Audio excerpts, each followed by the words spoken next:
Greetings, fellow seekers of the supernatural. Paranormal M is your guide to the bizarre and the unexplained. Don't miss out on our strange tales. Hit subscribe, hit like, help us grow, and turn on notifications to stay in the loop. Let's unravel the mysteries together. Is there a potential ghost in my apartment? Hi, I recently moved into an apartment just this week. Actually, I've had a few weird things going on, and I wanted to get a few people's opinions on it. I've only officially slept over at this place for 3 nights as I'm writing this now, so I'm still getting used to the apartment. But for the last few days, the toilet's been flushing on its own. The toilet will flush when I'm not around, and I currently live alone. The bathroom is the only part of the apartment that still smells like cigarettes, despite it being newly cleaned out before I moved in. The smell of cigarettes smells as if somebody just lit one. So I'm not like an old cigarette smell kind of a thing that's just lingering because the apartment's old. I've also been having things in my room falling over while I'm in the kitchen cooking, and I'm nowhere near my room. I've been hearing someone also walking in the hallway and on the floorboard. I think the scariest thing that's happened, though, is hearing a woman's voice clear as day at around 4 in the morning. I thought maybe it was from outside the apartment, but I heard it coming from the empty room next door. I've also been smelling a very strong woman's perfume late at night. I don't smell it during the day. All of these weird things keep happening. Not sure really to make of it, but I'd love to hear people's thoughts.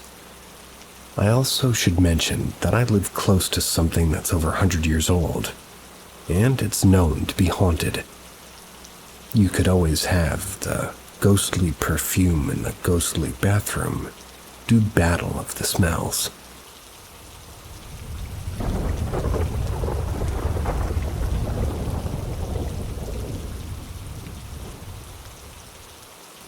I need some advice for the thing that's been following me for over a decade.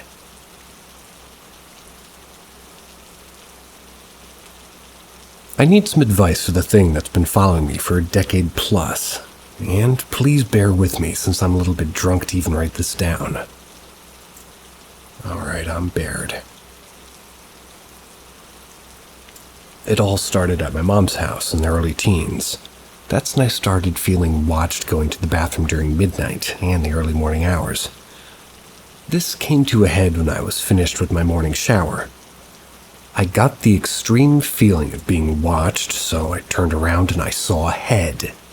White face, no distinguishable features, with a top hat around 7 or 8 feet tall. It poked around the doorway to look at me. Since then, I've noticed the floorboards in the front of the room I've lived in creak every night around 3 a.m. I was stupid enough to answer a knock in the middle of the night one day. Oxymoron. And I opened the door. Since then, I've felt watched inside my room as well as having the floorboards creak every night. One day when my mom and my stepdad went out for drinks, I stayed home to play some video games. That's when I heard someone come up the stairs with bottles and walk downstairs again with bottles, which was a daily routine for my mom and stepdad. Soon after, the Wi-Fi went out, so I thought they turned it off and went to watch some TV instead. A couple of hours later, they came home and opened the door to tell me that they were home. After this, everything went back to the old stuff of floorboards creaking and the feelings of being watched. A couple of years later, I moved to my dad's farm, due to circumstances I don't want to explain. I noticed that everything went quiet for a month before the front door started only being locked for me multiple times.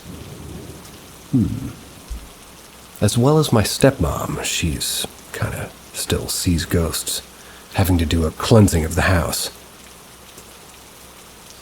I later found out that she's seen a man with a top hat and a coat around 7 or 8 feet tall standing in the hallway, as well as that the room I was sleeping in was blessed and sealed against spirits. Soon after, I heard the fire door safely close. These are locked from the inside after 9 p.m. At 2 or 3 a.m., that's connecting to the barn and right beside my room opened and closed in rapid succession over about an hour with the dogs barking their souls out. Later on, when I was home alone and had to do the evening round myself with locking everything, I felt like I was being watched from the hay attic in the barn, and soon after saw something disappear behind the round bales that were positioned right in front of the fire safety door, which leads to the house. It got quiet after this until I moved out to my first apartment, which was on the first floor. I got the feeling as if I was being watched from outside the window, like something was peeking inside from the side. Then it stopped. After this, things got a little bit weirder since I started having sleep paralysis for a couple of months where I would see a person undefinable. They were standing in the corner of the bedroom before it would jump onto the bed. I would wake up and I would see that it was somewhere in between 2 and 3 a.m. Soon after, I started seeing different people, which I knew were standing there. Slowly but surely, I got myself from trying to scream in those dreams to pushing myself out of the bed and crawling toward it till it vanished. It all stopped at least for a while when I was able to grab its ankle. Half a year after that, I went abroad to do some work. I wanted to travel where I didn't notice anything particular, except for a short time where I felt like I was being watched on a field when I started working at 3 a.m. And now, for the absolute reason why I'm asking for help, really. It's that I've been having sleep paralysis again a week ago where I was sleeping on a friend's couch and saw somebody standing in the doorway again where I pushed myself with the couch to somehow get to the person only to be awoken on the floor on the couch. That was to see a friend of mine standing there. This repeated multiple times until I got a hold of him again. Woke up at 12 a.m. The next morning I asked my friend if he heard or did anything. He just told me that he heard a loud mumbling from the room I was sleeping in. Didn't think anything else of it. I just hope you guys have anything for me, since I'm sick of this shit.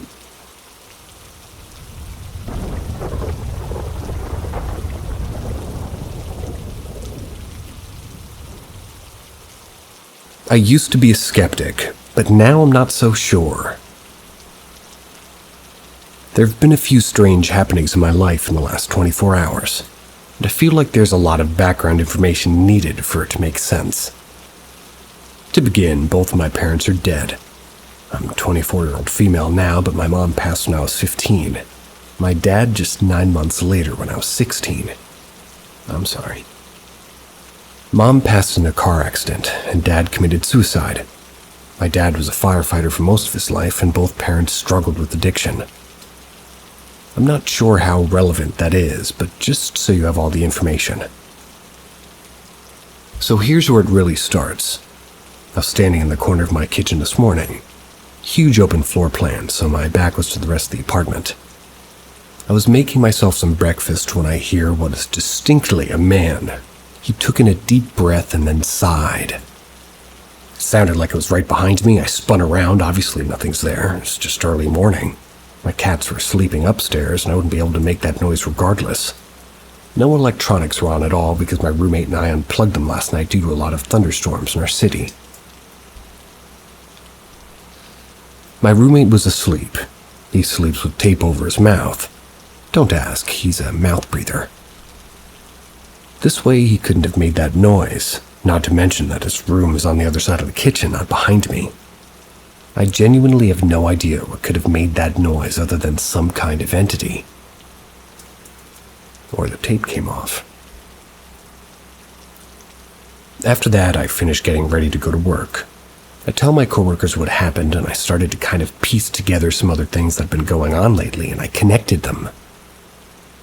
For example, last night at work I got 2 phone calls within 5 minutes of each other, and both of them just said goodbye in a man's voice and then hung up. My roommate also left a candle burning in our shared bathroom overnight. My dad, the firefighter, spent the whole life just drilling fire safety into my head. So yesterday, I was going through a bunch of my things and spring cleaning essentially. I ended up finding a few of my dad's things that I've never seen before, even though I've, gone through his things dozens of times in almost 8 years that he's been gone. I found a very cryptic note with things written on it like despair, pain, loneliness, and darkness. This was at the bottom. My name was written and circled. I also found a cassette recorder with my dad's voice on it. I've been getting splitting headaches for the last 2 days, and I normally don't get them at all.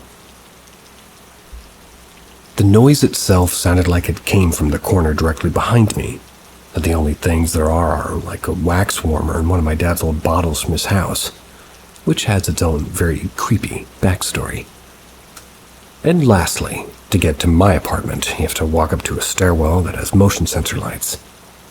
For the past couple of days, the lights have been flickering nonstop. So all of that by itself, while still very alarming, could be kind of ignored. But then I get home from work today, open the door to the stairwell, the light's still flickering, until I'm standing directly below it. As soon as I get underneath it, it stops flickering and it's working normally. I stood there for almost a full minute, took a video of it to show my roommate, and the second I turned around to keep going up the stairs, it started to flicker again.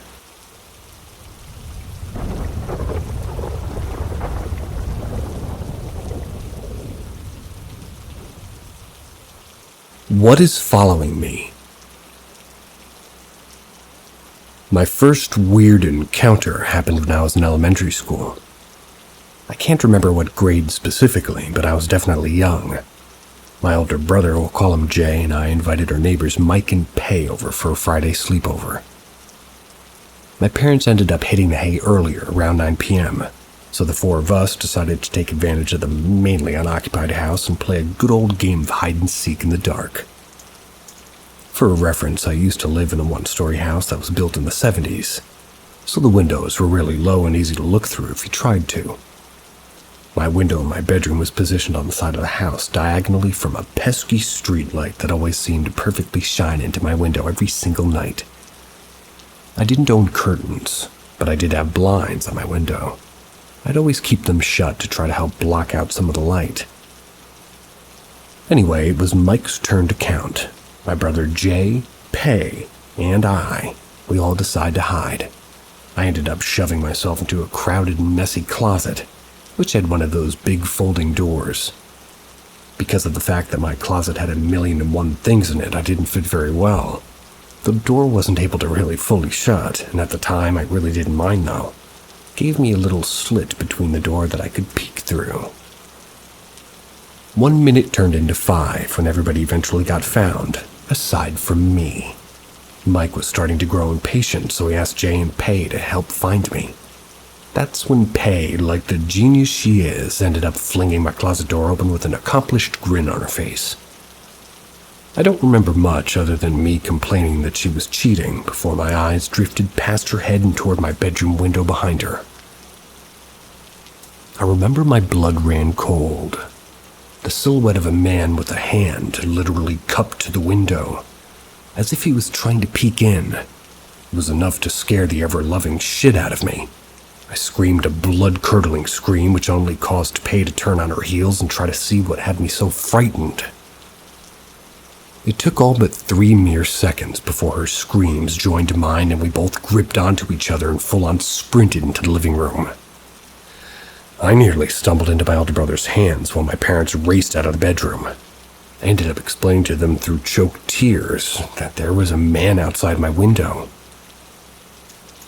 My older brother and stepdad grabbed a flashlight and a knife, checked every perimeter outside. I think there's only one perimeter. They even went as far as checking our surrounding neighbor's backyard and down the street. There was nothing, nobody, literally dead quiet. And just to add as a side note, I remember very clearly that it was downpouring rain that night, so it would be incredibly hard for anybody to escape quickly without leaving sunken footsteps in the mud and without the heavy sound of shoes slapping against wet earth. Fast forward many, many years. At this point, I'm 19 years old and end up moving in with my girlfriend and her family.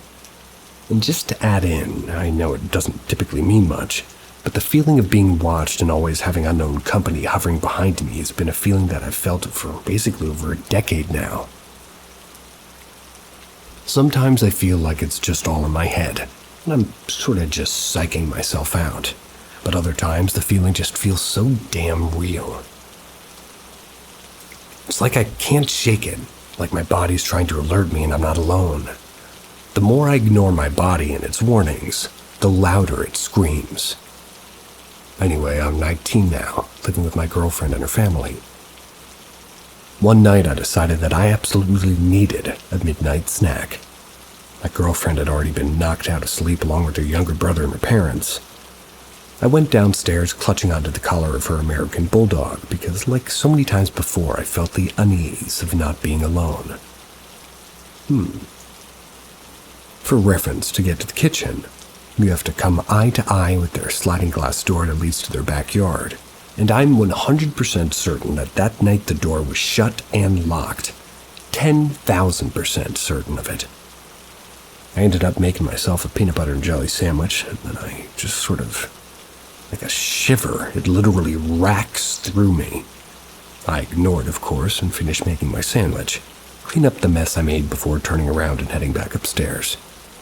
I end up turning just to stare at a half-open sliding glass door. I obviously immediately jumped into, oh my god, there's a human in the house right now. So I ran over to the door and shut it and locked it before checking out the entire downstairs. There wasn't a single soul other than me and the dog. Can't really explain how that happened. Even to this day, it fills me with a sense of unease. And when I woke up the next morning, I asked my girlfriend's parents if they could have forgotten to lock the door. They stared at me with confused looks before reassuring me that they always double-check that all the doors are locked each night. This next situation happened a few months later. My girlfriend and I decided to take a weekend trip back down to my hometown, to visit some friends and family. Basically, we joined my one friend at a bonfire that was being hosted at her grandmother's house.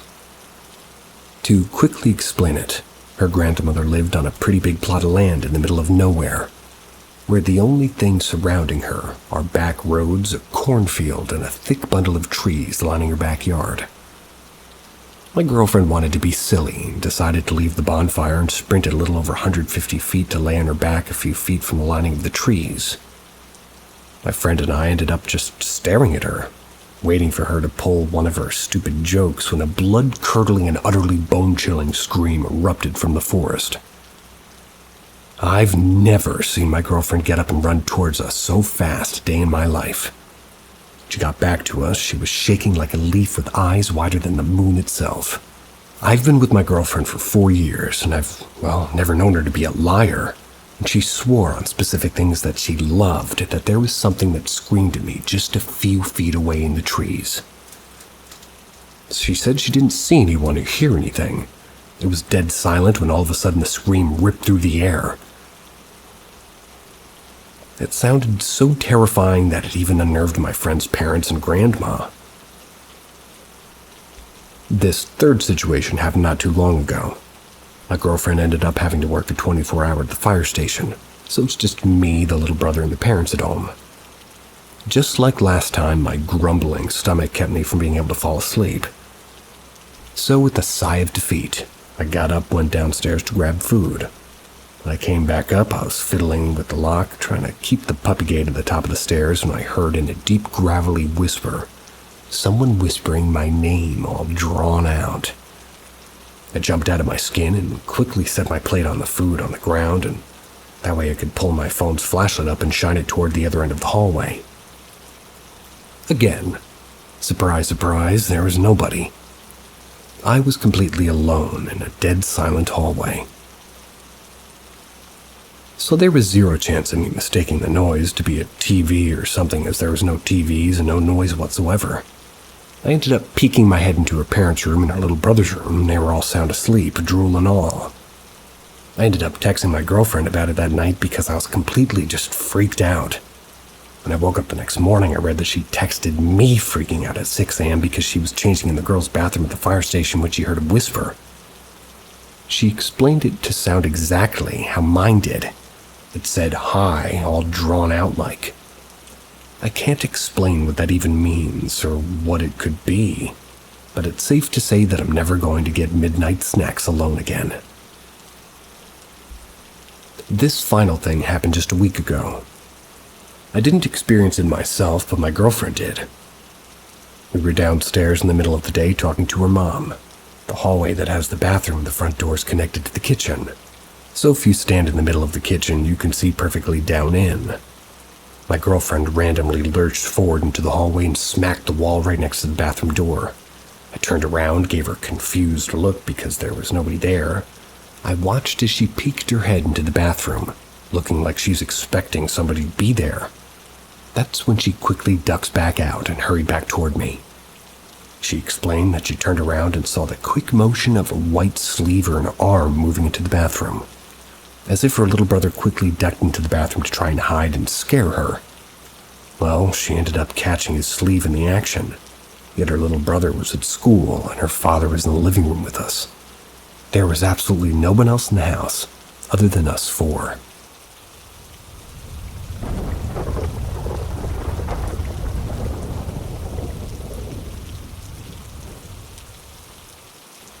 Boy, question mark. Years ago when I was a kid, I was alone in the house, and I was being weird. I'd randomly decided to record myself on my boombox doing different cartoon voices, playing them back, Yogi Bear, Dexter, South Park, etc., to hear how close I'd gotten to the original. Had just recorded myself imitating the Beavis and Butthead laugh and was playing it back. That's when I heard an older, deeper, questioning voice from the stereo say, "Boy," kind of in that tone that older men get when they're questioning your sanity. It was as clear as he'd been in the room with me. No clue who said it, and like I said, I was home alone and thought I was safe in my strangeness. I actually kept that tape for years and would let friends listen to it, even though we'd always crack up at the tone, "Boy." It always gave me chills every time hearing it. They made fun of me for having even ghosts think I was weird. The way it was said kind of made me think of Hank Hill or Foghorn Leghorn letting loose with, "That boy ain't right." And the thing is that always spooked me the most was how it seemed to be in a direct response to my own shenanigans. Usually when it comes to things like this, I tend to try and look for a logical explanation as to what happened. If the voice had only been the one time, well, had never been heard again, I'd have just thought I must have been hearing things. I wouldn't have mentioned it to anyone, but it was there in the same place every time I played that cassette. Yeah, I got nothing on this one. Just thought it could make an amusing anecdote for the sub. Only one of the maybe handful of times I wasn't able to Scooby-Doo my way into an acceptable explanation. Is it on the tape? Question mark.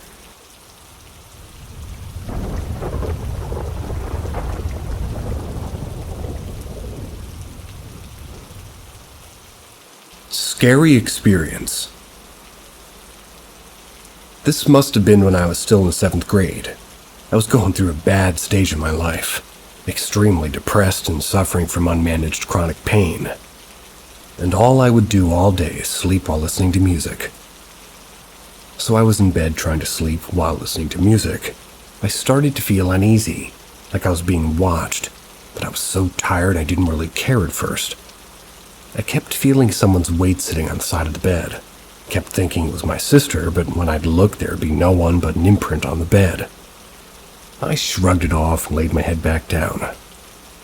Then I heard and felt a whisper, like I felt air blow on my ear and I heard a whisper, even with my headphones on. That made me jump a little and I didn't care, so once again I laid my head back down.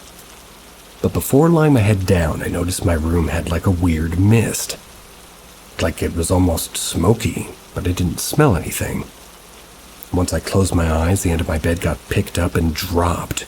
That scared the shit out of me, so I finally got up, asked my sister if she heard a big bang to make sure I wasn't crazy, and she answered, "Yeah, what was that?" I told her and she immediately freaked out. She dabbles in witchcraft at the time, and she had a coven. They all tried to figure out what was attached to me and said it was a bad spirit. They said since I was having a bad time with chronic pain, that it was feeding off of my negative emotions. My sister blessed the 4 corners of my house, and nothing crazy like that's happened in a while. Good on her.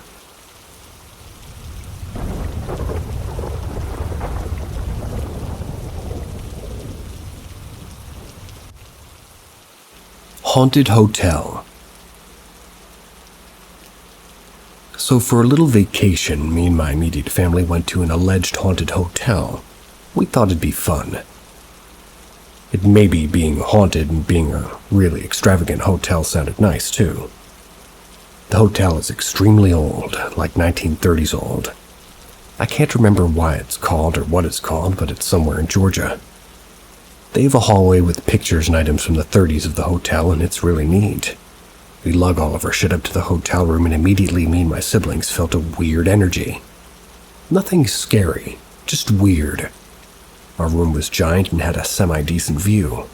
Me and my siblings got our phones out to record and go ghost hunting. The hunting being just walking around. My sister brought her tarot cards. We stopped in a little corner of the hallway to do some readings. We maybe got into contact with some woman from the 30s who said she died in the hotel. A card was thrown out of the deck. It showed us the card with the woman lying dramatically on a bed with a male demon or an angel hovering over her. Nothing too crazy, especially since we couldn't confirm it was true or not. So we headed back to the hotel room. We're chilling on the bed watching TV, eating dinner. And all night, the light switches were flicking on and off. And at first it was scary, but it just got annoying. Then the toilet flusher kept flushing by itself, and the noise started to drive us insane. And then the craziest, not so craziest thing happened. An ice cube was picked up and thrown across the room. Well, my extremely skeptic mother was so flabbergasted because it was thrown toward her. She never believed in ghost stuff when we tell her, but it's always funny when supernatural stuff happens to her. It's nothing too crazy, but I thought I'd share anyways. Also, of course, the bathroom stuff could have just been technical issues, but it was just bizarre. The toilet flushing is a theme these last few days. How dare they waste water? Or, should I say, run up the electric bill, water bill.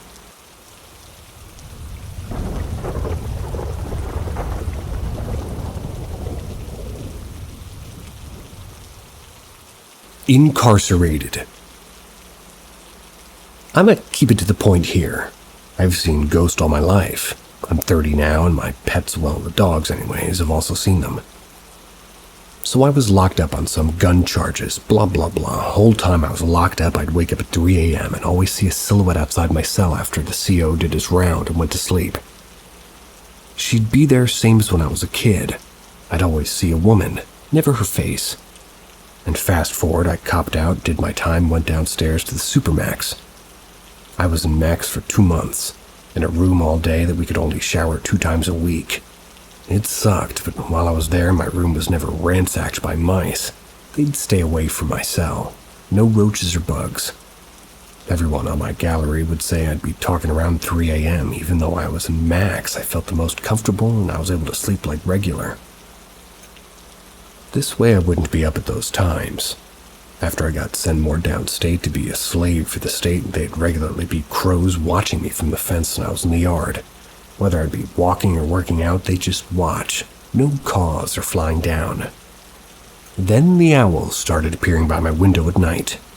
I was in a dorm and my bed was by the window. I'd know it was there every time I felt a presence. And just before I got released, I had a dream the crows were in my dorm, and as I followed them out my room at the end, there was a woman in all black, long hair, just standing there. I took a step toward her because I wanted to finally see her. She went through the wall to the center of the building where the officers would watch both sides of the dorms, and all she said was, "Run!" And the doors that led me out to freedom all opened. I woke up, and since then, I still see her. But now I hear whispers every now and then. More since after the eclipse. I don't know if my aunt who passed away before I was born or someone else. Or something else. A fellow I was locked up with told me that I walked into the pod that he knew something was following me. It's because he's a spirit guide or a reader or some shit. But to be honest, I ignored him a lot until he told me my aunt's name. He told me that's the name that's, well, said the spirit that followed me is taking care of me, but also lets bad things happen to me, but not to sever. I don't know what to think. I can explain a lot more than I just had to get this off my chest, though. I tell people and they laugh it off or tell me I'm crazy, and the only person who knows I'm telling the truth is my daughter. She's also seen ghost spirits whenever she was under a year old and she's about to be 7. And same, she says she sees a woman, but she can't make out any features. I've almost died a handful of times, but somehow death is missed, and she's saving me for something big, or I'm just tripping.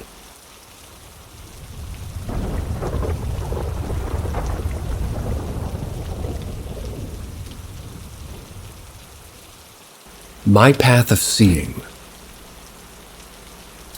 I come from a very rural part of the west coast of Ireland. The little country cottage I was raised in has been in our family for 12 generations. As a young man, I was very used to catching things out of the corner of my eye only to look over and nothing being there. I assumed this stuff happened to everybody and never really questioned it or looked into it too deeply. I would just repeat what people used to tell me. It's just my mind playing tricks on me. Apart from a couple of profound experiences I had that I really couldn't write off, I chose mainly to deny that it was real. That was until I had an undeniable sighting in Sydney, Australia. That's where I had someone beside me, a woman who was most definitely tapped into seeing spirits. We'd been chatting about how I think I have seen stuff, but I really wasn't sure. Later that evening, we were both standing out the back having a cigarette. We were in this lodge in North Sydney. It was clearly a very old building. That's when something caught my eye. I looked over at the bathroom and in the doorway. That's when she said, "There's no one there." I had clearly seen it, and now I was looking at it and I wasn't so sure. To explain the scene, it was a doorway with a well-lit toilet on the other side of the doorway. The walls were all white tile. What I could see was a change in contrast. It was as if there was a light shadow on the wall on the other side of the bathroom until it moved. When it moved, I realized it wasn't on the wall at all. It was just in front of the doorway, only 2 meters in front of me. I probably, with my rational brain, could have written it off, but just as it moved, she said, "Oh, there it goes." Well, she said it so nonchalantly. I, of course, freaked. I was like, "I just saw that." She was like, "Yep." And then immediately said, "I've always been seeing these," she said. Yep. Seems that all I needed was somebody to verify what I was seeing for me to believe it. I looked straight at her with shock. So all of those times I woke up at night when I saw, she looked at me smiling and said, "Yep." Well, I continued on with my life. I continued traveling, and since then I've seen a lot more. I don't speak about it to those who don't want to know, but they're everywhere. Except for a couple of experiences where a very clear, darker energy has wanted to mess with me. They mostly have stayed away from me, just seeing them from a distance. Just like another ship in the night, much like myself. Until recently. I moved into a new house for a few months back. That's when I would lay in bed at night and I'd have to close the door. I could feel something standing out in the hallway just peeking in at me. It felt innocent, but it would make me uncomfortable to sleep, but I hadn't seen anything. One night I walked out into the kitchen to get some water. All the lights in the house were off except for a little fairy light that was wrapped around my headboard. It gently glowed out into the kitchen. In my sleepy state, I made my way back to the room. I noticed that there was an obstacle in front of me. I could just see it in the glow of the fairy lights. I gave it a wide berth as to not stub my toe, and it wasn't until I got around it and I think, "Hold up, I didn't leave anything there." I spun around and there was nothing there, but I can't explain it. I've been given an understanding. I just know it was a little girl.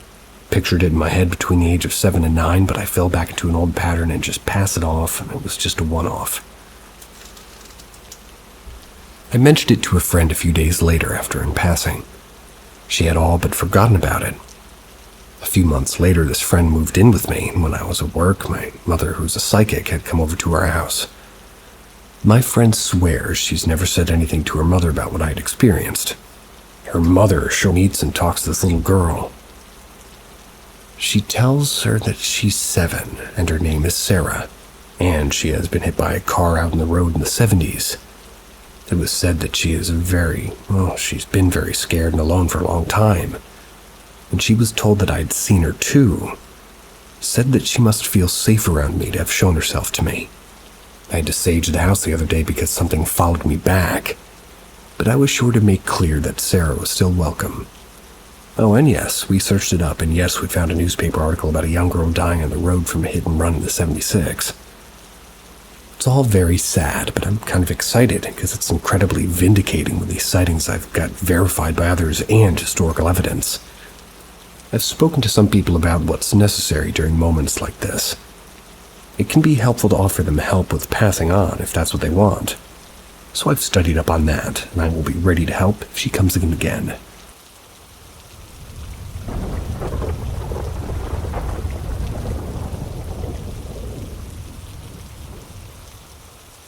Lancaster, Pennsylvania, still bothers me. I'm from Lancaster, Pennsylvania, and this happened last year in the middle of the winter in January. There's a trail called Cheeky's Rock, which runs along the Susquehanna River right beside Route 30 bridge that crosses the river. Maybe that's pronounced Chickies. It was Sunday evening. It had to be about 4:30-ish because it wasn't dark, but it was starting to be. We were walking on the trail looking for a spot where we could smoke. My brother was taking a piss 2 feet off the trail, and I kept walking. And let me say that there was no one else on the trail at all, and no cars in the lot, just ours. I looked down the trail, and I'd say about 30 yards from us, and I saw what looked to be an animal that looked very odd. It looked like a mixture of a kangaroo, a greyhound dog, and a deer. It was grayish in color. It had to have really light fur. The way that it walked was strange. I still remember the hoppy steps it would take and looked like it would stand on its feet. I called out to my brother and he was able to catch a look of it. The strangest thing was that whatever this was coming our way, and once we looked at it, it darted off the trail into the woods. Mind you, it was winter. No leaves or bushes were present. You couldn't see it anymore, and it was unexplainable how it vanished just like that. It wasn't heavily wooded, so we were able to clearly see between trees. We tried to justify it, and we never talk about it anymore, really. But I know he and I both know that that was not a dog, a deer, or a kangaroo in central Pennsylvania.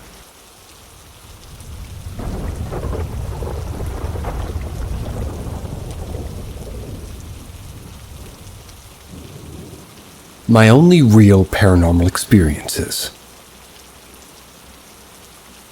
My dad died of cancer in 2020. And the night that he died, I wasn't there with the rest of the family when he passed, unfortunately. But I was meant to go that weekend to see him one last time. He came to me in a dream. I was at the hospice center and he was laying in bed telling me he was fine, everything was okay and stuff. It was very reassuring, and it was 100% him, I believe. I also sometimes have dreams where he's there. We'll be talking, and at some point I'm aware that it's not right, if you will. I'll ask him if he's dead. Because it'll be my normal life, almost like deja vu sort of a feeling, but Dad's there. The only scary one was when it was him and I talking to him in our house, my grandma and my aunt who all passed. And I don't know how we got on the conversation, but he said, "You can stay if you want, but it's not your time. You've got time left."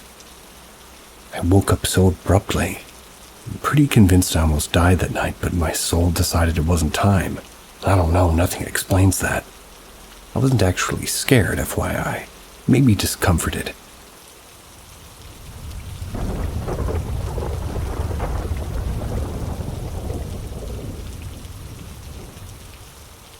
Are we being irrational?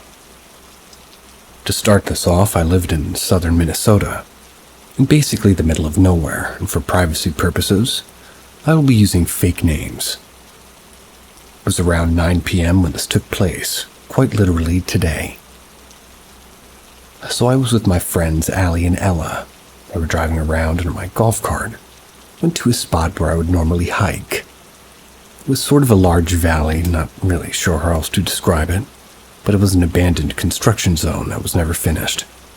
We were exploring in the open, just looking for cool rocks to take home. Yeah. There was some sort of bird that kept following us. Every time we would approach it, then it would fly away, but the second we kept, it just kept appearing again. It wouldn't leave us. But we thought nothing of it, and it sounded almost like it was making warning calls. Ella thought she had heard a man's voice, but brushed it off. This is important. We decided to head to the other part of the valley, which was close to a nearby river. It was basically a clearing surrounded by trees with a big mound of dirt and rubble in the middle. We stopped because I had said that there's always some cool stuff to find there. So I parked the golf cart, and right as we're about to get off, I get this overwhelming feeling of danger and feeling of doom. Felt like my stomach had dropped to the floor. Then Ella points to the top of the mound. On the top was standing some sort of creature. It was tall and skinny, short hair, coyote-like ears, a short neck, and an abnormally long body. It was too small to be a deer, but too big to be a coyote. It stood there just staring. It wouldn't move. I froze, completely unaware of my friend screaming at me to drive away. We had a very strong feeling of danger and fear. We had instant bad feelings. When we were driving away, it stood there, slowly turning its neck as we drove past. This was not a deer. Got a good look at it, and it was not anything I've seen before. We were speculating that the bird was a warning sign, and we saw something that we weren't supposed to see. We are in utter shock and have no idea what to do. Please help, I'm losing my mind over this.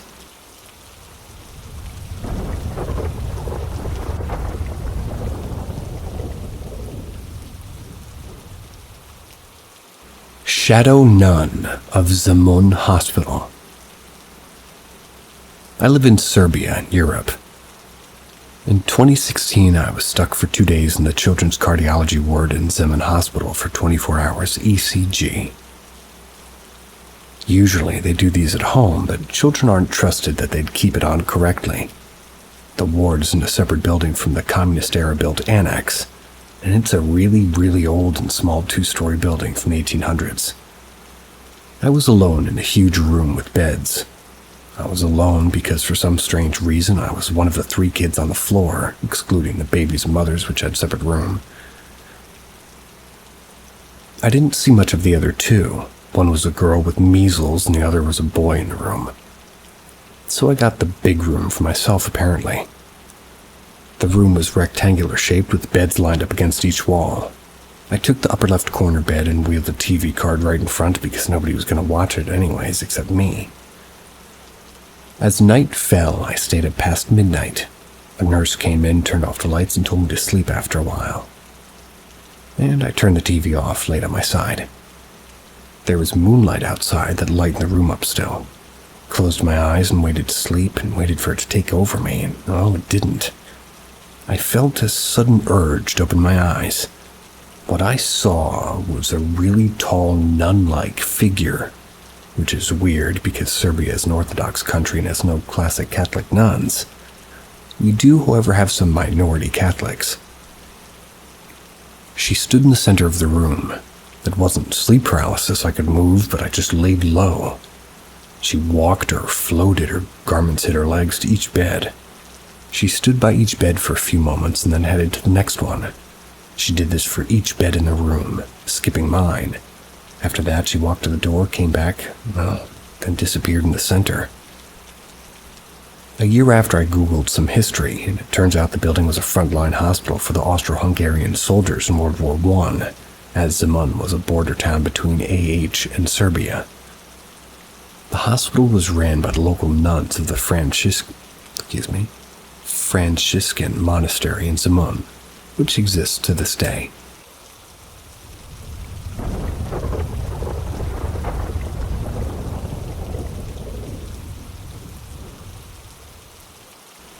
I think my dog visited me 3 times after he passed away 3 years ago.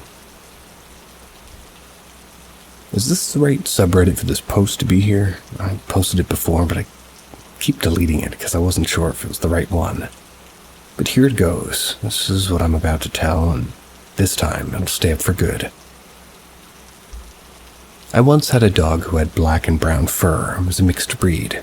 A Chihuahua Beagle mix, according to the veterinary papers about him. And he would have annual checkups. I still remember the day he passed away from health problems. It was on November, Friday morning, and everyone in my household mourned for him, of course, including me. The first time I've seen him was in my dream. In it, he was young and lively. And when I mean young, I mean that he was in his prime, prior to his health problems. He wasn't a puppy nor an old dog. He's maybe around 10 years old if I remember correctly. The dream itself is a different story. Stuff happened in it which I will tell another time. The second time was when I was eating some leftover food in the dining area in the afternoon. My peripheral vision, I saw him sitting in the living room facing towards me as a black silhouette. He was just sitting there looking at me from a good distance away, like 8 feet away. I wasn't spooked by that, honestly, but I did look in that general direction. The third time and final time is when I was still up late at night, like 1 a.m. watching YouTube videos. Hopefully not this. Scratch that, hopefully. I saw him walk out of the room. It headed toward my elder sister's room and then out of sight. He appeared as a black silhouette yet again, and after that I never saw him again, not even to this very day. All 3 sightings happened on separate times, not 3 times in a row or in a single day. It was sometime after he passed away, like weeks later. Does this mean anything, or am I seeing things due that I still miss him and my brain created a figment of my imagination to comfort me? I've already moved on, but I still miss him a lot. I would cry every time I type about him, and it still hurts no matter how much time passes. I'm sorry.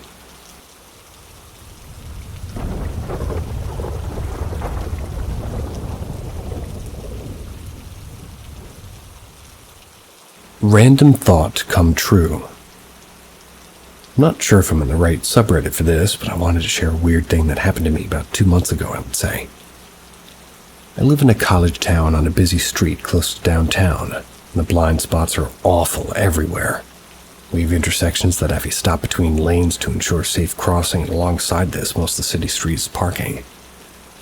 So anyways, one day I had this random thought where I was like, you know, for this street to be as busy as it is, and for so difficult for tourists to understand, I wonder how I've never heard somebody get into an accident.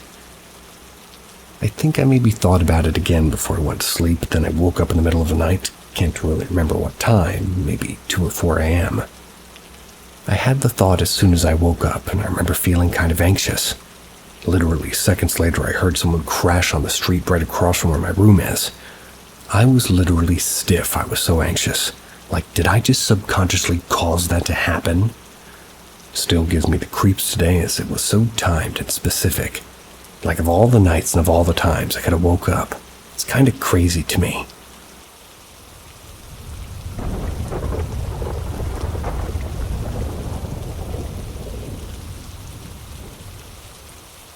Right before he died. When I was in high school, I talked to this guy for a little while. Just didn't work out, typical high school stuff. Decided to date somebody over him. We kind of fell off and didn't talk much after that, as you'd assume. He was 2 years older than me. Shortly after he graduated, almost 2 years later, he ended up passing in a car accident. He was the only one of the 2 others in the car to pass. The night before I found out, I remember waking up in the middle of the night and standing in the corner of my room as a teenage boy bloodied. I didn't really think much of it because weird stuff happened to me often at that time. Is it possible it was him? Was it just intuition of knowing something bad happened? Has anyone else ever experienced this? I've never had this happen again, and the only other time similar stuff's happened is in recent years. It was right after my grandfather passed that I had a dream. Me realizing in my dream it wasn't possible that he's there because he's dead, and he acknowledging that and said it's okay. Then again, in passing conversation the day I mentioned to somebody on the off chance, yeah, his goat is probably going to pass soon. Then got a text that day the goat passed earlier that morning. No, the goat wasn't actively sick either.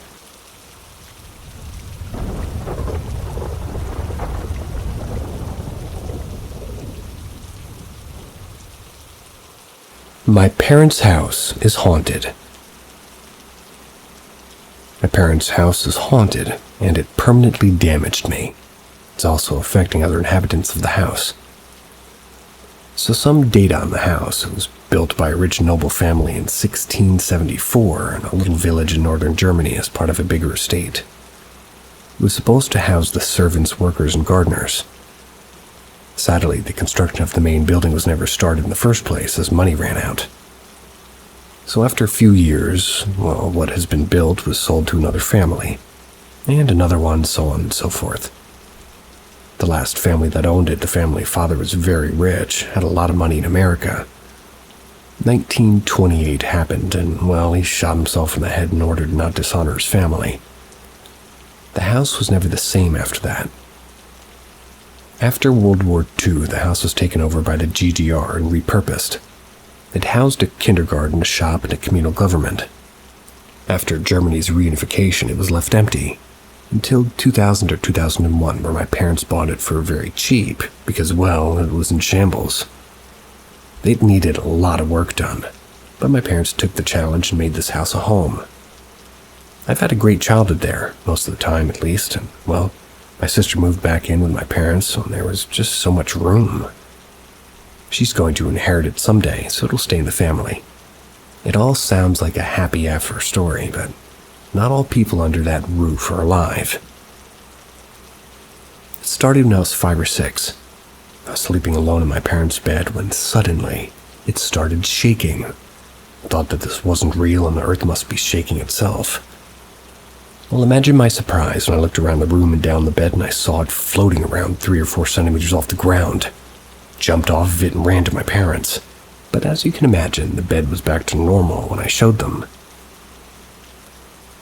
Another day I was going to a room where a big goat head hangs on one of the walls. Again with the goats. It's made out of clay and it always kind of creeped me out because it follows you with its eyes. But this day I'll never forget. It was pretty much broad daylight and it spoke to me. Called out to me and said, in German of course, "Hallo, hallo, come here," in German, so what is that in German? Hello is hallo. I used to know German. Anyway, that scared the shit out of me and I ran away. The head's still hanging there and I've had multiple encounters with it. Sometimes its eyes look somewhere else and then move to look at you. Never spoke again, though.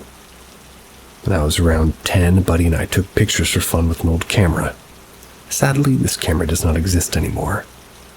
We captured white smoke coming out of the chimneys even though none of the ovens were lit. This was in high summer. I've heard voices multiple times in certain rooms of the house between these major events. Every time I walked in the house at night, felt like somebody was following me. Sometimes something crept up to me and I had to run away. It wasn't pleasant, and of course, all different kinds of sounds, steps, doors slamming, drawers opening, the whole shebang. I was 12 when I first saw him. I didn't sleep very well that night. I stood up from my bed and wanted to go to my parents. Already when I took my first step, I felt so cold and the room was darker than ever before. I went to my drawer, turned on the light. It worked, but it didn't flood the room as usual. Walked to the door that led to my parents' room, opened it, and decided to have a last look back. Wish I didn't. I saw him coming out of the wall, a dark figure. It looked like a Dementor from Harry Potter, but I didn't know anything about Harry Potter at that time. Had like long tree-like figures. It reached after me and opened its mouth. I ran for my life and slept with my parents. I looked up photos of the man who killed himself in the house, and it had to be him. At 16 years old, I was talking to an ex on the phone. Told her the story and about the man. Suddenly the room filled with a heavy breathing, and my phone started to stutter. It seemed like he didn't like what I said. We moved into another part of the house years later, and I got a new room. My parents' room wasn't renovated at the time, so I got to move in before them. At night, I woke up from a good sleep, sat up, looked at my door. My door had 2 blurred windows installed at the top. I saw multiple pairs of eyes staring me down. Then it began. Something was shaking the door and hammering like crazy. At this time, I'd become a Norse pagan. I'd prepped the door with runes and prayed to the gods. I stood up and shouted at the door, "Go away, it's just me, you idiot." It stopped. It felt like the ghost took me for an intruder but realized that he was mistaken. My sister's boyfriend has also seen a dark figure in the barn and another figure walking past windows and doors, even in daylight. He moved in later than, well, all of us, of course. He wasn't used to it. We've all seen it. It's part of the house. We all know he's there, and no one doubts it. Now, how has this damaged me? For as long as I can remember, I saw eyes everywhere in the house. They were looking at me or each other. When there were many eyes, the energy was very bad, and something was about to happen. I've moved out about 1.5 years ago. My life's never been better. I don't see any weird stuff anymore anywhere. The building I live in now is clean, and I've smoked out my flat. Of course, this could be all in my head. Yeah, maybe I'm mentally ill. I don't know. It's not affecting me negatively right now. I've lived part at home, part in boarding school for 5 years until I graduated school. When I was in boarding school, I've never seen anything. Only when I was in the house or cemeteries.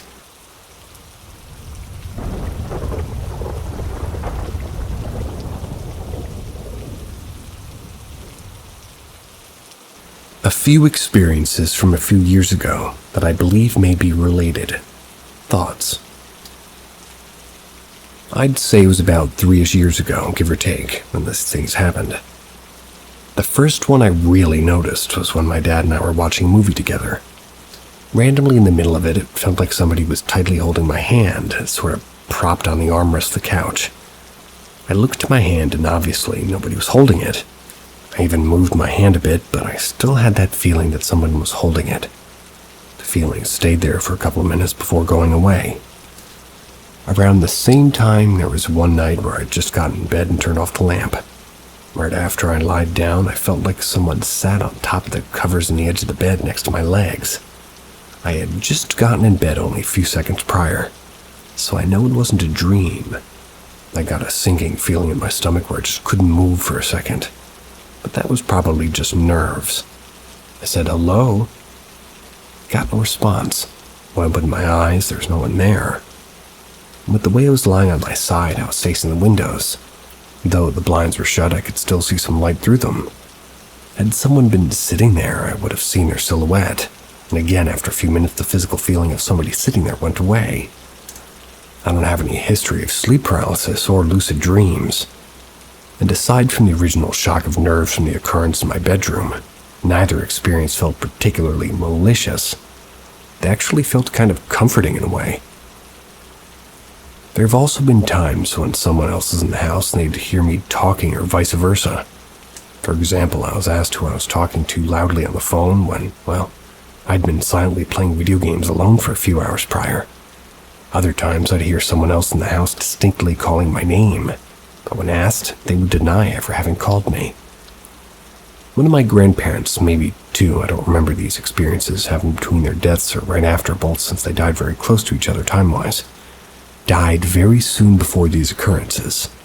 So I'm not sure if maybe that's something to do with it.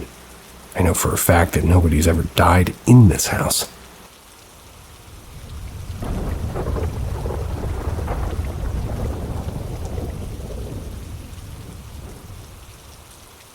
Toddler seeing my dead mom. My toddler sleeps in my room at night.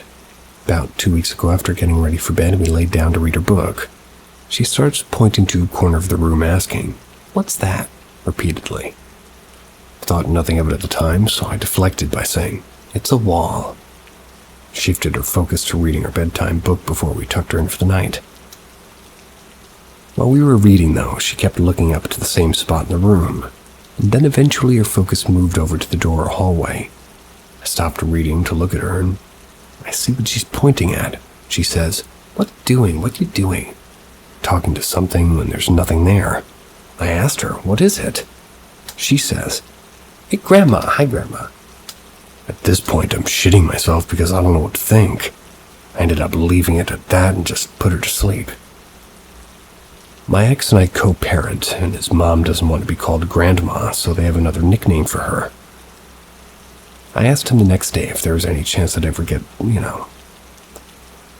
if there's any chance it ever gets said at his place, and he said no. So I spent the next few days racking my brain trying to figure out why she would be saying it. Cartoons or something, maybe. Yeah. That weekend I decided to pull out some old family photos. And upon recommendation from a friend after hearing the story, and sure as shit she pointed directly to my mom. She points to my mom and says, "It's Grandma," with no prompting. My mom's been dead since 2020. My toddler's never seen a photo of her, yet she pointed directly to her out of all the other photos of women in her family, young and old.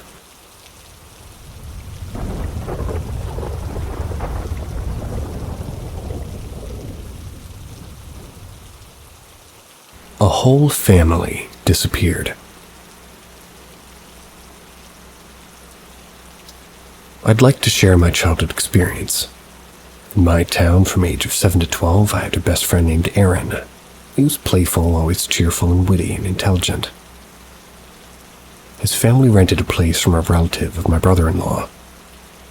His family consisted of his parents, his sister, and him. We always hung out in the afternoons and on weekends. My cousin Aaron and I would get together, and it's worth noting that neither he nor his sister attended school. We were like the Three Musketeers. Although Aaron was much more mature than us, not in a bad way, but because he was very intelligent, knew about everything, had answers for everything. Everything was normal, and I have the best memories of our mischief and games.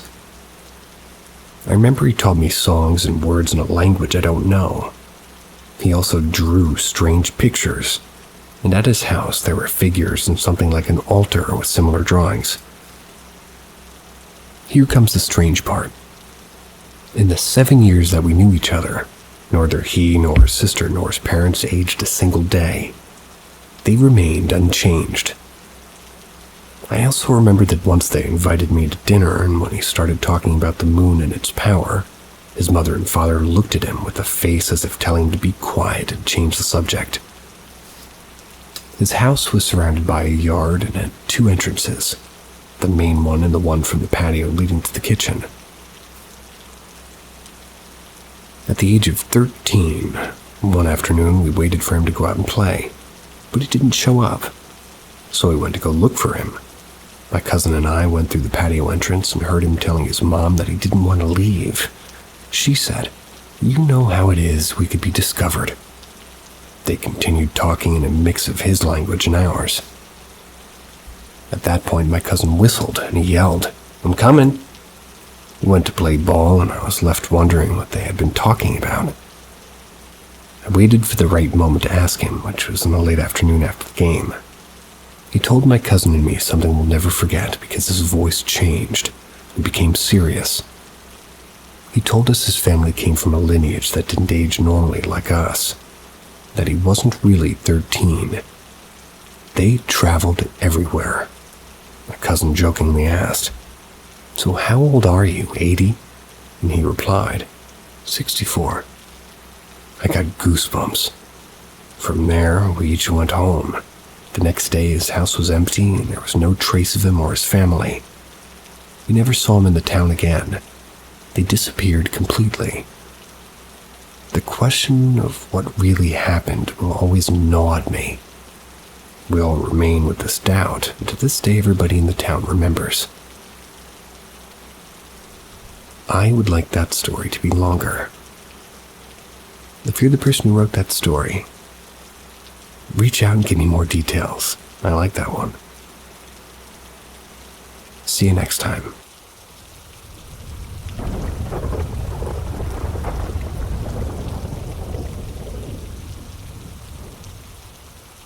Welcome to the twilight zone of Paranormal M, where reality takes a back seat to the inexplicable. Subscribe now and turn notifications to join us on our journey into the unknown. Get ready to have your mind blown. The thing in the dark that's been with me since I was a kid. I can't sleep. Not out of a lack of ability, but out of necessity. There's something in the dark waiting for me to sleep, and I know that if I do, it will attack. If I must sleep, it's during the day, or if at night I play YouTube videos in the background to prevent deep sleep. Wink, wink. The only exception, I believe, is if I'm sleeping next to someone else. Even then, I've caught the thing in the dark lurking, watching and plotting. It's been observing me since I was a child.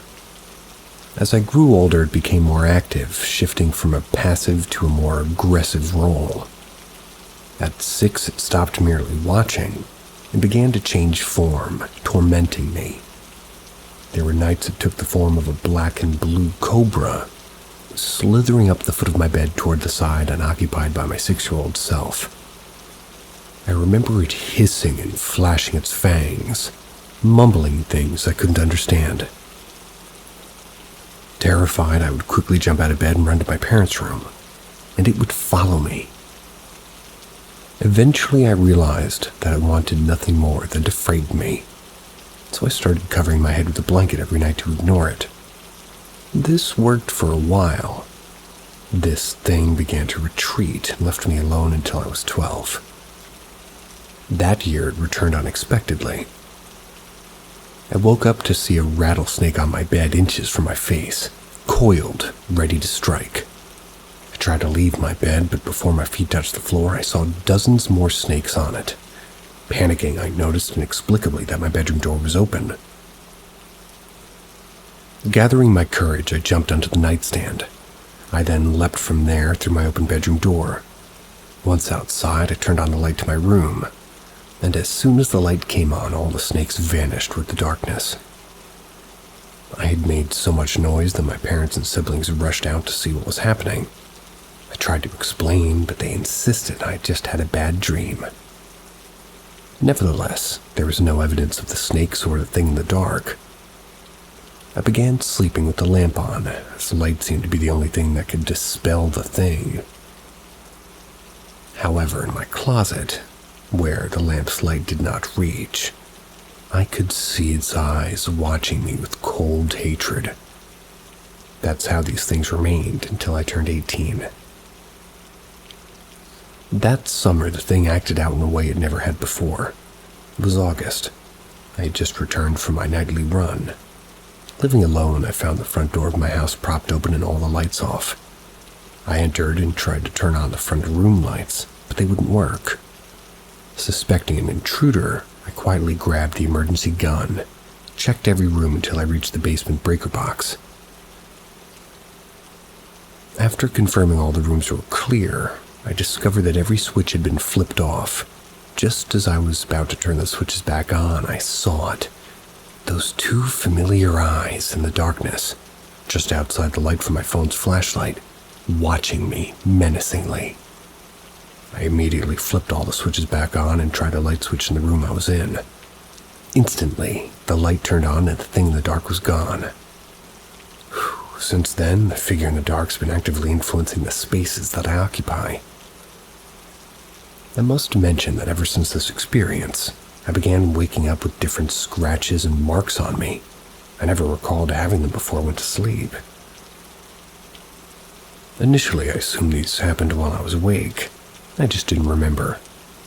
However, I'm beginning to doubt this because of my most recent encounter with the thing in the dark. Now, 23, a few months ago, I was asleep in bed when suddenly, I felt my bed being violently shaken.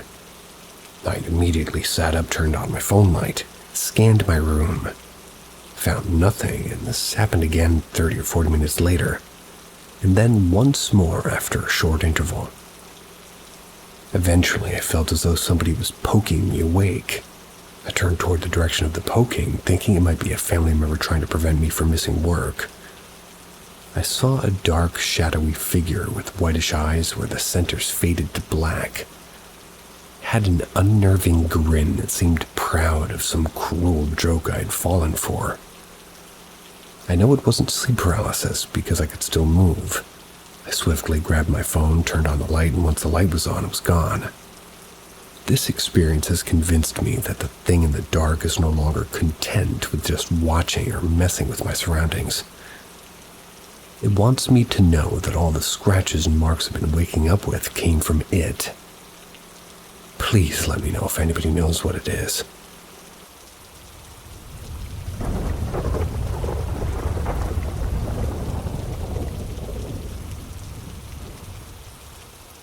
My experience and the long-term effects.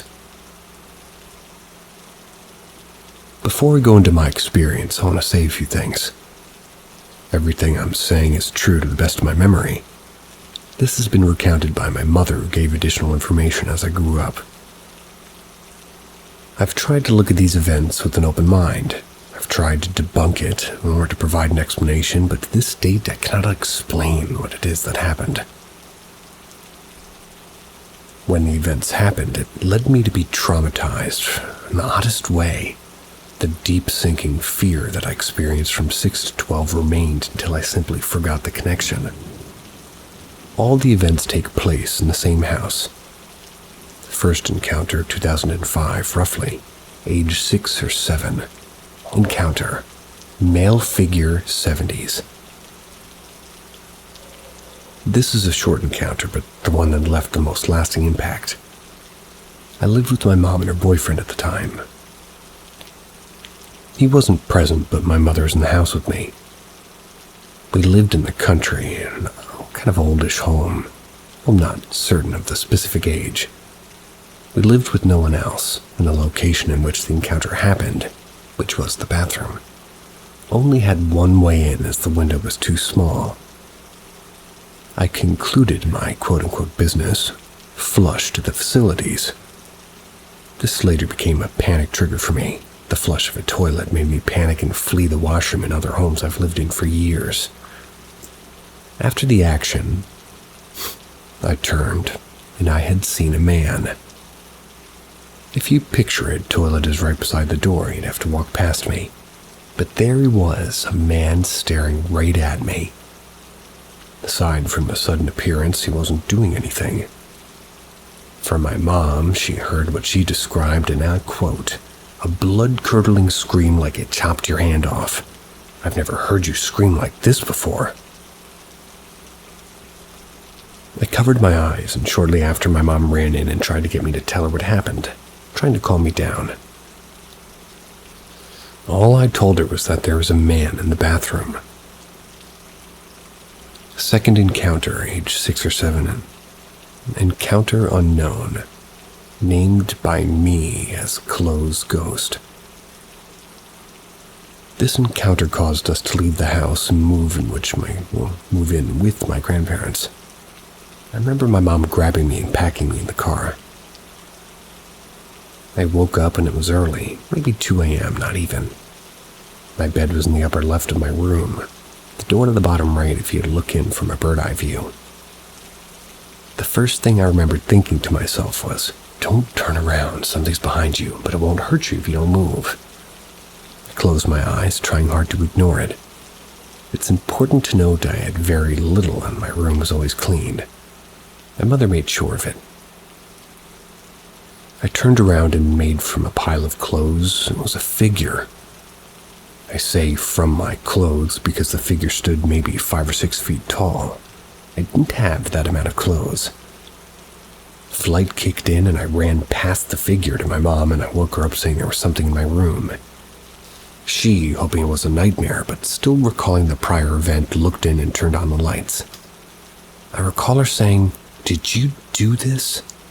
When I looked at my room, I had clothes everywhere. It was like a tornado went through your room. My mom, 2024. When I responded with no, she grabbed me. And her boyfriend. We all slept in a shitty hotel eating McDonald's. After this, she sat me down and told me to never fear these beings and to try talking to them. But I never had the chance as we moved out. Debunking. CO or CO2 poisoning. This is not only unlikely, but it's impossible as my biological father worked on this house. Through his admission unaware of my experience, as a gas fitter.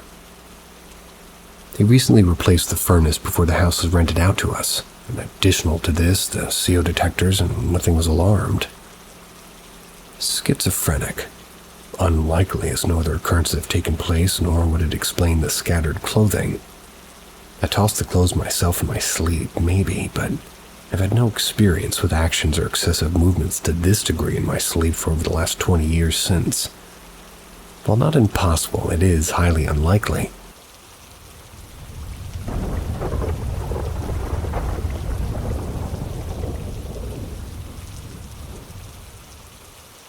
I ate my sleep paralysis demon.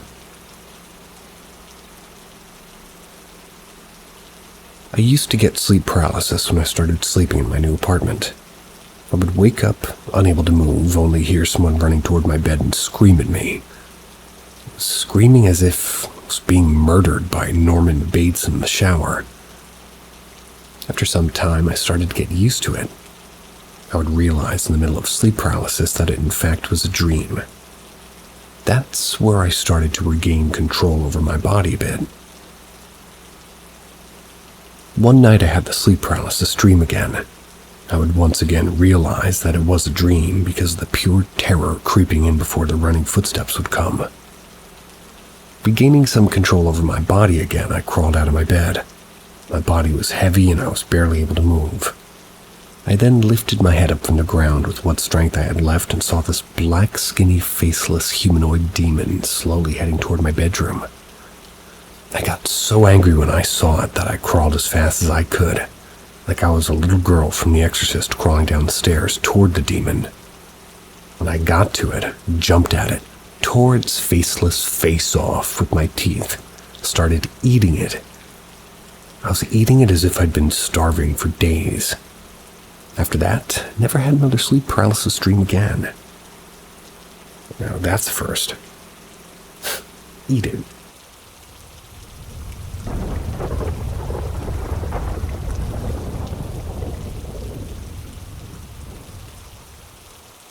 Experiences that changed my perspective.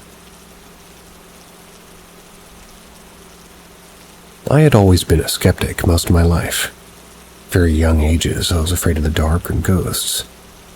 But around mid-grade school age, I had categorized anything paranormal as fake. My first experience was in the 5th or 6th grade. That's when I saw a ghost over me in my grandparents' spare bedroom one night before Christmas Day. Despite how scary it was for me at the time, I had grown to not believe in that stuff as I became a teenager. Come to 9th grade, my views on this would slowly change. As I entered into grade 9, my mom would explain to me that she was a psychic medium. At the time, I was kind of just shaking it off with an "okay then" attitude. I wouldn't say I discredited her experiences with spirits, but I didn't think really anything of it at the time.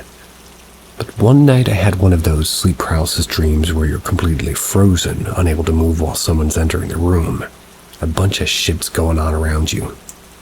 I woke up in a cold sweat, freaking out, practically jumping out of the bed to get out of that basement. As I greet my mom on the main floor, she proceeds to ask me if I had a bad dream, specifically mentioning the exact scenario I was in during it. This was completely unexplainable. But being a stubborn teen, I still had my doubts. Fast forward some years, and it's 2020. I am at the lowest point in my life. My best friend had taken her life, and I was in ruins. The night after I had found out, I received a social media notification on my phone, which was uploaded by her. Naturally, I jumped to it, opening the notification as fast as possible, only to find that there was no upload. The notification had taken me to an older video she uploaded that had me in it as the majority. It was 2 a.m. and it tore me up. No mention of it to anybody. The following day, my mom would take me out to lunch. She heard about my friend's tragic passing, and upon her arrival, she tells me that my friend watched that video with you last night. This had been the moment I knew that there was no possible explanation for this, other than the existence of life after what I knew life to be up until that moment. Many other occurrences had happened since then. It has been quite the comforting discovery for me in the long run, and this all being said, I would still never expect people to believe any of these controversial topics until they've experiences like these themselves.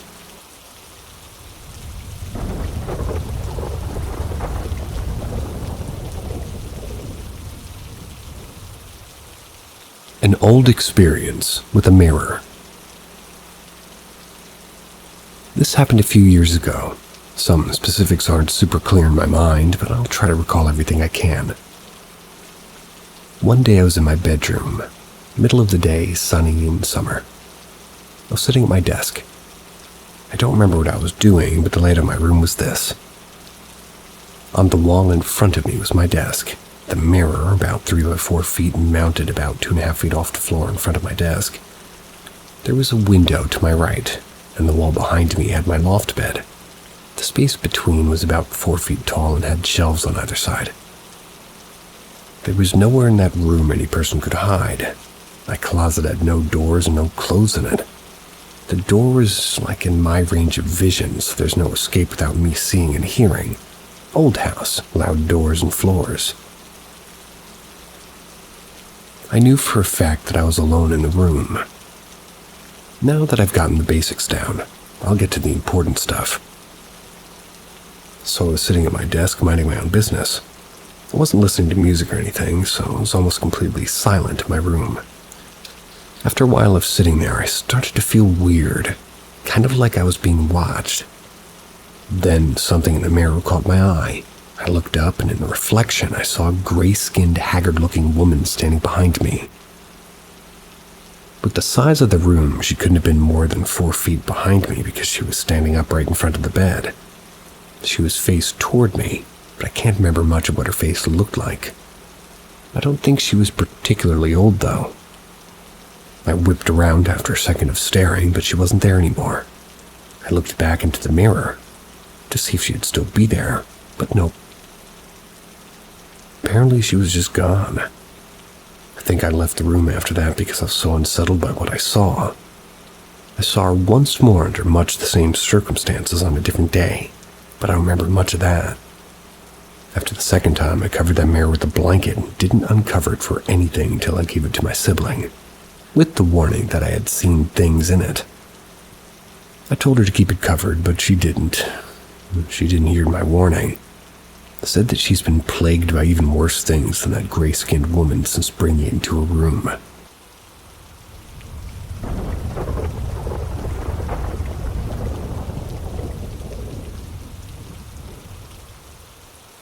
Late-night bathroom encounter. First, let me set up the layout of where this happened. My upstairs hallway, 5 rooms connect to it. In order from the stairs, it goes my sister's room, the bathroom, the office, master bedroom, and then my room at the very end. The stairs lead down to the kitchen and share a wall with the bathroom, so you can hear anybody on the stairs quite easily. In addition to this, it's not a new house, so you can hear everything. Thin walls, loud floors, and doors. Deja vu. Now what happened is one night I had woken up around midnight, 1 a.m. because I needed to go use the bathroom. The standard amount of grumbling because I didn't want to leave the warmth of my bed. I got up and walked down the hallway to the bathroom. Everything was perfectly normal until I went to go wash my hands. The sound on the stairs made me pause because it didn't sound like one of the cats. They are fat and old and had a very distinct way of going up and down the stairs. I listened as quick, light footsteps ran up the stairs and around the corner to come down the hallway. They ran up and down the hallway twice before stopping in front of the bathroom door, which I couldn't have been more than maybe 3 feet away from. They breathed loudly in, out, in, out, in, out. Then they ran back down the hall, down the steps into the kitchen where they stopped making noise. I would have been able to hear them if they continued. I was rightly freaked the hell out because the sounds I heard were very clearly made from a little kid. Of which there were none in my house, by the way. The footsteps were too close together and light and quick to be anybody in the house messing with me. In order to move that fast, anybody who lived there would have had to have made at least twice as much noise. The only one capable of running as fast as what I'd heard would have been my sister. But again, she couldn't have done it that quietly. I ended up waiting for about 2 hours in the bathroom before finally coming back out and booking it to my room. Any perpetrators would have, they would have been heard if they tried to return to their room or if they were anywhere awake because our house is very quiet at night. I heard nothing after that night. No footsteps, no breathing, no activity. The next morning, I asked each of my family members individually and separately, so they couldn't talk to each other between my interrogations, if they'd gotten up at all last night, or even if they'd heard anything. None are very good liars, and I know when they're telling the truth, so when they all said that they all slept through the night, I couldn't help but just believe them.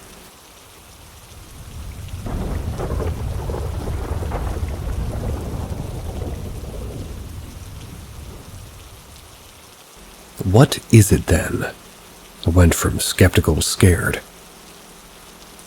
So I've always loved scary stuff, films, books, and games, but never believed in anything paranormal. Had some weird stuff happen, but I'd ignore it and shrug it off. Must be a rational explanation. Then a few years ago, my friend wanted to do one of those paranormal ghost hunts that was taking place in our local area. I thought, why not? I've watched loads of TV ghost hunts. Probably be fun. And it was, for the most part. The building we went to had a really horrible history, but there was a big roaring fire and comfy seats and the atmosphere was cozy rather than scary. They even fed us loads of tasty food. It felt like we had gathered around to tell scary stories. I never felt frightened once. A couple of strange things happened and a spirit box clearly said my name, but that definitely wasn't evidence of the paranormal. I put it down to coincidence. In the middle of the night, the investigators got a Ouija board out and asked for volunteers. My friend and another person in the group wanted to do it, so I decided to join in too. It started spelling out words almost immediately. I didn't pay much attention to what it said because I was so focused on watching the other two catch them and moving the pointer. I wasn't moving it, so obviously it was one of them.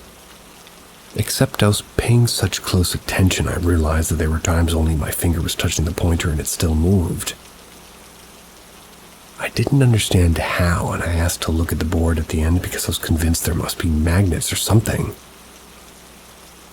As soon as it was done, out of nowhere I realized I was really, really tired. Just totally exhausted. One of the people in charge of the group who said he was a psychic seemed really concerned. I had to reassure him I just wasn't used to being up at that hour. I'd been up since before 6 a.m. and it was now 4 a.m.-ish. So I just wanted my bed and chose to leave early. I got home, gave my dog some attention, and went to sleep. The next morning I heard some weird noises that seemed to be coming from the door when I was in the bathroom. Thought it was quite weird, but I ignored it. Probably a draft or maybe vibration from somewhere. I went into my bedroom and started getting dressed. Heard my dog being silly on the other side of the bed behind me. He was a GSD and very big. What is a GSD? He was making quite a bit of noise, sounded like he was digging underneath my bed. I turned round to talk to him, to see what he was doing, and he wasn't there. I checked under the bed and all around the room, and nothing. My dog was downstairs. This actually freaked me out because I definitely know what I heard. Over the next couple of weeks, I checked for mice, because what else could it have been? Smaller things started to happen, from stuff like being certain that I saw something move on the other side of the room in the corner of my eye to strange noises. Sometimes things would just fall, a book falling off the table or a stack of plates clattering on a drying rack. I ignored a lot of this. Oh, I just heard a plate hit against another plate in the kitchen. Must be a draft in there or something. Other stuff I couldn't explain. Once I was home alone, I just cleaned around the house and had been chilling on the sofa watching TV. And I decided to get a drink or whatever. I walked in the kitchen and I saw some fruit roll the length of a counter. That fruit bowl is tall and there's no way any fruit could tumble out. It was only about a third of the way full. Nobody else was in the kitchen. I couldn't explain it. Some things that happened were frightening. I'd be home alone and hear someone walking around upstairs. It was a different sound to the usual creaks. More than once I woke up to my dog standing in the doorway of my bedroom growling. He wasn't much of a growler and it terrified me. I'd go check expecting an intruder. The worst thing by far that happened was the last. It's the weekend morning, really bright and sunny. I woke up super early, let my dog outside, and went back to bed. I had a coffee and a book and was just planning on chilling out for a bit. After a bit, my boy jumped off the bed and looked out of the bedroom doorway, then just laid down, so I went back to my coffee and book. Then out of nowhere, there was the loudest crash that came from the loft. I jumped, my dog jumped up, and then it sounded like something was falling down the loft stair. There was noise of running up and down the stairs, and like all hell broke loose. I could have sworn there were at least 20 people up there just throwing things as hard as they could off the floors and walls, kicking things, like they were running around like crazy. I could hear things smashing. Went on for a while as well. I was absolutely terrified. Could have sworn there was people up there. I heard running on the stairs but couldn't see anyone, and when it stopped neither of us dared to move. I didn't take my eyes off the stairs. Eventually went up with my phone ready to call emergency services, but there was nobody there and nothing was out of place. I've got no explanation. I posted here and someone reached out, told me to ignore it the best as I could and it would go away. It did, and this was years ago. I'm in the same house though, and recently had a few weird experiences happen that's left me feeling unsure.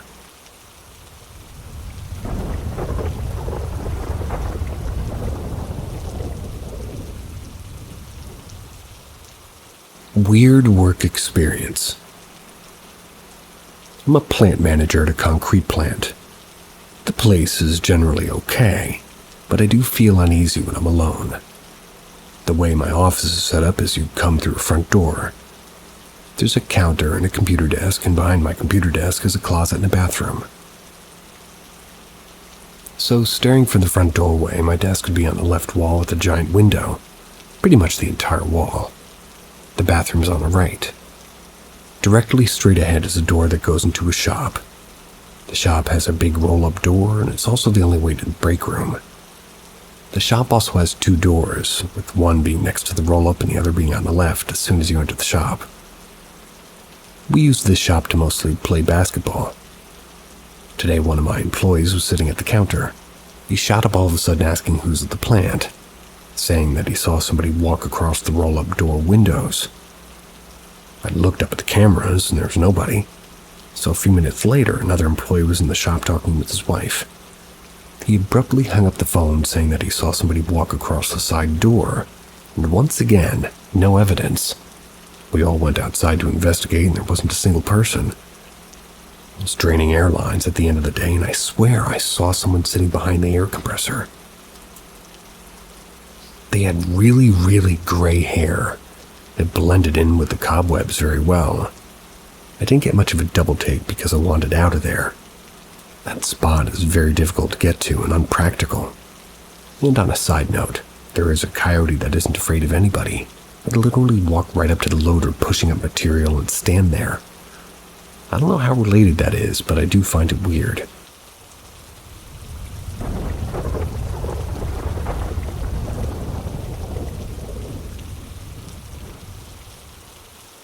I need help. Paranormal occurrences since I was a child. When I was very, very small, like 4, I believe, we lived in this house where we couldn't go to our attic. My mom told me all of this, and every night my parents would hear music like a piano or an organ, which was really weird since you couldn't go up in the attic, let alone put a big instrument there. My mother told me stories of how our toys would be thrown all across the room, how my dad went to the butcher across the street for food and would run home because my mom went outside screaming with me in her arms. My dad would go up in the house and find our chalkboard standing in the middle of the hall slowly turning. There were more things. Knocking sounds, posters being thrown off the wall. My mom would get roses from my dad and she'd suddenly find them in a circle on the ground. But the scary part is they told me one night that they went to bed and they saw this black smoke on their wall slowly going to the window. they were absolutely terrified. Now skip forward a good 3 years, or I'm about 7. This is a thing I'll never forget. I'd lay in bed sleeping to suddenly wake up and having something black lay on top of me, laughing. I was terrified. I couldn't move at all, my face shoved into the pillow when I laid on my back, and I don't remember a lot, just at one moment and me waking up in the morning. Then it all calmed down a little bit, until we moved to this house where above my room would be an entrance to the attic. But the attic was so small, you'd have to practically crawl to move around there. Yet every single night I'd hear footsteps there. Our dog would start going crazy, barking all night long. Doors would be opened, and one day I had heard my parents go into their room to sleep and my sisters were already asleep, when downstairs I heard the chairs moving. Later that night there was this noise, as if somebody was tearing apart the floor or scratching it. It was like really loud. My mom and sisters heard it too. We found out that one of my sisters had been doing Ouija board sessions, and after a good year we moved again. This is where it gets more personal for me. One of my sisters, and well, we moved. My older sister moved out with her boyfriend, so we went to an apartment. Thought we were free of it all. Nothing was less true. My mom would constantly have stuff thrown at her. She'd always be sick, have scratch marks, and one day even teeth marks on her arm. My sister got so mad and decided to taunt whatever it was, and since then she became a target too. She told my mom of how she was pulled underwater in her bath by something she couldn't see. My mom thinks she became targeted because she's always caring for my mom, and sadly, with a heavy heart I must say. A few months later my sister passed away due to cerebral hemorrhage. So it was me, my mom, dad, and my little sister left. After my sister passed away, my mom got attacked less. She still feels heavy breathing and something touching her at times, but she believes it's my sister. Now I would like to say that's where our haunting ended, but it's still going on to this day. I'm 20 now, but ever since we moved I got affected. I remember coming home talking to my mom about my day at school, and suddenly my stomach burns, and I'd have 3 scratch marks. I woke up one night screaming for my dad because I saw these bright yellow eyes staring at me. I slept with the lights on for a week and my dad told me he too saw this as a child. I still get scratches every now and then, and recently my sides burned really heavily only to see 3 red scratches on my stomach. It was not my cat. Cat's marks leave a trail of blood and they don't burn. And I would have felt it if my cat scratched me. Sitting at my PC when it happened, my cat was sleeping. It just burned out of nowhere, and then, these 3 scratches happened. This happens a good amount of times every so often, and I'll also hear footsteps when no one's home or stuff moving, and they're not soft footsteps, they're loud. Recently I was getting ready to shower. That's when I heard a loud knock on my shower door, only to see a can of body spray was thrown from across the room accompanied by a scratch mark on my back. When my sister passed away, a medium came by and told us that there's a ghost following my mom, a bad one, a hooded ghost who's dressed in black and hides his face. My mom described him like that before the medium came years before. He also said a spirit was attached to me, a female one, but he said, my sister and my great-grandmother kept us safe, and I believe him, but he said stuff only she knew. Back then I had a crush on this girl who was blonde, and he said, your sister says that blonde girl isn't good for you. And then he said her name. So why would a female spirit be attached to me? Do you think it's her that's scratching me? What do you think it is, a demon, just a malevolent spirit? Why would it scratch me? Attention, to harm me? Should I be scared it'll try to attack me? It's been 6 years since the medium came. Never got into contact with another medium, so I have no idea why somebody was attached to me. Could any of you provide me with an idea of who this could be?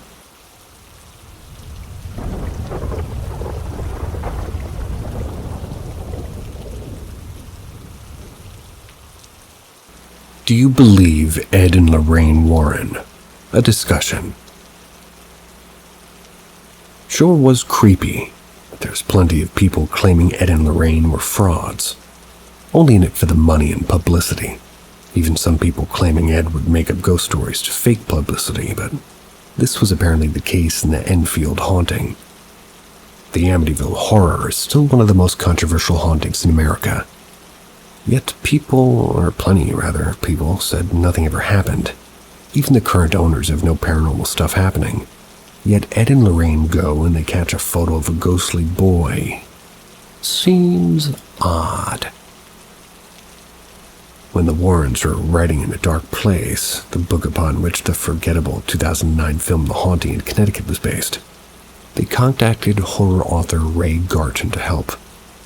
Garton went into the project thinking that he'd be interviewing a family who truly believed they were being haunted, but quickly found that the family was deeply troubled, and no one involved could keep their story straight. When he expressed his concerns to Ed Warren, he responded, "All the people who come to us are crazy.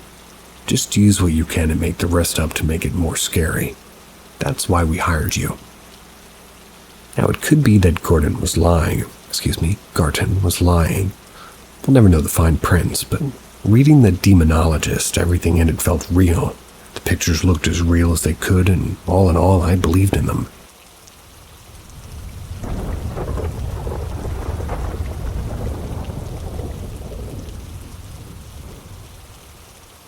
Neighbors heard loud screaming last night. Some quick information about yesterday. My parents were with friends on a night out. My sister was with them. I was home alone and laying in bed. My family's had a history of hauntings and weird activity, but for the longest time I was so invested in the paranormal I myself got scratches and started getting affected. I told myself maybe if I stopped being so into the paranormal stuff, I'll be left alone. Now, on to what happened yesterday, at around 22:30 or 10:30 p.m. if you don't use 24 hours. I was lying in bed and everything was quiet. This morning my neighbor was asking my father why they were screaming and banging doors and stairs very loudly. My dad was like, "What?" Wasn't even home. So we asked another neighbor and they said the same. They heard my mother, sister, and father shouting. They woke up and they were contemplating calling police due to how loud it was. Doors were literally slammed, stairs were pounded on extremely loudly. A car even stopped to bang on our wall to ask if everything's okay. The crazy thing, besides the car stopping, I didn't hear anything. No screaming, no doors slamming, no footsteps on stairs, no banging on the wall. I did hear the car drive away, but that was it.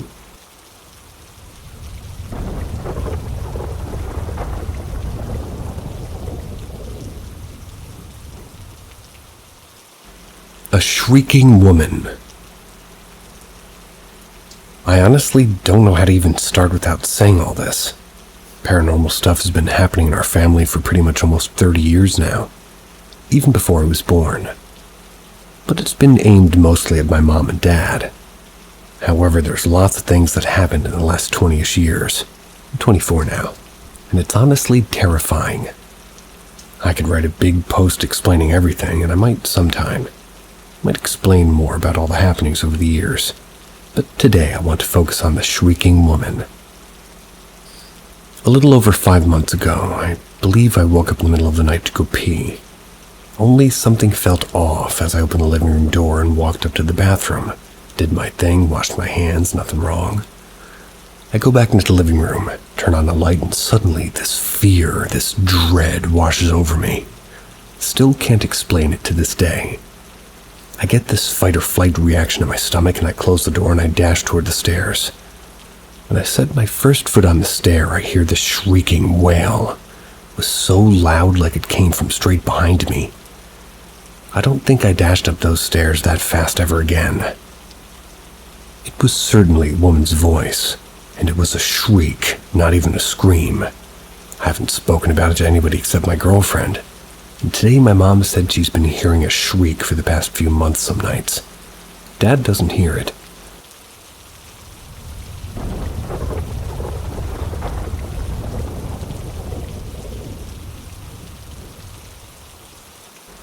Mom and I had the same dream of my deceased sister. In 2012, my sister passed away due to a brain hemorrhage at the age of 18. She had a cat she loved dearly. We kept the cat and took care of the cat for years. Last week, the cat started acting very odd, so we took her to the vet. She had fluid in or on her lungs, and breathing hurt her a lot. She had cancer too, was never found, so we had to make the unfortunate choice to put her down at the age of 15. We've all been grieving because we loved the cat. She was also one of the remaining tethers of my sister to this world. I kept wondering if my sister has her cat with her now. And the last night I had a dream. I saw my sister. I don't remember where it was, just that it was pretty dimly lit. She was smiling, and next to her stood the cat, looking healthy as she used to. I first thought not too much of it, that it was just maybe a grieving thing. Well, in the morning, I told my mom I had a weird dream. She instantly said, "Me too." I described how I saw my sister and the cat next to her, and she raised her arms and looked at me with a full-on confusion face. She said I had the same dream.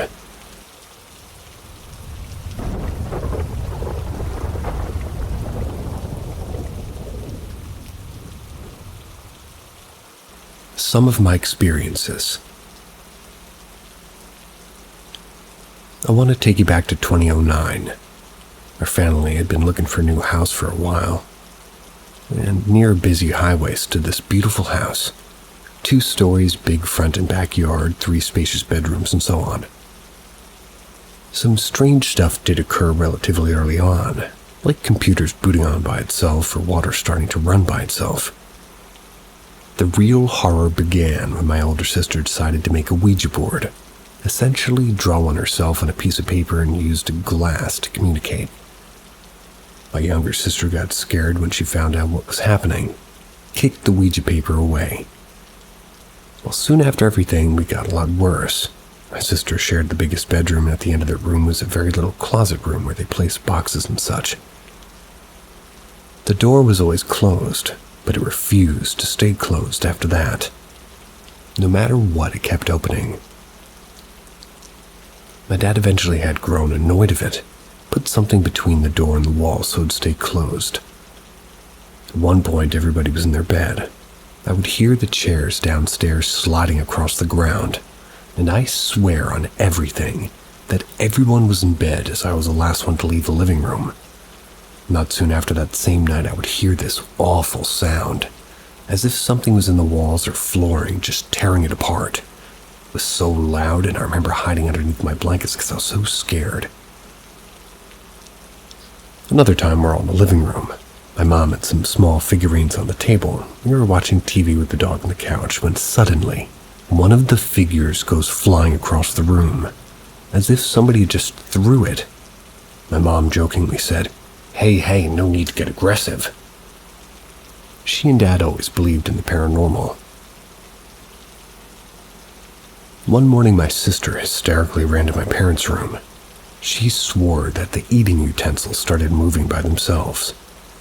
Our dog started becoming way more wary and aggressive, not towards us, but to the furniture and doors, especially the basement. At one point, my parents screamed at night and I went to check, and they sat there in shock, and I think I asked what was wrong. They claimed there stood a black figure in the corner of the room. Things kept happening. Weird piano and violin sounds in the attic. We did not own any instruments. My parents at one point saw a black shadow move across the wall towards the window and disappear. My posters were ripped off the wall at multiple occasions. Plushies in my sister's room would sometimes lay in a circle that caused my mom to call Dad hysterical. My dad told me recently that in the house at one time, he woke up with my mom's hand around his neck, and as she stared at him with a smile and laughing silently. My mom said she often saw the figure, a humanoid fully black with a veil. She often had scratches and bite marks. In winter of 2010, the boiler in the house broke and we simply moved. Everything kept going wrong. When we moved, I started getting attacks. I would often have scratches that I had first brushed off to me scratching myself in my sleep. One time I came home, greeted my mom, and made like a hissing sound from pain. Lift up my jacket and hoodie, and as clear as day, 3 scratch marks were on my hips. I remember at one point I put some coins on my bed. I don't remember why. Walked to the living room to ask my parents something, and as I turned around, I hear a clang. One of the coins somehow got thrown toward me. I'm going to stop here as I don't want this to get too long. Stuff still happens at times, and unfortunately, in 2012, my sister, a middle child due to a brain hemorrhage. When she died, everything calmed down a bit. Maybe she's protecting us. I hope so. Me too.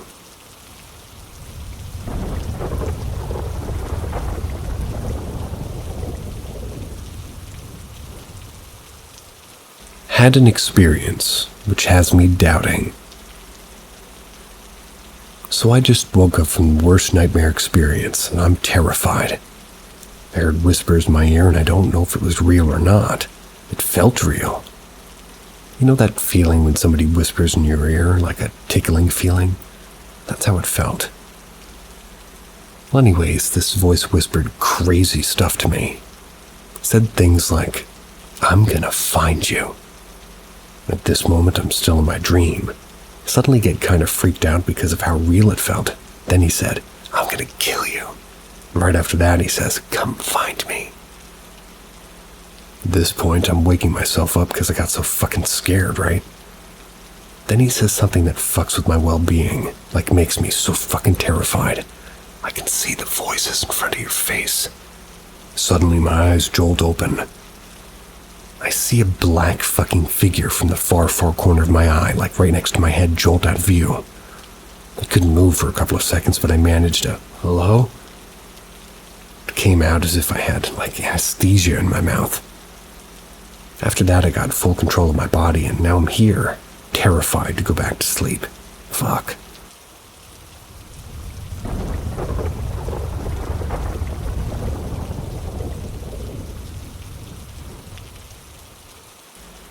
The new mom push. I gave birth to a baby boy mid-March. We had to stay in the NICU for 5 days for observation. My husband and I brought him home, and immediately the physical signs I get when a spirit is near were happening. Albeit I blame them on postpartum healing and hormonal changes.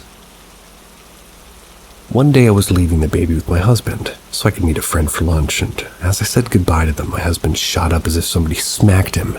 He was freezing to the touch. I brushed it off because he's sort of never had a spiritual encounter. But that same night I went to sleep in that room while he cared for the baby, and as soon as my son started crying, I heard the floor creak and felt physical pressure on my shoulder, as if pushing me to go get my baby. The next night when I went to sleep in the same room, the baby cried again, and a firm 3-tap knock on the glass happened. That was until I went back to the bedroom with the baby. A few nights later, I was making a bottle for the baby, and he was again crying from the bedroom, and the door slammed shut in the kitchen. Next night, I was again making a bottle during the crying, and the light turned on and off 3 times at paced intervals. This spirit is persistent. Doesn't respond to my talking with it. I've had other spirits that are more respectful, and I ask not to be touched or my items not to be messed with. I always make sure to properly communicate as nicely as possible. Anyway, I have a few theories about this, but one sticks out. We currently live in a family home where older relatives started their lives and raised their families. Many women had negative pregnancy outcomes here, and I fear my newborn is upsetting these spirits. I had a dream this morning about my aunt and my baby in which the spirit was tormenting them. Her baby died at 10 days old. The family members that lived in our house despised my aunt.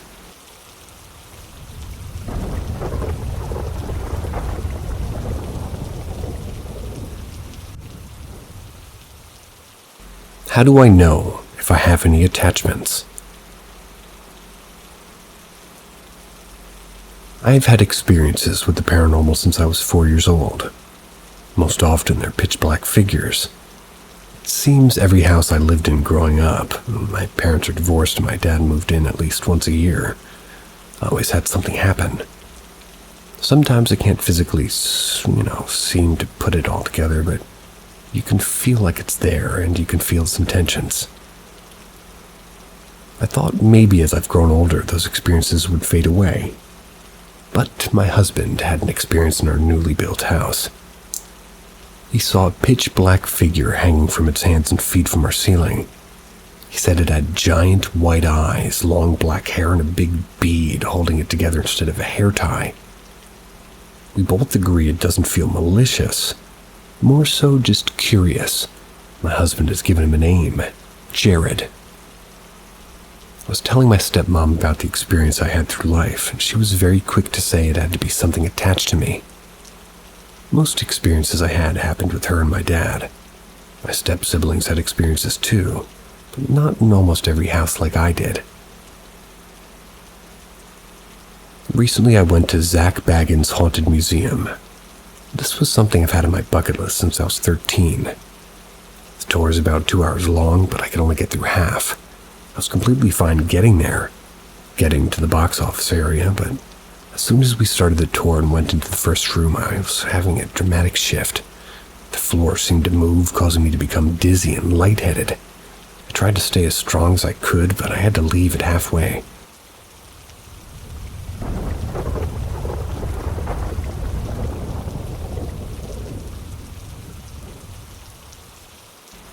I saw something in my father's car twice. This happened a long time ago, but the memory of it still burned into my memory. I was young enough to still be sitting in those booster seats that they put your child in and the tray attached for food and all that. I was playing with a little toy car in the backseat of an old 1988 Honda Civic in my little car seat. We were on the road when suddenly, slowly, a shadowy figure crossed over in front of me. The best way I can describe it, it's like it was shaped like one of those Pac-Man ghosts, but black and with a pair of human-like eyes. No other facial features. It was small enough to fully fit into my kiddie tray thing I was using as a race car track for my toy. That was as it passed in front of me. Even then, I remember being freaked out since nothing in the car even remotely looked like that, nor could anything have been reflected like a shadow to look like what I had just seen. Of course, I immediately told my parents, who just simply brushed it off and didn't believe me. Even now, as I think of it more and more, I still cannot explain it. The second time I saw it was a bit later. Can't remember how much later, but I know that I'd outgrown the booster seat, but I was still sitting in the back of the car. I was climbing into the back seat of the car when I saw it again, only this time it was on the seats, and much bigger than before. Tall enough to cover the whole middle seat in shadow. It was positioned almost as if it was looking out from behind the shadow being cast by the driver's seat. And only one eye showed this time. I lost my shit, quickly ran from the car to my parents' confusion. Now I knew this couldn't possibly be a shadow being cast from something already in the car, because when I finally worked up the courage to look again with my parents, it was just gone. To this day, I haven't had any paranormal encounter nearly as weird as that one. I'm not one to believe in ghosts or spirits, but even if I can't begin to explain what it was that I saw then, that was the last time I saw that ghost, and shortly after my father gave away that car to a friend of his. I don't know if ghosts can haunt cars, but if they can, that car was for sure haunted.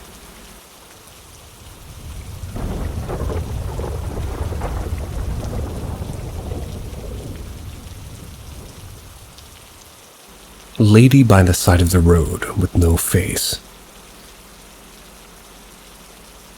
On a fairly busy road last night at about 8:45, there's a human figure. I think a woman standing almost to the white line to the point that I moved to not hit them. German Shepherd at her, in air quotes, side, and the dog was bouncing, but she was completely unmoving. Shoulders hunched forward, face slightly down and tilted, white hair down past the shoulders, dark clothes that were more like shrouds. The clothes looked like they were a pile of clothes or blankets somehow. It's hard to explain it, really. Also, the dog was kind of pulling or being restrained by what I assume was a leash, though I didn't see a leash or the lady's hand. But the lady didn't move at all. Not an arm, not a shoulder, nothing, totally still. In that first flash of a second, I'm thinking mentally ill person or person on drugs, but this is the part I can't get over. My 15-year-old daughter saw it too. It had no face. It was a complete white void that was 100% not a mask or covering or anything else. It was actually faceless. There was no dimension, shadow, or texture, definition, nothing. It was a blank, pure white that was just empty. I'm truly certain that what I saw was not a mask, a hood, face paint, or some other costume or prank. I've seriously never seen anything so messed up in my life. I wanted to turn around to look again, but my other child was scared and crying from our reactions, begging me not to. So I didn't. She didn't see it like me and my older daughter did. I got home and posted on social media and explained a phenomenon group from my state.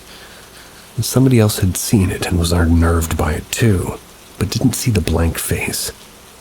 Another person had called it into the police saying that the woman was sitting with her back to the road as they drove by, and the police checked the area with no findings. I'm open to finding out more about this from people who may know.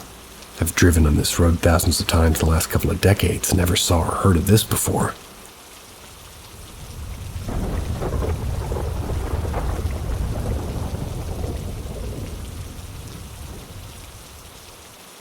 It has a name. The Hat Man. I was about 9 or 10 years of age or so when I saw a tall black figure with a dim glowing red eye standing in my doorway. It happened in the middle of the night, and that night I remember particularly having a difficult time falling asleep. Something just felt off, and I couldn't explain why. I'd just started sleeping on my own maybe a month prior, so I was still getting used to that. But this night was different. I was so scared of nothing, scared to even breathe, scared to expose my head out from under the covers. I felt like I was being watched. My bed was in the upper left corner of the room, and my bedroom door was about 4 feet away to the right, so that's when I slept on my left side. I'd be facing the doorway. My room was right next to the staircase, too. I must have been awake for hours, shutting my eyes tightly and suffocating under the blanket, slowing my breathing and stiffening my muscles before I couldn't take it anymore, popped my head out for some air. But as soon as I did that, I felt a presence in the doorway. I willed myself so hard not to open my eyes and look, but I did it anyway because I wanted to confirm that that maybe what I was feeling was just a feeling. At first, he was just standing there, and all I saw was just a silhouette of blackness. I could tell he wore a top hat and a long coat, and the edges of his silhouette weren't crisp, but hazy. He was also tall, or looked tall, because the top hat was almost touching the doorframe. But when I focused on his face, that was when I noticed glowing red eyes. But they were soft, dimmed glow, barely even noticeable. I felt my entire body freeze, all the hairs in my body stand the moment I saw him. I could not move. I could not breathe. I couldn't even blink. I was too afraid to look at him and too afraid to look away at the same time. I honestly don't remember if he had left, but I know I blacked out because I couldn't remember anything after. I couldn't even remember how I even fell asleep. Years later, I'm in my early 20s, and I somehow remembered this incident randomly. I decided to look him up with the descriptions I still remember from my childhood. I discovered that he has a name. He's been seen by many others before, too. The Hat Man.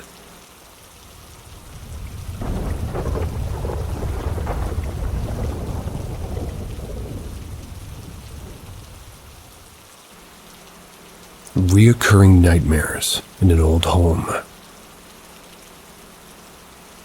I, a 27-year-old male, just had a nightmare last night about an old home that we'll refer to as the 7th Street Home. To preface, we rented for 10 years due to its size and low price. but due to gentrification, we got priced out of the region. I know that one.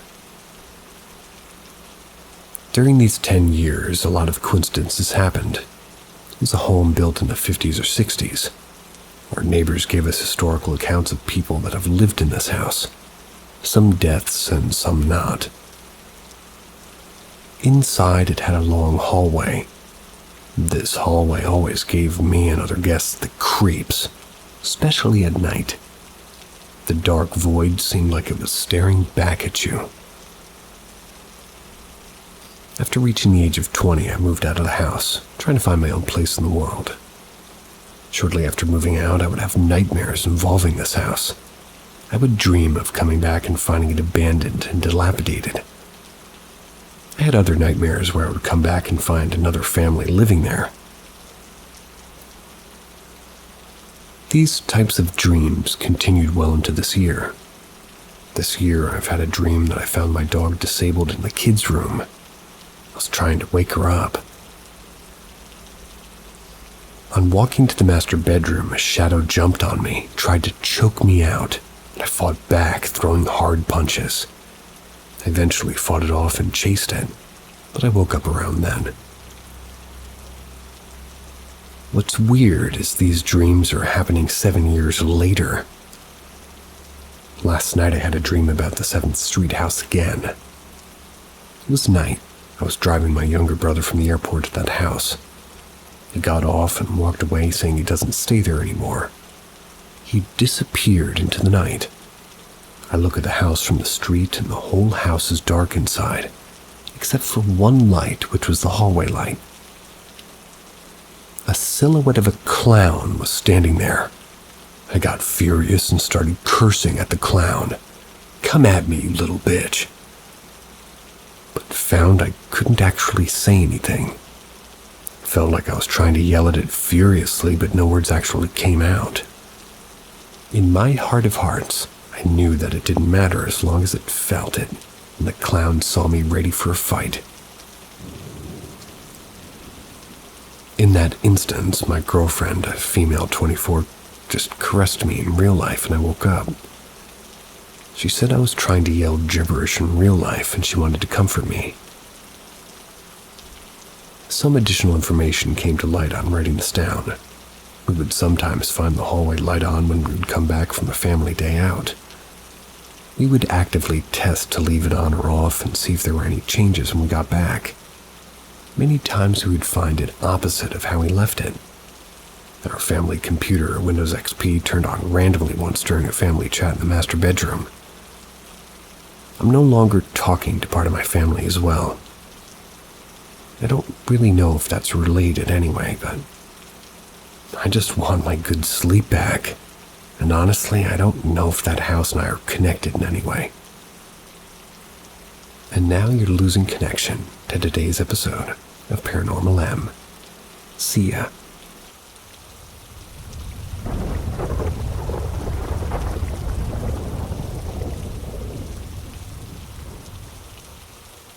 Prepare to be mesmerized as you enter the world of Paranormal M, where every story is a true submission in a doorway to the extraordinary.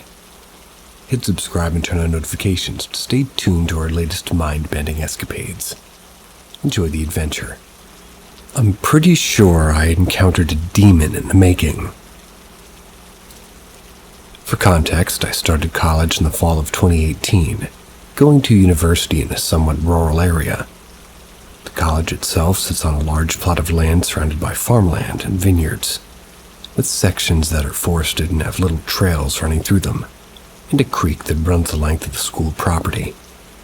The college has even had a murder victim dumped in one of the wooded areas on campus, but that's a story for another day. Freshmen were required to live on campus their first year, and one of the benefits of that was that we had unlimited access to school cafeteria, otherwise known as the CAF.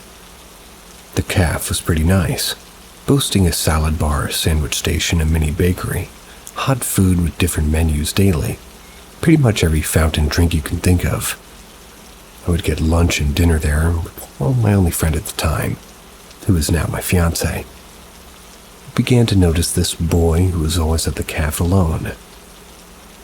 It wasn't uncommon to see students eating there alone. My school had pretty poor community outreach and school spirit, but something was really off about this kid.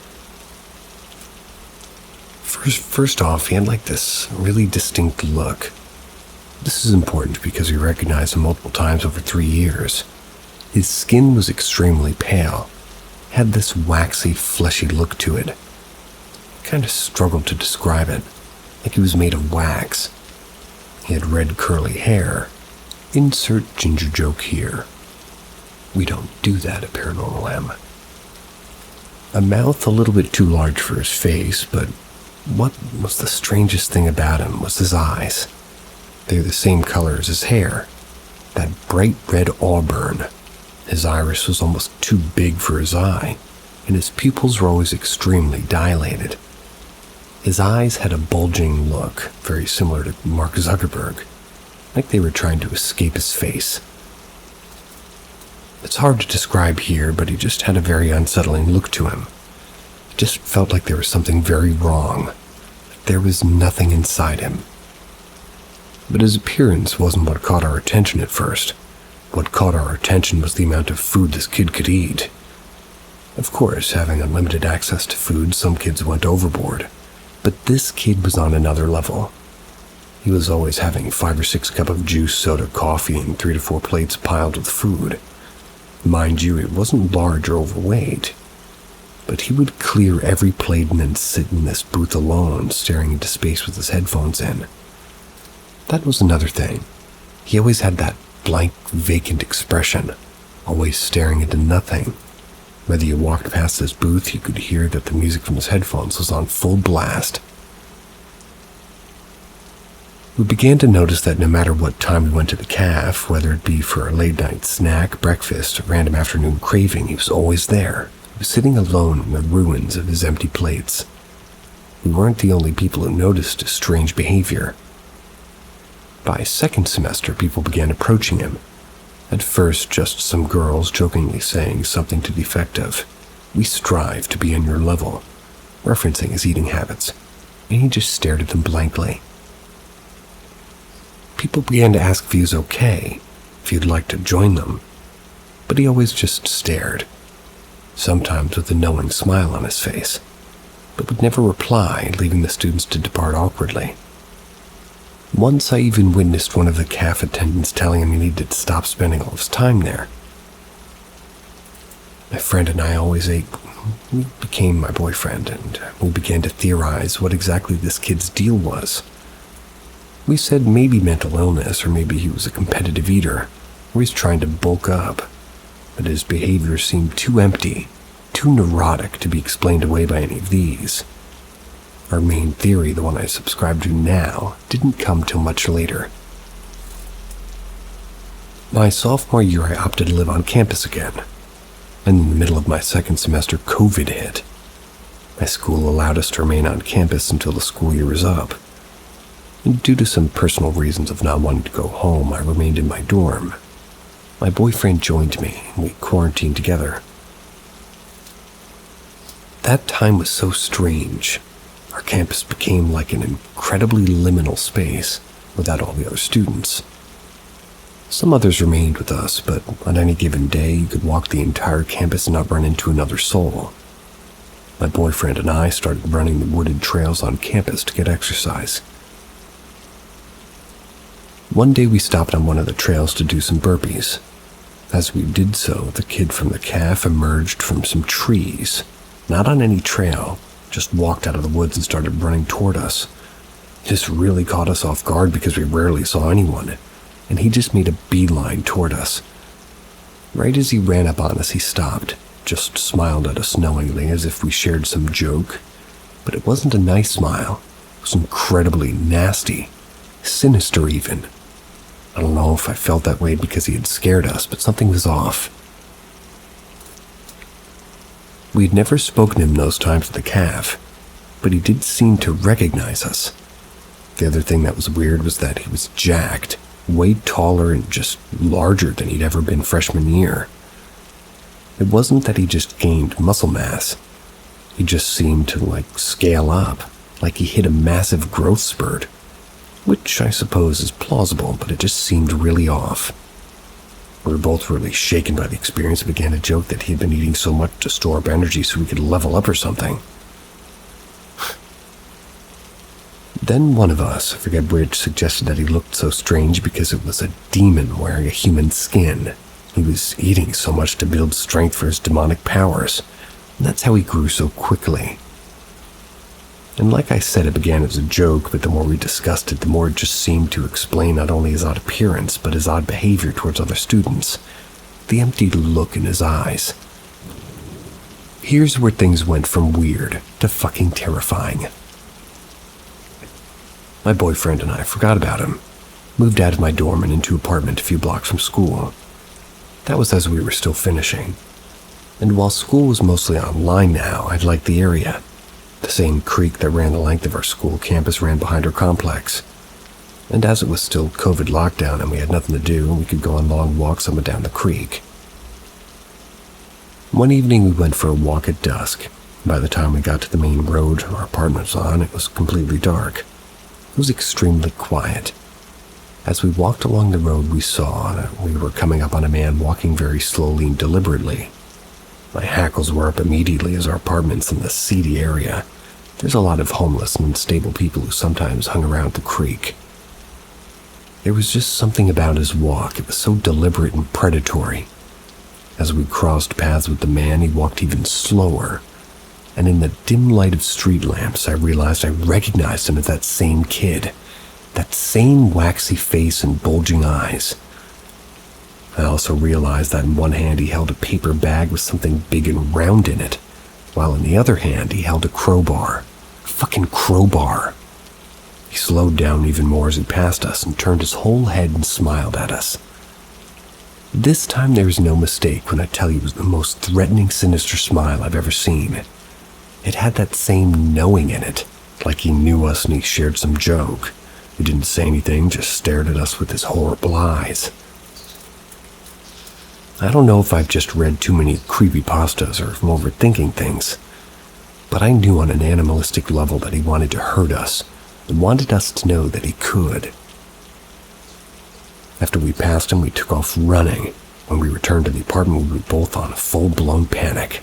Even my boyfriend, who tends to be pretty level-headed and skeptical, wanted to call the police. We did, and as soon as we began to explain the situation, we felt pretty foolish.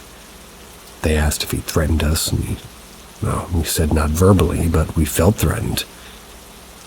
Despite the absurdity of our call, they said that they would look into it because obviously there's not a lot of non-nefarious reasons to be walking around at night with a crowbar. But we never really heard anything, and we never saw him again. And to close this, I think the whole thing is strange, how this kid kept showing up in our lives over 3 years, and it always seemed to be recognizing us. Always seemed to want to let us know that, he knew us. I think as people we know when there's just something off about a person, when there's nothing going on inside. People have said as much about sociopaths that they've had run-ins with. But what I want to know is what you guys think. Did I encounter the Antichrist leveling up, a demon, or a really troubled kid who became a dangerous man? Maybe he's just a depressed kid, but I'll hold firm that, we were at the very least threatened by this guy and he wanted to hurt us, and that we encountered something or someone evil. What do you think?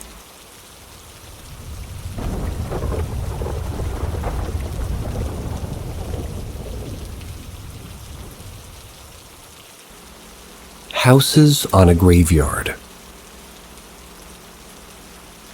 Anyways, some context for new readers.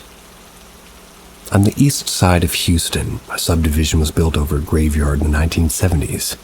New homeowners dug for pools and they started unearthing bodies. Come to find out, it's an old slavery graveyard, the Black Hope Cemetery. There's an Unsolved Mysteries episode if you want more history, as well as a Facebook page of the homeowners' experiences that lived in this community. I own 2 houses in this subdivision, having experiences in both houses. My house I currently live in would be on the north side of the original graveyard. So now the new stuff. Buckle in, this will be a long post. My wife and I are finally submitted to the idea that something's here. There's too much going on to ignore it. My wife put the picture that was in my last post of what looks like somebody standing outside my son's room on Facebook. Gained a bit of traction, even catching the eye of a reputable ghost investigation group. We had a preliminary investigation which proved to be an interesting experience, to say the least. The investigator put REM pod, some light-up crystals that only light up with energy. No idea if they work or how they work. All she explained was that they don't light up when she touches them. It has to be some kind of energy. And an audio recorder. Yes, all of this is audio recorded. That was as she's asking us questions in her questionnaire. We were telling of past experiences with REM pod went off constantly. It seemed to react as we told what was happening in the house. I don't know the validity of these things, nor do I think these prove our house is haunted. It was interesting nonetheless. After the questionnaire, she brought out what she called a portal. She explained that instead of white noise like a spirit box, it used low frequency that we can't hear or produce energy. It looked like an old guitar amp with a metal coil run along a strap with a white box on the side. She turned it on and immediately 2 voices came through, a man and a woman that seemed to be talking to each other. Couldn't understand anything as the conversation was broken words and an occasional full word. Oddly, the woman's voice sounded familiar from what I had heard in my last post while taking a shower. The man's voice was new. Anyways, the investigator had said that the paranormal are attracted to children, especially autistic children. So that made her ask about my daughter. Immediately it said protect her. We asked a series of questions, and there was not a lot that we understood that came through. However, during a break, a voice said clear as bell that said, "We see her." My daughter, who was sleeping in my son's room, had walked out of the room into the hall and stood in the doorway. My wife and the investigator and I were looking at the box when this was said. My wife turned around, and there was my daughter looking at the new person in our house, looking confused. Then the shift of conversation suddenly went to her. We started getting responses. We asked if my daughter saw them. They said yes. We asked if they checked on my son. The man responded, not really.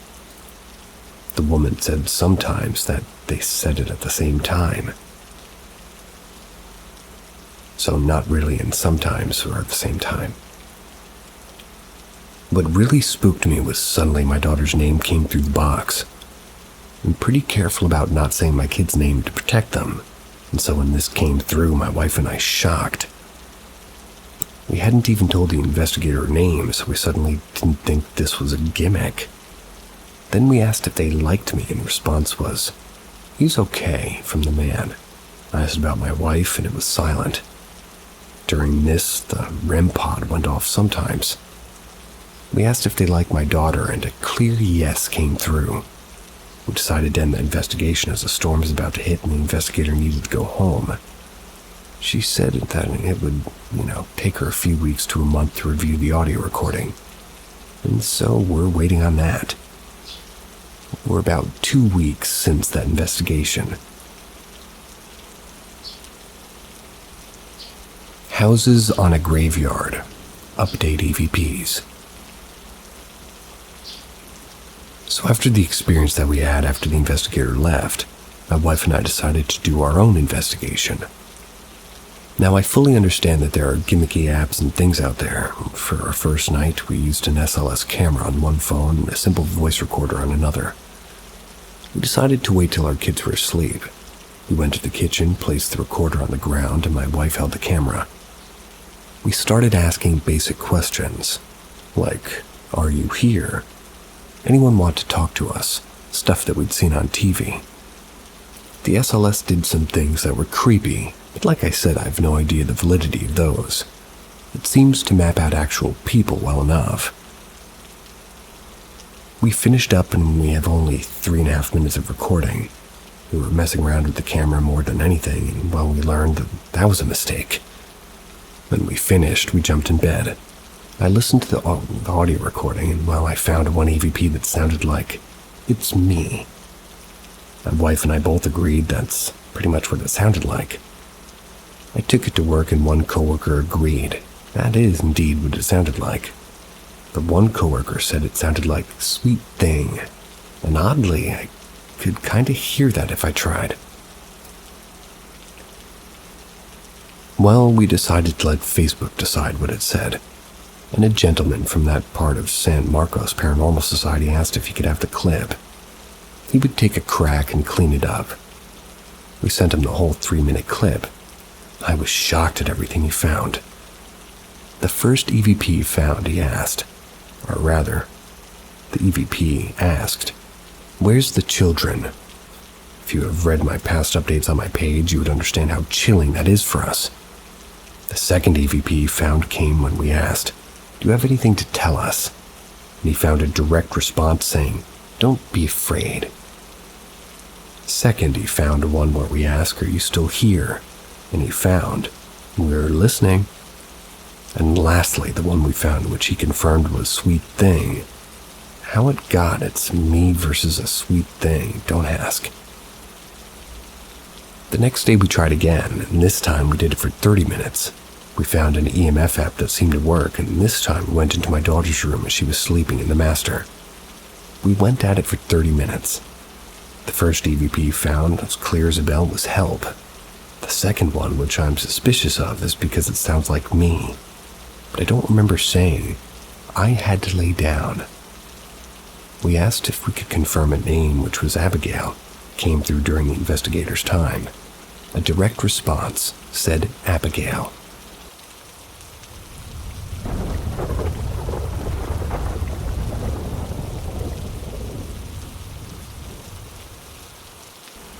My dad died, and this was the affirmation I was left with. In June of 2021, my dad of 93 years had a 3 heart attack series, one after another in the ER, and I couldn't find the DNR paperwork. We'd been talking about and discussing things for years about me moving in and running the house, so Dad said to come home. I rented out my house to good friends to look after for me, and I moved home. Dad's not expected to leave the hospital, but the stubborn old man he was wanted to pass at home. So I escaped and kidnapped and arranged discharge and whatever. Get Dad home, Mom sort of forgot what,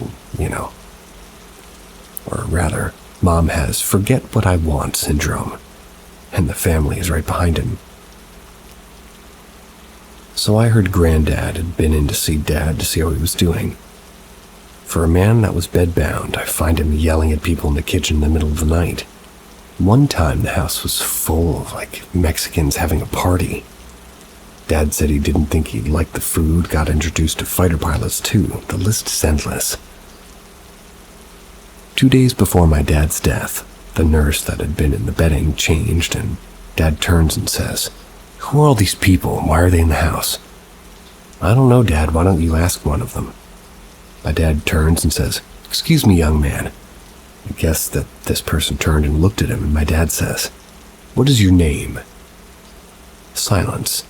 Dad turns to me and says to me, "He says his name is Andrew." "That's nice," I say. Dad says, "What does he do?" I said to Dad, "I can't see him. You ask him." So Dad turns away and says, "Excuse me, Andrew, what do you do?" Silence. Dad leans forward and says, "Sorry, I'm deaf, I didn't catch that." Dad turns back to me and says, "He's gone, but I think he heard him and it broke his heart." 2 days later, Dad passed away. My brother and his second wife show up 2 days later to help with us to start arrangements. Dad was gone, Mom and I are fine, no rush. I'll be right back going to put some slap on my face.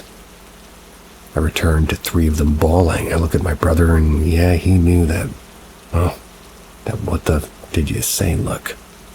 He looked at me and said that was Sue on the phone, his first wife.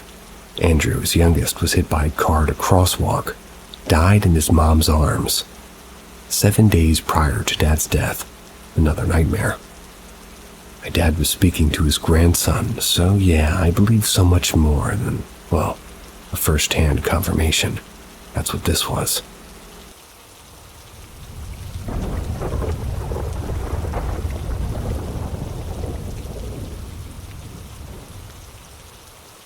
My dad's story before he passed. Not sure if I picked the right flair, so I promised to write about my dad, so here's pretty much the story. My dad had 3 consecutive heart attacks in the emergency room in the hospital. The date was June 2021. Doctors don't expect him to come home, yet he defies them, and 3 weeks later he is home, and under the care of the palliative nursing staff along with my mom and myself. During the next 5 months before he left us, I would walk into the room and he would be fully engrossed in a conversation with the invisibles. One time he said the room was full of Mexican people with food and he wasn't sure if he'd like the Mexican food. I told him to tell them to go away. One time he introduced me to 2 invisibles that he said were fighter pilots. Dad said his dad had been to see him. My uncle that my dad said traveled thousands of miles to see Dad, and despite all of this last one was the clincher. 2 days before Dad passed, Dad was in his chair and was sitting on his bed. "Who are all these people?" he asked me. "I don't know, Dad. They're invisible, so ask one." My dad turns away and says, "Excuse me, young man, sorry to bother you, but what's your name?" There's a brief pause, and my dad turns to me and said, "His name is Andrew." "That's nice," I responded. "What does Andrew do?" he asked me. "I don't know, Dad, can't see him, so ask him." He turns away from me and says, "Excuse me, Andrew, what do you do?" There's a pause, and Dad with his hand to his ear leans forward and says, "I'm sorry, I didn't catch that." He then turned to me and said, "He's gone." That was on a Tuesday. 2 days later, Dad passed. And this is where the story gets freaky. So my brother and his second wife show up on Saturday so we can go to the funeral home and make final arrangements. I leave to put on my makeup and come back into the room 10 minutes later, Mom, my brother, and his second wife sobbing. "What did you say?" I asked brother. All choked up, he said he just got off the phone with his first wife. Their youngest son, Andrew, had been hit at a crosswalk and died 7 days prior to Dad's death. Couldn't even tell my brother until she had him cremated and buried before she told him. I believe Andrew didn't want to tell his grandpa that he was dead, and that's why Dad didn't hear him. I think Andrew realized that that's why, he hadn't been told of his death. He wasn't going to tell his grandpa unless Dad didn't want to tell us. His first wife wouldn't let the kids, 5 kids they had together, see my parents, so it's no wonder Dad didn't recognize him. So yeah, I believe in the afterlife. Just need to finish what I need to do here before I get my turn. I hope Mom and Dad have a most excellent place to live when I get there. That was a repeat, but it was still a nice retelling.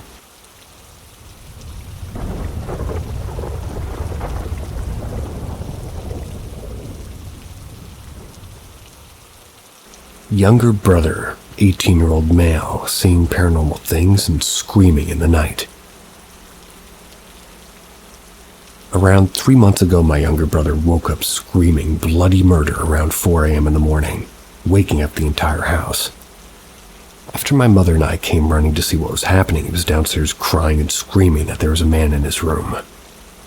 After calming down, he told us the full story. At first, he was dreaming about hands coming from the curtains and reaching out to grab him. After waking up, the hands were still there, but now they were around him on the bed. He shot out of the bed screaming, only to be met by a dark figure lurking in the corner of his bedroom. He ran out of his room down the stairs, saw my mother standing there. Only my mother and I were just coming out of our rooms to see what all the screaming was about, so that wasn't our mother. My mother and I never saw the figures, only heard the screaming, but my brother swears they were real and he wasn't dreaming anymore. He did see the real us coming down the stairs, and that's when he looked back and my mother, in air quotes, was gone. He described it as the scariest thing that he's ever seen. Now, about a week ago, a similar thing happened. Once again, there were screams, not as severe as the first time, but still loud enough to wake all of us. My brother's in the hallway crying again, and he had seen my deceased dog on her hind legs with red eyes and satanic symbolism staring at him. I'm not entirely sure if this was a nightmare this time, but my brother's not somebody who's easily scared or panicked, so it does leave a bad taste. My first instincts say that it was a dream and maybe sleep paralysis. I'm not too familiar with paranormal things, so I was hoping to maybe get some pointers here as to what this could be. I'd be lying if I said I've never felt weird in our house, but I never thought much about it. It's just an ordinary Dutch family house with no prior history of paranormal activity.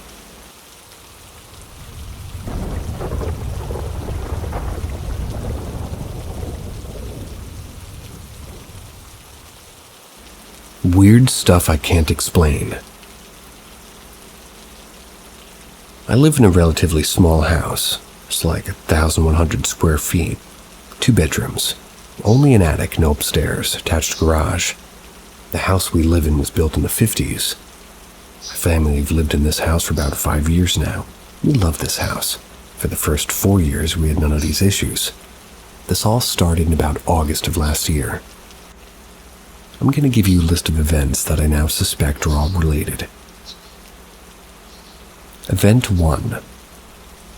While backing into my driveway one day, while switching cars so my wife could leave for work, I saw what looked like a shadowy man on the backup camera enter my house. My heart raced, but I flew into the house, grabbed the bat, and checked every room top to bottom. I found nobody. Event 2. September, we started hearing weird sounds, like knocking in the walls. I thought we maybe had mice, but no dice. The knocking didn't last long. It was always 3 knocks. Sometimes we would hear it on the doors and on the windows. Event 3. November, I started hearing the sounds of our old switches in the other rooms flipping on and off. It would only happen like one time, but it would always happen immediately on and immediately off. This would mainly be in the kitchen. Sometimes I heard it in the bathroom. And might I add, I never see the lights go on, but I clearly hear the switches. Event 4. This is when it got really weird. In December, one night at exactly 10:33 p.m., while listening to YouTube in the garage and working on my motorcycle, I heard something like slide and fall in the living room. Everybody in my house was asleep, so I head to the living room to see what it was. In order to get into the living room from the garage, you have to go through the kitchen. That's when I got to the microwave stand. I heard clear as day my voice. It was calling my son's name. I did it once and I flew into the living room with my fist cocked, but I saw nothing.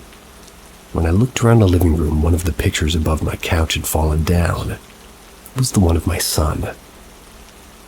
Event 5.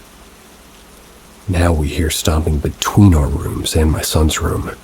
Sounds like it's pacing between our rooms. It's a short hallway, maybe 18 feet. It doesn't last long. Event 6. Random toys are making noise now. Still hear the footsteps, but they're not stomps, more like sprints. Like something is sprinting back and forth in the hallway. Just the hallways. All this stopped in February, until today, May 8th, when we started hearing weird knocks again. And now both me and my wife had the weird feeling that we're being watched. My arm hair has been standing up on its own for no reason. It's weird to me.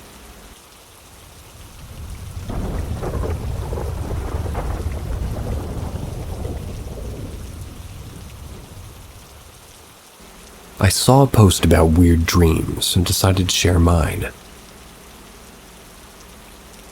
So when I was 5, I had this super realistic dream that I was in a local forest, mushroom picking with my granny. I got lost and I didn't know what to do. Suddenly I felt a presence and a tap on my shoulder. I turned around and saw something that looked like Slender Man. Though at this age I didn't know about him, so I don't know where my mind got it from. He extended his arm to me and waited, and after some thinking, I took it, and suddenly I was close to my grandma and he was nowhere to be found. It wouldn't be weird if it happened once, because children have weird as fuck dreams sometimes.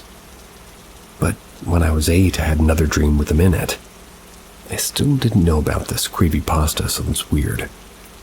This time I was alone in a field. There was an abandoned small house and a windmill next to it.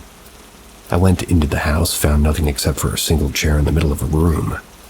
I turned around ready to leave, and there he was again, just standing there staring at me, though this time his head was bleeding. I wanted to help him.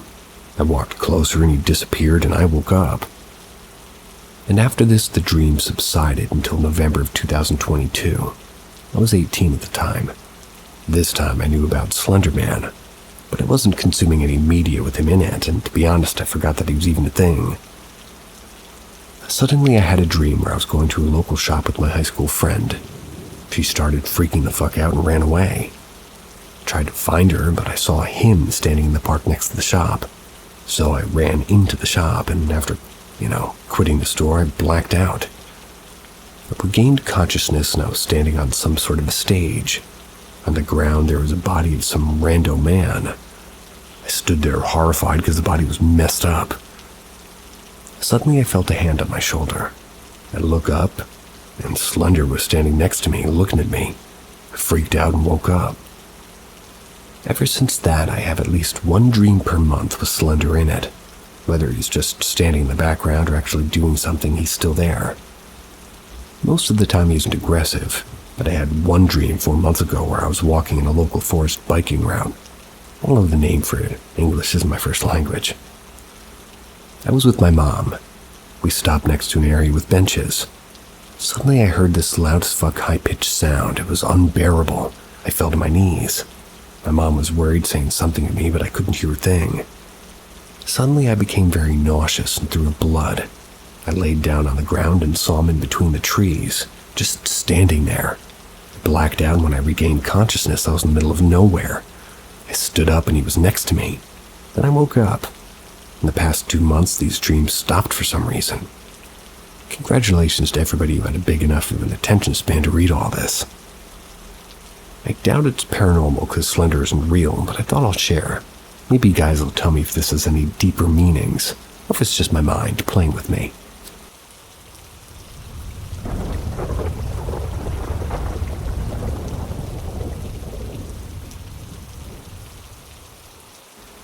My time in Mexico. In the summer of 2014, me and my older brother and sister and older cousin took a trip to Mexico to visit our family. They lived in a small ranch-like town. No official name, no paved roads, just dirt trails leading to other homes and a very small candy store. Typical to Mexican households are one-floor homes. In my grandpa's house, that's where we were staying. It was more of one long hallway with about 4 doors on all sides, or rather on the left side, while the other side were sliding doors to go outside. It wasn't small by any means. All the way down was the door to the bathroom, while straight ahead was the open kitchen.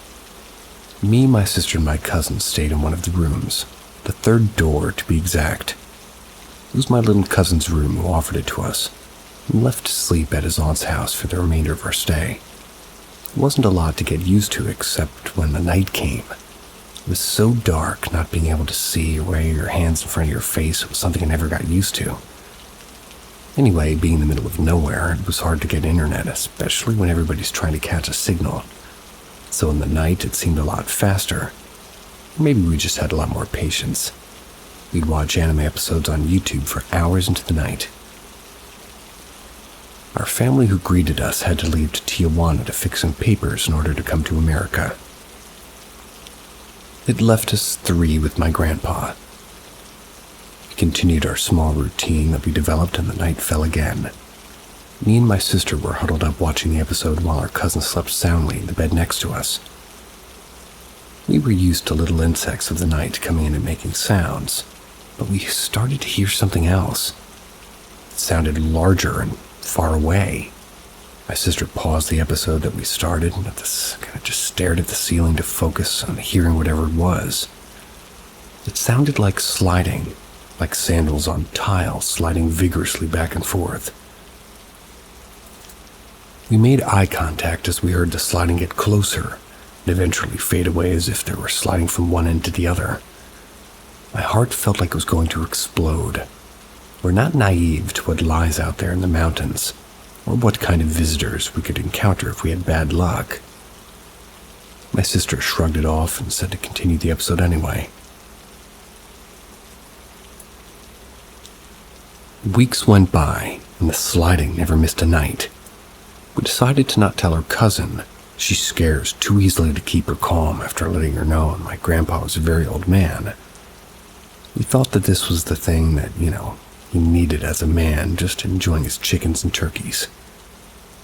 Then came that night. We continued our episode and the sliding started. I never really paid attention to what time it was when it started, but I don't think it ever came at the exact time. The sliding seemed to be even faster until we heard it stop at her door. My sister stopped the episode and I got as close as I could to her. Kept asking her if she heard that. I heard that it stopped at her door, but she continued to shush me, tell me it was nothing.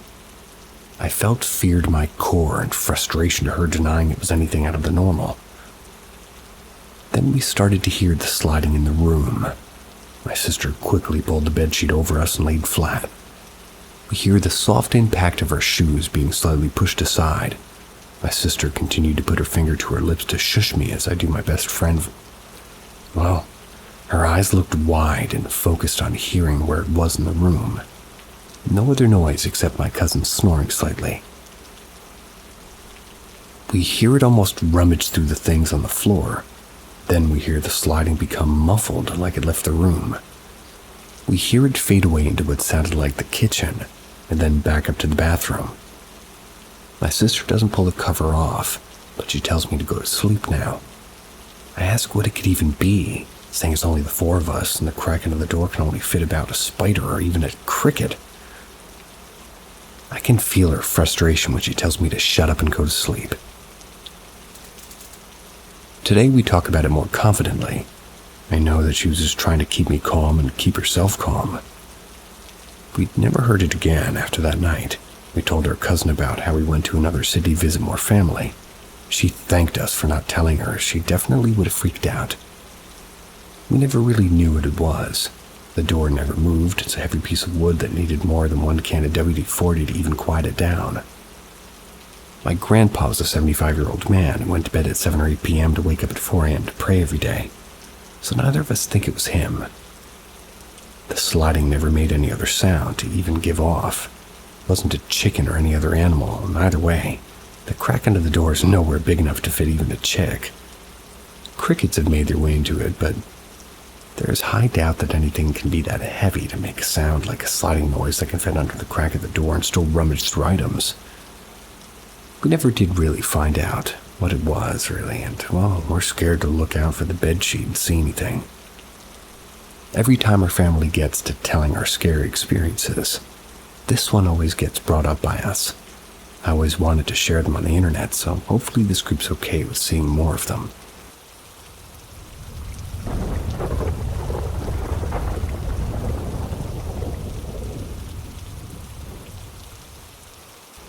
Has anybody ever seen or heard a similar experience?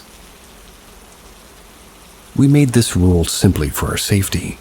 Not only could any weirdo be in there lurking, but these tracks were known to have suspicious and creepy occurrences.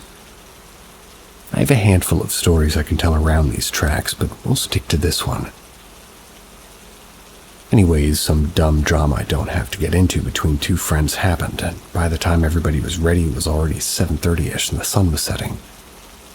I personally knew it was a horrible idea. Didn't actually want to follow through, but I was stupid and I'm known to not be very good at saying no. So we set out to the tracks anyways. By the time we got a few feet in, I knew that, well, we were in for a hellish time. We're walking and talking, and there's myself, my best friend, his sister, also a friend, her boyfriend, and now my ex-best friend. So there's 5 of us. We're chatting amongst ourselves. We can hear what kind of sounds like children laughing and playing. No biggie, because along the tracks does sit houses that are up to the hills, so it wouldn't be too abnormal to hear kids playing. What didn't make sense, though, is the fact that the further we got in, the further away the houses got. The noises got louder and sounded a lot closer. It also sounded like, well, less like children laughing and more like a woman screaming in agony. We're getting pretty uneasy, unsure of what or who could be making a noise like that. Now, it's fair to say I live in upstate New York and we have foxes in the area, and I'm sure, but I've heard what they sound like, and this just sounded too much like a person wailing. For some fucking reason, we kept going. Judging myself. And the deeper we went, the bigger the pit grew in my stomach. It was getting darker, and my vibes were getting worse. My best friend was walking way ahead and being a little bit distant, which is unusual. His sister and her boyfriend started arguing. Figures, the two that held us up in the first place with drama. Meanwhile, me and my ex-best friend are talking about how none of this seems like a good idea. Pretty much talking about turning around and going back. Despite it being a pretty nice day, the wind began to blow as if a storm was nearby. We get almost to a spot where we can enjoy to chill at, which was off the tracks, and it's basically this creek that turns into a pretty big waterfall. We were nearing it when, well, the hell really set in. We didn't hear any screaming anymore, but damn the eyes I felt on me. It was so, I don't even know how to describe it. The closest thing I can compare it to is being in an auditorium in front of 100 people silently staring at you. I felt really sick. I felt really dizzy randomly. My vision was being fucked with heavily. The wind is worse. My ex-best friend is beginning to really lose it and suggesting that we go. I try to get the others to come along, saying things along the lines of, "Come on guys, we can't be here anymore. We really gotta go, come on." The two were still busy arguing. I'm watching her sit down on the tracks and her boyfriend just stand there staring at her. My best friend is still being really weird and he's ahead looking to the distance. That's when I start seeing it. Well, more like them. As I stared into the woods around us, I begin to see what looks like an odd little thing within the trees, standing behind them and alongside them. It took a second for my vision to focus, but when it did, holy shit, the blood in my body just ran cold. They were children. And I know you're probably rolling your eyes by now, right? All this long-winded bullshit for some cheesy-ass story with zero proof behind it. Wrong. I know it sounds crazy, but I promise you, eyes, children. There were quite a few of them. I can't tell you how many were scattered throughout the woods, but I wasn't going to sit there and count them all. What I do remember is that they were all dressed in white, boys and girls. And they had no eyes. That's right, no fucking eyes. I promise I'm not making this shit up. I still remember how fucked up it looked. Looked like deep pits of nothing. After that, I kid you not, I didn't care about drama happening on the tracks. I didn't care if I had people irritated with me for running out on them. I didn't give a shit. I told my ex-best friend, we gotta go now. Me and her started jetting out, trying like hell not to trip on the space between each track. I'm not 100% certain on this part, but I thought I heard running coming along from all different directions around us. Luckily, as we were nearer close to the entrance, I heard the others behind us, and I was thankful that they cut the crap and got out. I still feel bad for dipping like that, but that sense of fear and dread was something else.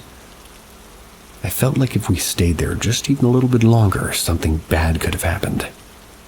I'm not sure what, but I'm not sure I want to know either. Like I said, I have a lot I can tell you from these tracks, but shorter, but still pretty frightening.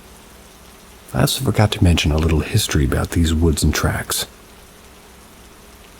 Long story short, these tracks are known in my hometown as a hangout for the satanic from time to time. And it's rumored that they've done some really sketchy shit in those tracks. Especially within these two walls that are much deeper in. They have so much satanic writing on them that there's a ridiculous amount of burned tracks within these two walls. You could just, have a regular handmade fire pit and people could be chilling or something. Or it could be something a lot more alarming. All I know is I wouldn't be shocked if the rumors are true. The things I've witnessed can't be explained away easily, and most people I've come to know usually have a story of their own in these tracks. The most troubling thing for me is the children, though. I still don't understand who or what the hell they could have been. Another fucked up thing I learned later, like a few months afterwards, was an entirely separate friend of mine went there in the middle of a mental breakdown. He's not a skeptic or a believer. He just doesn't really care, I don't think. But anyways, he went in and sat at the waterfall alone in the middle of the night. About 20 minutes after sitting there, he heard children singing behind him. He said he didn't look at them, but it sounded like they were surrounding him and just singing. It's a blur if he told me anything else about that story, but he had no prior knowledge of the incident that took place only a few months earlier. So I don't know. Maybe it was a mental break for him. It's a pretty big coincidence, though. I've tried to look it up, and the closest I got to an answer was black-eyed children, but reading it just didn't line up with what I witnessed. I have no idea what to take from that, but I hope I never see them again. And your narrator has a comment about this story. Like my first real one. You said you were from upstate New York, and I guess I am too, I guess. And I gotta say, if you mean train tracks, and with a lot of weird stuff going on it, and these two walls that you were talking about that were in deeper and the waterfall, I think I know exactly what you're talking about. I actually filmed a music video in one of these little broken down train buildings next door, or, on the tracks, with a bunch of graffiti in it and a giant pentagram in there, in blue. At the beginning of the story, I was gonna comment about the screaming, because in upstate New York, there's a whole lot of things called, what are they? Fissures, they're called.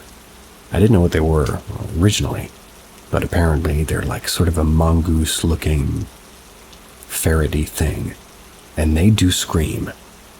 I heard it all the time, and I thought it was something bizarre like that, and then, I saw one with his mouth open making the sound, and I went, aha. But then you described everything further, and that's when it really hit me that I've been on these train tracks that you're talking about. Never seen any kids, and I may have been one of the people doing something kind of sketchy, but not that sketchy, shooting a music video. But yeah, if it's the place I'm thinking about, they're weird, and shoot me a message.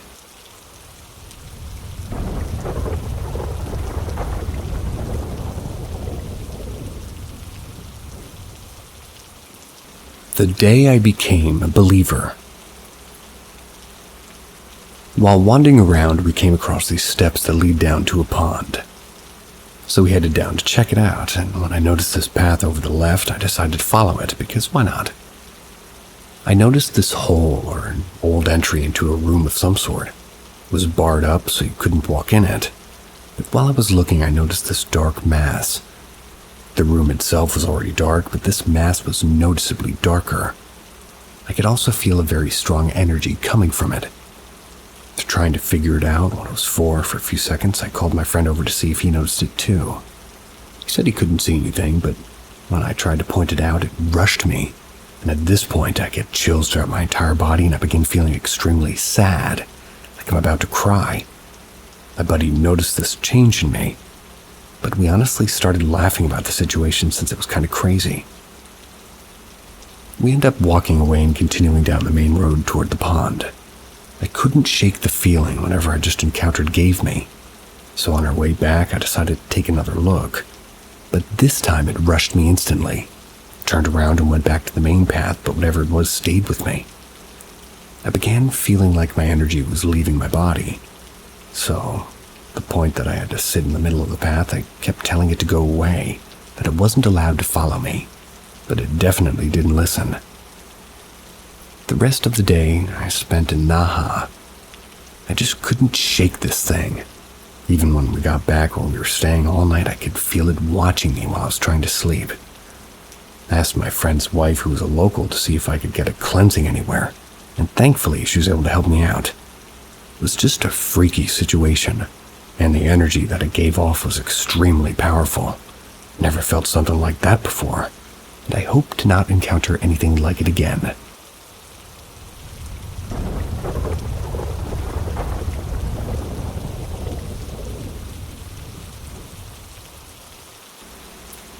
A haunting encounter in our new home.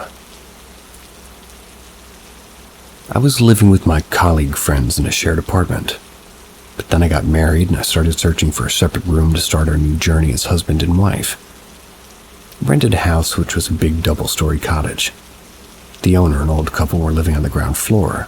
They gave us a room on the first floor. So me and my wife moved into this new house. There was no one else living in that cottage other than the four of us, the old couple and me and my wife. Everything was going great until once I experienced something unusual happening at night. I was feeling that someone's watching us, observing us.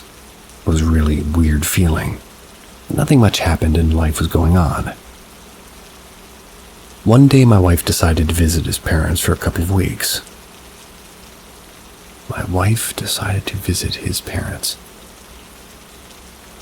She left home. Okay. I was all alone that night, and after finishing the episodes of The Big Bang Theory as usual, I slept in my bed. It was now middle of the night, and I was in a deep sleep, around 3 a.m., and I started feeling someone's trying to hold my hand and legs. But in deep sleep, I couldn't feel much. But slowly, the grip on my hands and legs became much more firm. Suddenly, I woke up. Now I was feeling 100% that someone was holding my hands and legs. Now I couldn't breathe. I was also feeling like someone's trying to stop my breathing. I got scared. My heartbeat increased violently and I started sweating.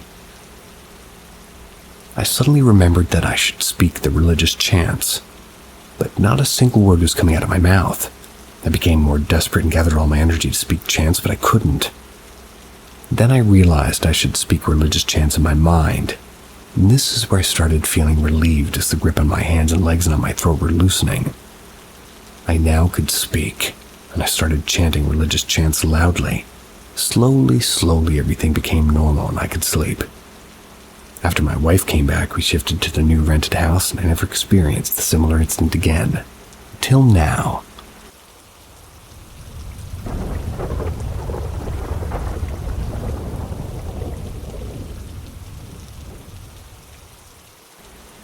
I swear I saw the Easter Bunny when I was younger, and my friend met later said that he saw the same thing. So back when I was around 7 or 11 years old, I recall a very vivid memory of seeing what looked like a 6 to 7 foot tall Easter Bunny shadow thing that was completely still after getting up to go to the bathroom. At the time, I assumed it was the Easter Bunny, and I wanted to help, but something told me to move on and go to my parents' room. This shadow creature was big, 6 or 7 feet, while being hunched over and holding a basket. I assumed full of Easter eggs, but I couldn't tell the entire entity was emitting no color. Fast forward to today, and my friend, I met only 4 years ago, starts talking about the experience that he had seeing the Easter Bunny with his sister, where it was like a 6 or 7 foot tall bunny creature. It was holding a basket, standing completely still and down the hall when he was younger. I have never talked to him about this, and he asked his sister. She was also there. Asked her about it, and she described what he saw. And for reference, he didn't message her specific details, just asked about if she recalls seeing the Easter Bunny. That's actually scary.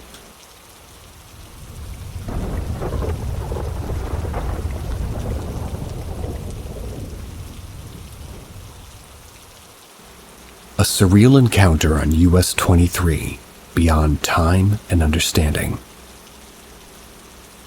One ordinary evening, I was heading northbound. Something extraordinary occurred. I was supposed to exit near my hometown, but that never happened. Instead, I regained consciousness 40 miles north. It was on the Zilwaukee Bridge, without any memory of the drive. That was just the beginning. Since that night, my mind's been different. I've developed abilities I can't fully explain, like intense intuition and predictive dreams that actually come true. Driven by a need for answers, I sought out hypnosis regression, and the memories recovered were nothing short of science fiction made reality. I recalled an encounter with beings on a spacecraft. The beings appeared similar to us, but were accompanied by smaller gray creatures about 3 feet tall. The technology they wielded was beyond our current comprehension. They used a device I came to think of as a quantum cognition displacer. This tool interfaced directly with my neural pathways, warped my perception of time, altering my memories, and even manipulating my emotions. It was as if they had a dashboard to my consciousness, with switches and dials to adjust my thoughts and feelings. Their surgical instruments were even more fantastic, employing molecular precision manipulation. These devices operated at an atomic level, allowing them to perform complex procedures without a trace, no scars, no marks. They manipulated tissues and cells with such finesse that the body healed instantly as if untouched. Perhaps most unsettling was their use of what I can only describe as bioenergetic suspension fields. This technology seems to create a stasis field around the body, holding it in a state of suspended animation. Within this field, time and bodily function slowed almost to a halt, preserving the body while various procedures were performed.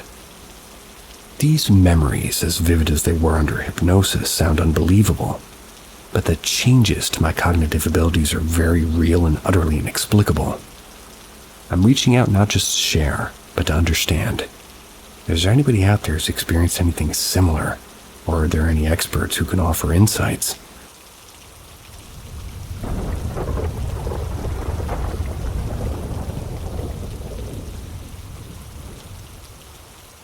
Haunted Bungalow. Years ago, me and my then girlfriend moved into a small one-bedroom bungalow near Sherwood Forest.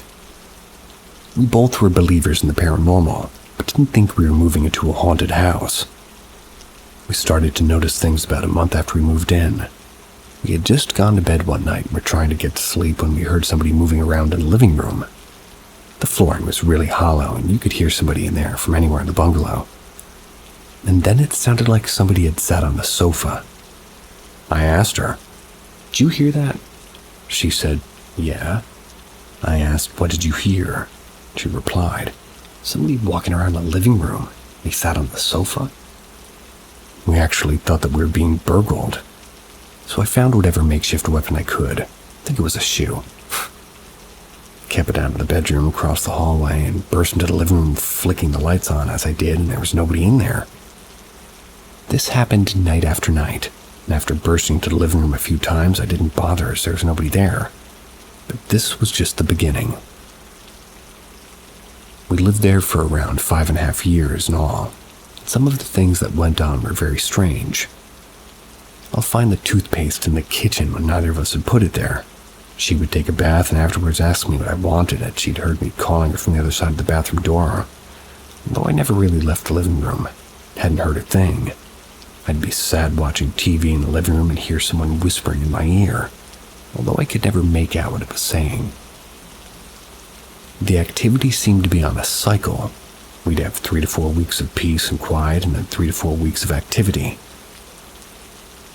We'd even seen whatever it was a few times too. One time my girlfriend was in the bath. She'd take 45 minutes to an hour in there. I was in the living room and I really needed to go to the toilet. Stood up doing the need to wee dance. A completely black figure walked straight through the living room door right in front of me. Walked into the middle of the living room, leaned is what they meant. Walked into the middle of the living room, leaned forward as if to check me out, and then stepped back. When it stepped back, it dissolved. That's the closest description I can think of. I just stood there with my brain trying to compute what I'd seen. I thought it had to be a shadow cast by car headlights or something in front of the large lamp that was on. I checked the street, no cars were there. It's a dead-end street. Went to the lamp, put my hand in front of it, and too much light and too big to cast a proper shadow.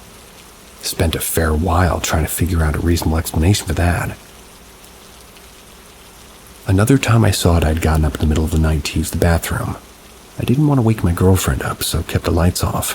There was a street lamp that shone through our kitchen and into the hallway, so I could see a bit. We had a built-in cupboard in the hallway, and I saw this big black thing blocking the light. So I thought the door was open, reached over for the light switch, and the large black shadow took a step back. I'd just been stood toe-to-toe with this thing, thinking it was a door. Turned the light back off, and there was no shadow whatsoever. The light shone through the hallway as usual. There were lots of other things that happened over the 5.5 years that we lived there, but those were the most memorable.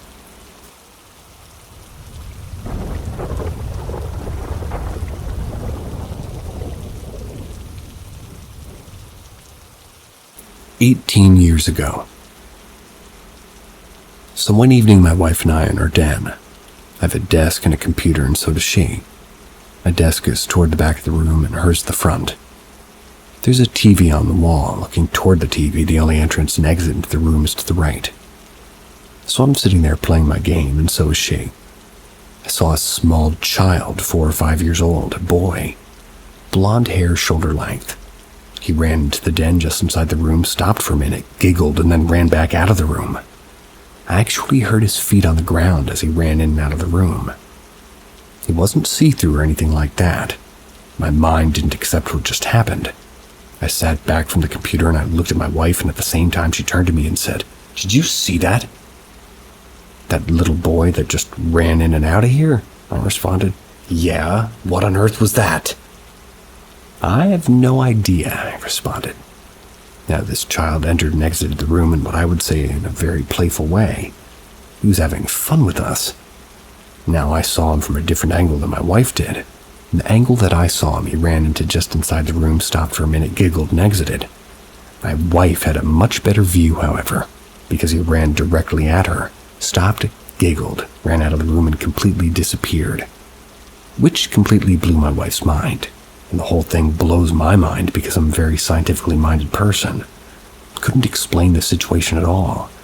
So in any case, it's not a very impressive ghost story, but it happened to me and my wife years ago, and we have no idea what it was that we saw. Anybody that has knowledge of these things, I'd appreciate a comment. Tell me what you think it was.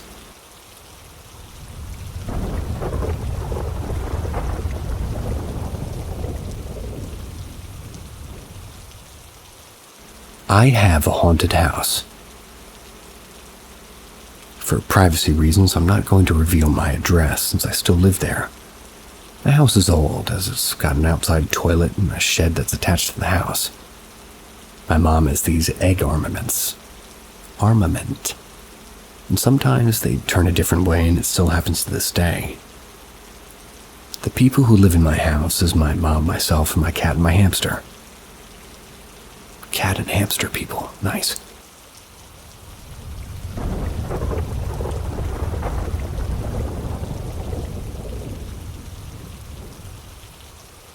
Greetings, fellow travelers of the unknown. Paranormal M invites you to join us on a quest for truth beyond the ordinary. Subscribe and turn on notifications to embark on a journey that will challenge your perceptions and ignite your curiosity.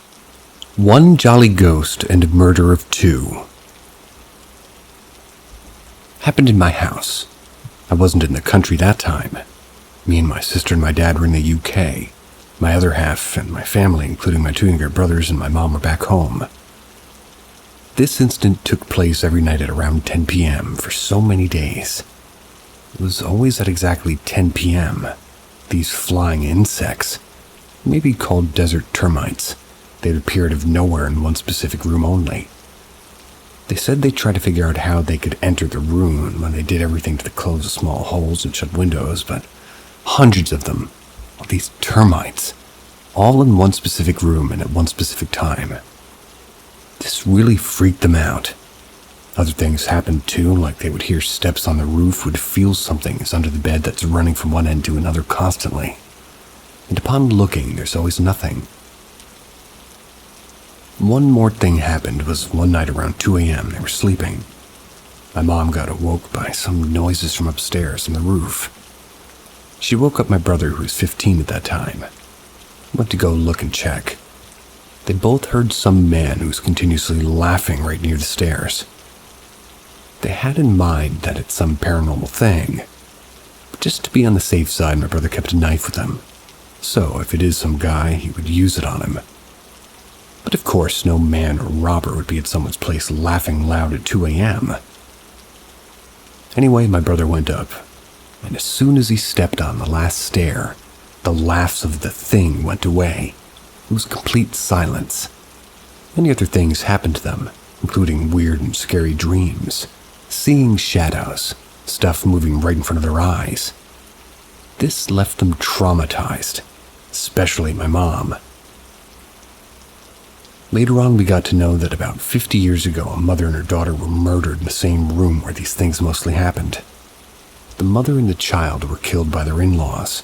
They gave it an image of a suicide by hanging her off the ceiling. But the strange thing to me is I lived in that house for almost 15 years. Never ever encountered anything. Neither my sister or my dad. It could be related to the murder of them two innocents, but it could be black magic, who knows. Anyways, then after a while they left the country too, and everything's fine.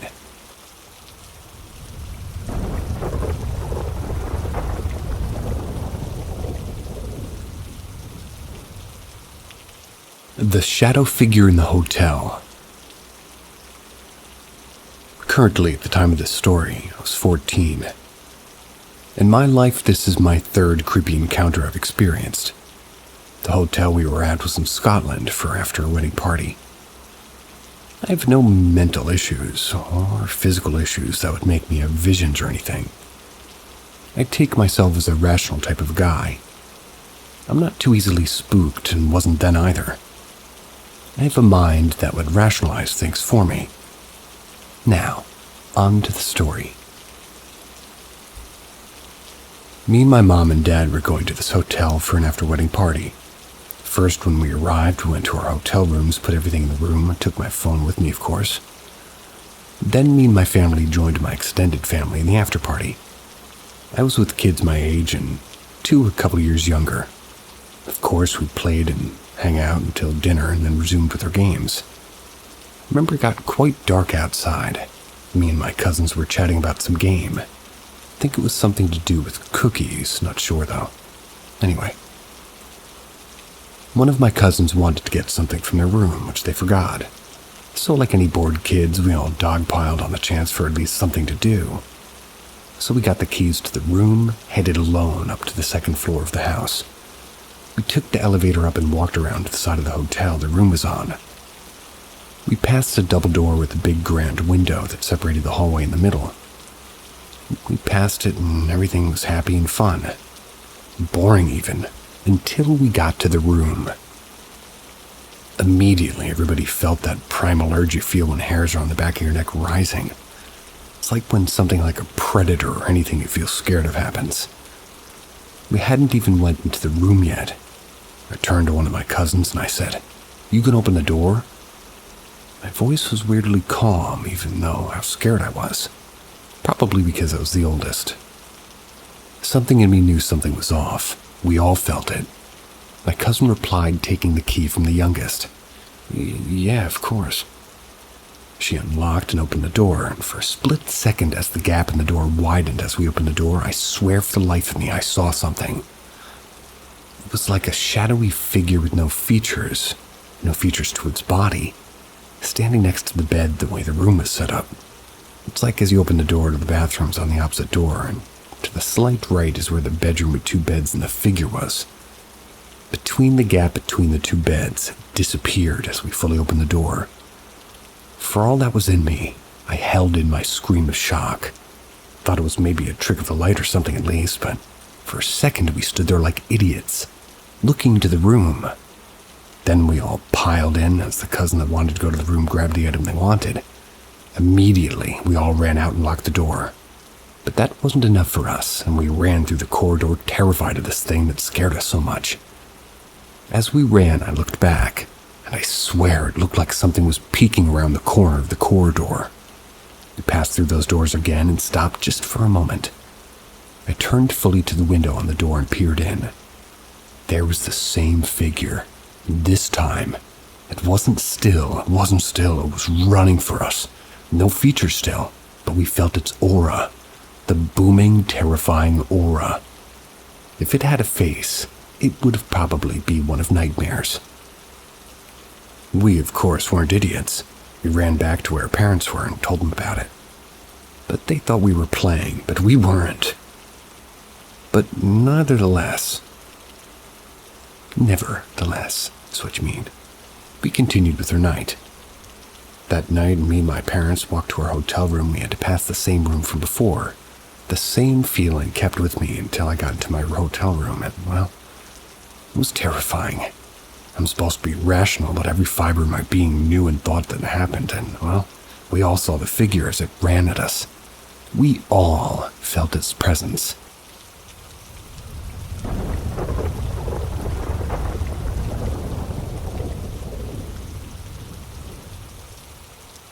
This never sat right with me. This story happened when I was in 6th grade, probably around 2008. My family and I had just moved into an apartment. My dad was working in Alaska. We lived in Texas. He was working as an ice road trucker, so he was out of the house more often than he was in. It's a cool job. This might not scare you or creep you out, but to this day this memory does not sit well, and I've tried making sense of it as much as I can. One evening I was sitting in the living room on the floor with my back against the couch watching TV. The apartment only had one entrance, which was in the living room. My parents' bedroom was right behind the wall where the TV was, so in order for them to leave the house, they'd have to first go through the living room, around the couch, and through the front door. As I'm sitting there, my mom opens her door and half pops out holding a red popsicle like an ice cream popsicle. She's smiling and waving at me to come into her room. I remember being so weirded out by this because she wasn't talking, and she always talks. She just stood there half behind the wall signaling for me to come, as if the popsicle was the prize if I did. Even then I remember thinking, how did she get that? Kitchen's in here. It was connected to the living room. So I said no. I usually listen to my mom, but this time I felt so off that I denied. Not 2 minutes later, the front door opens. My mom walks in with the phone, talking to my grandma mid-conversation. She's bringing in groceries from the store, and I just didn't understand. How did she do that? There's no way. She even denies trying to pull a prank on me, even to this day in 2024. The more I think about it, the more it doesn't bode well with my spirit. Might have been a good popsicle.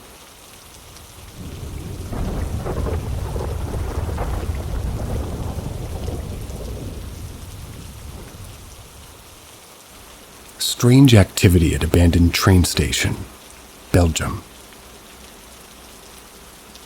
Tonight, the 23rd of March, 2024, accompanied by a close friend. We drove to Belgium for a bit of an exploration. We stumbled upon an abandoned station, as in an online where trains still linger. Upon arriving at the location, something immediately caught our attention. Noises emanating from the premises. Initially, we presumed it to be a distant rock concert, given the thuds that we heard. However, upon scaling the fence, we realized the source was much closer than anticipated. Behind the train stood a warehouse. They were shrouded in darkness. This is where the sound originated. What initially resembled rock music now took on a much darker tone. I struggled to describe the sound other than likening it to the eerie sound effects from a horror film. It ceased being music and rather became kind of a profoundly dark ambient noise, evoking a sense of malevolence.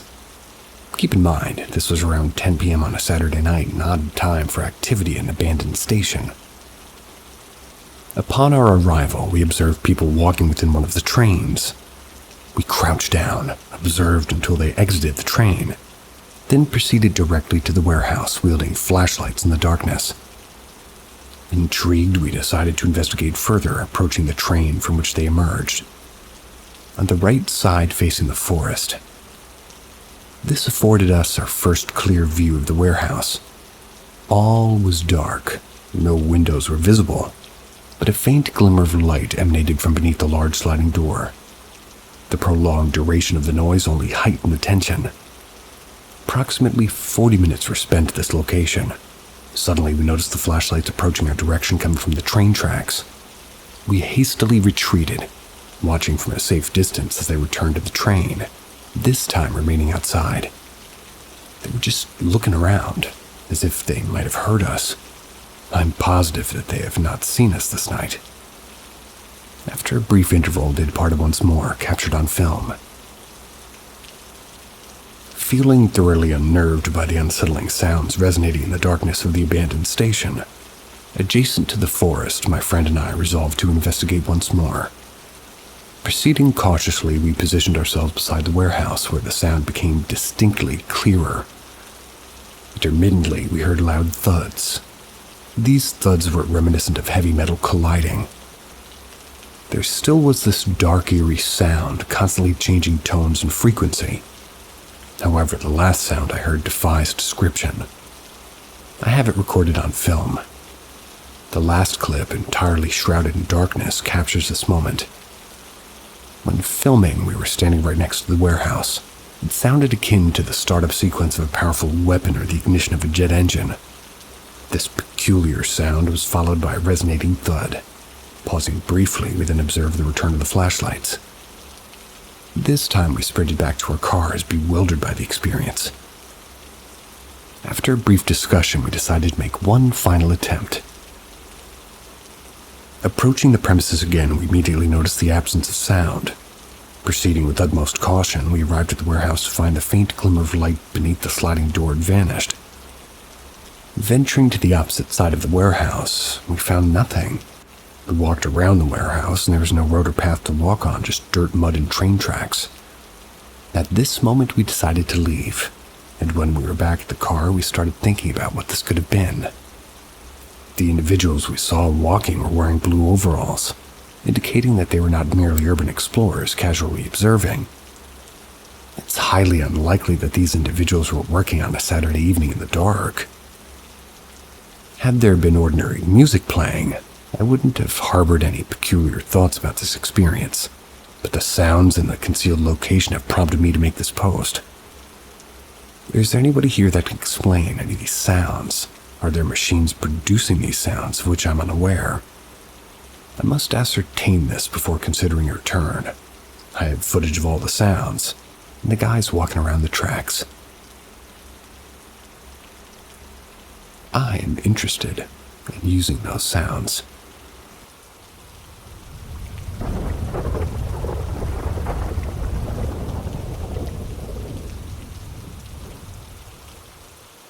Ghosts, alien abduction, sleep paralysis. A few years back, my mother and I lived alone in a 2-floor apartment above a small pizza place. It had a bedroom downstairs and 2 upstairs. My mother never told me until we moved out, but an old man had died upstairs in her room. For many, many years, I believed that I'd been followed by a spirit, who became much more aggressive during the time that we lived there.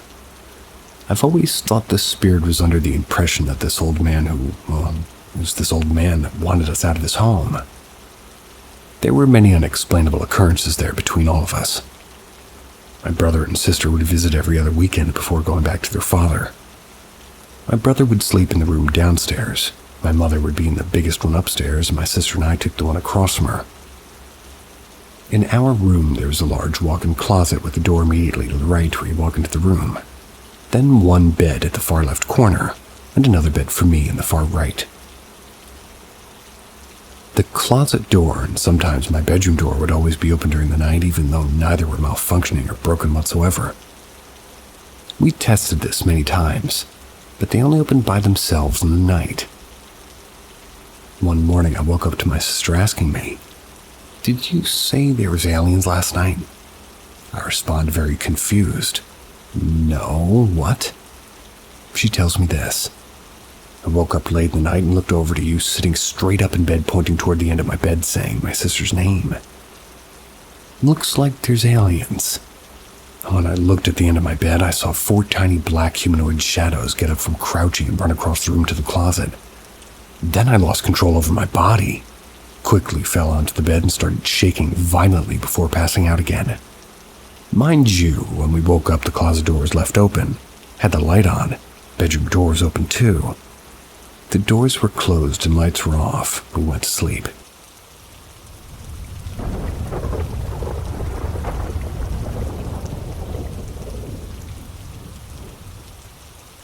Imagine you go to shut a door and nothing pulls back. Spoke about this apartment in a previous post, but alone for a quick background. A few years back, my mother and I lived in a 2-story, 3-bed, 2-bath apartment above a tiny pizza place.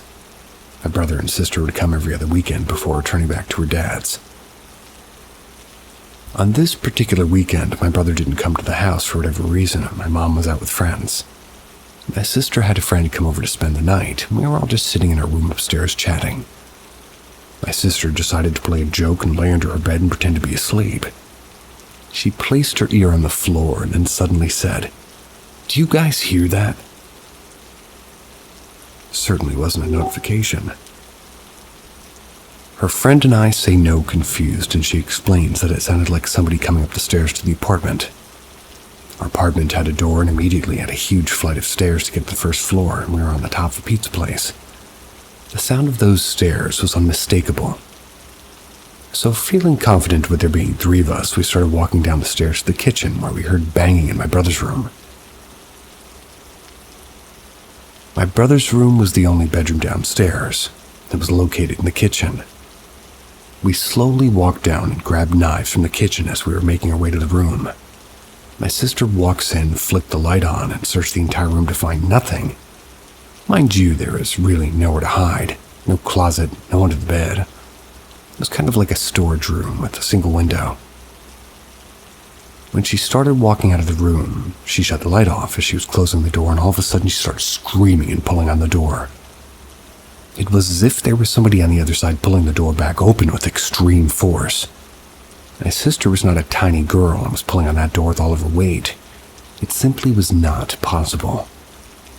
Then her friend and I looked up and saw a very tall, dark figure pulling back on the door, and it suddenly slammed. Freaked out and ran out of the house straight down to the pizza shop and asked them for help. An employee came to our apartment with us and searched the entire house top to bottom with us. Found absolutely nothing. I'm convinced it was the old man who passed on in my mother's room.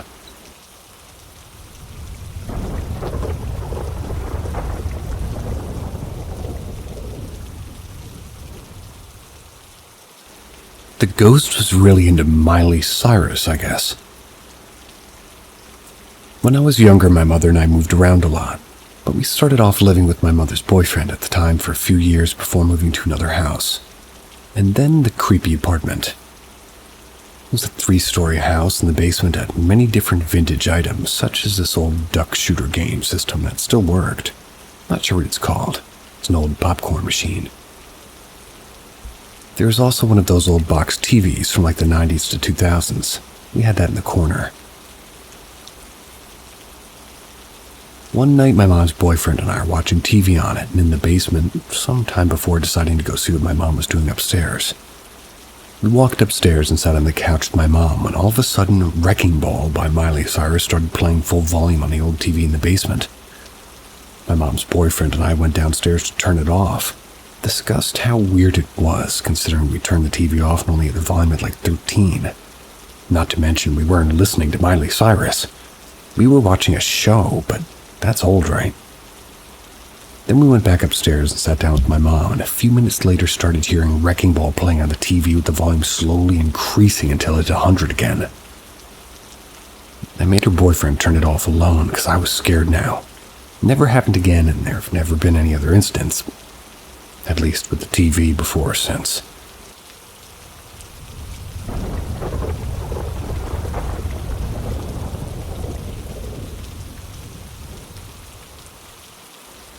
Something really strange happened to me, and I'm looking for explanations. So first of all, I'd like to point out nothing strange or paranormal has ever happened in my house before. Been living there for 18 years. That was since I was born. I always believed in ghosts and spirits, but I never suspected or thought my house was haunted, till now. So basically last weekend, my family and I went on a short road trip to go visit a family member. We'll come back someday. When we were already in the car, ready to go, I noticed I left my AirPods in my room. I quickly ran inside to get them. I was the last person inside the house, as everybody else was already inside the car, and remember this. When we came back home that night, I was the first person to enter the house and went directly to my room. First thing I noticed was a large yellow package in my bed. I was extremely confused because I hadn't remembered putting it there and no one else was home. So I was just wondering who the fuck put it there. I opened the file up and it was my mom's, who had died of cancer 15 years ago. They were MRI scans. I always knew that the big package was there, but I never knew what it was until now. I then went to go show my parents, my dad and my stepmom. They were still going in and out of the house getting stuff out of the car. My dad was extremely confused. Not because I took them out, he was more confused on how I got that package out so quickly since we had barely gotten home. To add more context, that large yellow package is at the very bottom of the closet. So in order to get that out, you would have had to remove a lot of things, including heavy boxes. I never got the package out, and it wasn't there when I left. No one was home. So the only realistic explanation is somebody broke into the house, knew where the folder was, took all the stuff above it out, put the folder on my bed, and then put everything back into the closet exactly how it was. I mean, it doesn't make sense. Why would somebody do that?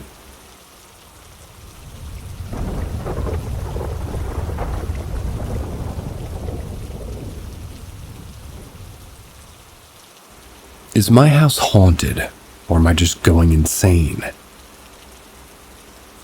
For some backstory on my house, the previous tenant lived here all of his life with his mother. The guy lived here about 50 years. To my knowledge, his mother was very ill and sadly passed away due to the illness. I moved into this house at the beginning of October 2023.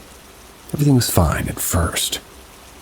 It's larger than my old home, which gives a lot of space for the dog, and she's like a 45-kilogram old English bulldog, so the space was definitely appreciated.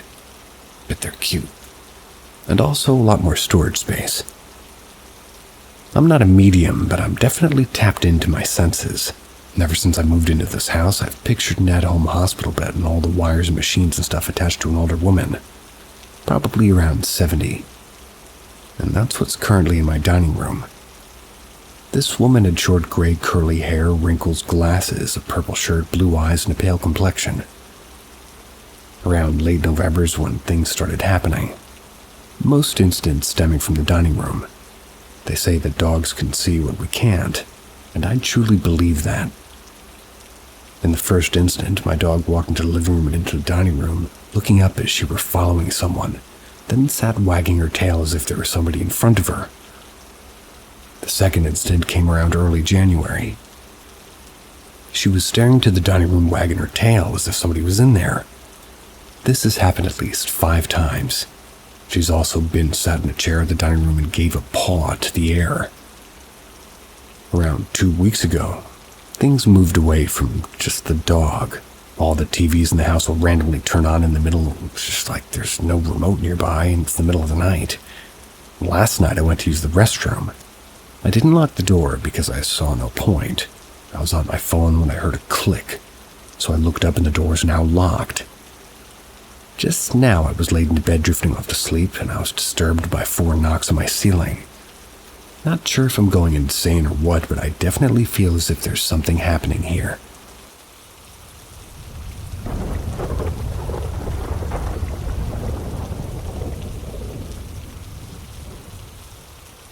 Pretty sure my apartment is haunted.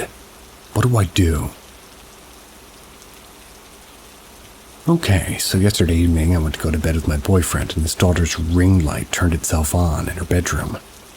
I see the light on and she's not home, so I tell him to check it out. When he opens the door, the ring light's on with obviously no one in there. We look at each other both confused, and when we look back it shuts itself off. I was in the kitchen just watching the light linger out of the doorway until it shut off. He said, "Nope," shut the door. Flash forward maybe an hour and we're laying in our bed, and out of nowhere the Alexa device beeps like the volume had been adjusted. We paid no mind. We went to bed. This evening, things got, well, spooky to say the least. Started with a loud bang from our living room. Me in the bedroom, my boyfriend and his daughter in her room.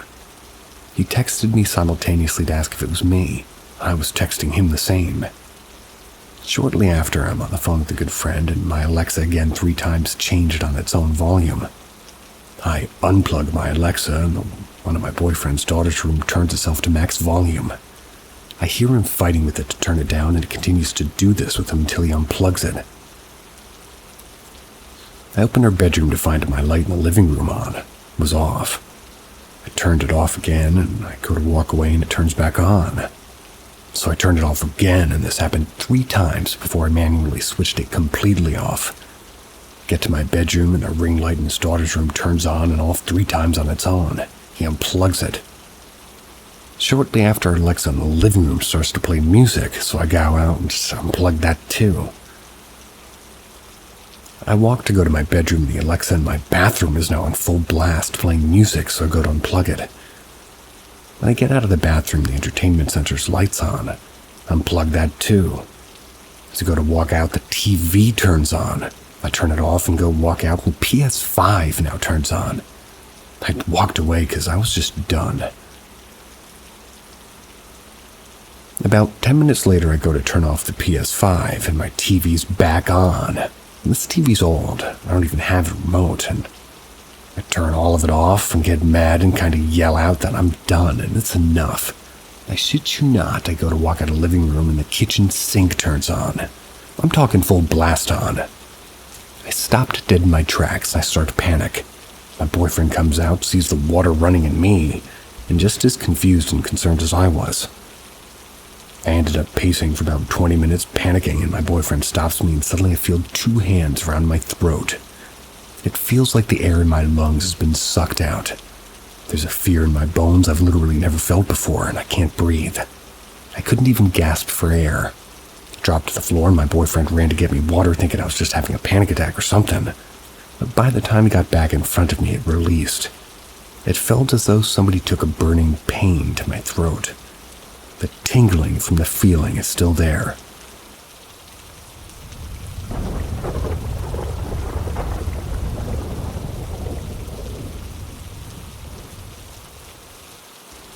The Damn Man.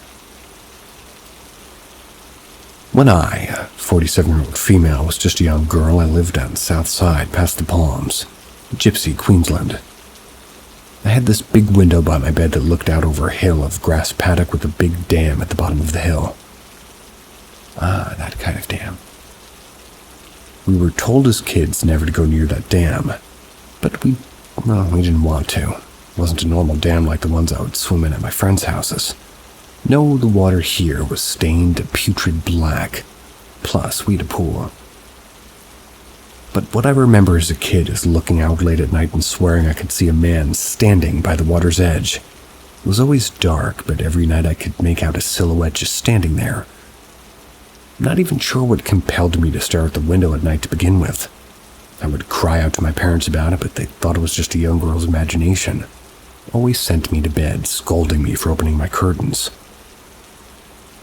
I sometimes question whether I was seeing that man on those nights. But I am certain about one particular night. It had been raining for a few days, and I felt almost safer now as I couldn't see too far down the paddock through the thicket of falling water. It didn't stop me from staring out the window, none the same. After a while of looking, lightning struck through the sky, and in that light I saw the figure again. But this time they weren't near the dam, they were further up the hill, just up on the boundary of the house and the yard. I was absolutely mortified, screamed the whole house down. My parents tried all they could to calm me, and they assured me that nothing was there, but as they were looking toward the window, lightning lit up the clouds. Outside, the outline of a man standing underneath the palms just next to my window was shown standing, looking right toward us. Now my mom was clutching me and frantically telling my father to call the police. He instead grabbed his rifle, turned on the spotlights, and started scoping the outside of the house. He let out a few warning shots, which at the time had me and my mom wrapped up in the blankets between the bed and the wall. He never saw them.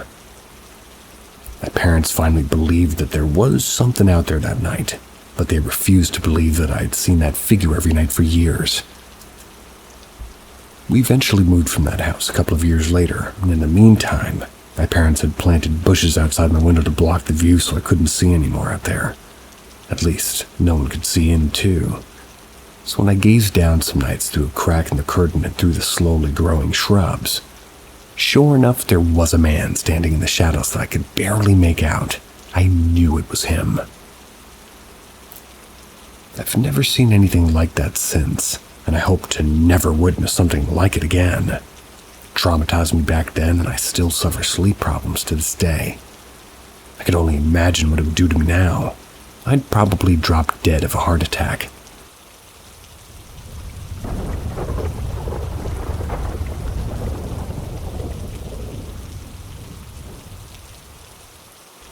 saw a ghost a while back, starting to doubt if it was real. So when I was about 8, I saw a ghost in my bedroom. I was sitting on the floor up against my bed, just staring into space. That's when out of nowhere this portal just appeared. I don't know what else to call it. It was in the corner of my room to my left. It was white and floating. It slowly got bigger. I wasn't shocked, I just kind of watched it happen. It didn't feel real. I didn't particularly care at the time for some reason. Anyway, out of the portal came a pure white figure. It was big, chubby in the middle, and I don't remember much about how it looked. It did have a nose, though. It stayed in the corner for a bit, just kind of hovering. Then it slowly made its way across to me. It stood there in front of me and left my closet and never saw it again. This happened 10 years ago, but I've told people about this and they never believe me. So now I don't know if I believe myself. I know it happened, I saw it. It's just how, why? I don't get it. Was I hallucinating? Did I just have that strong, sense of imagination? Could I delude myself into believing something? Or is this an actual ghost? Sometimes I think out of the corner of my eye I see it again. Like it's just this white presence standing there. It's weird and creepy. There's a period of time where all my stuff would rearrange itself. I'd put something down and by the end of the day it would be somewhere else.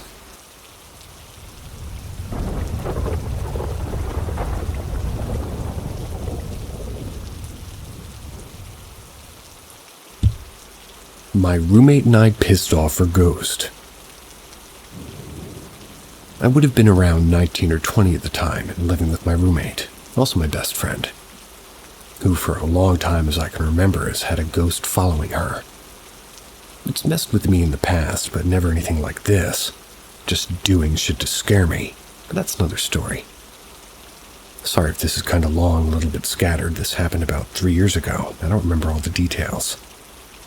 But back to the story. One night we decided to get drunk and watch ghost movies. About halfway through our second movie, we get the bright idea to start antagonizing her ghost. Super smart, I know.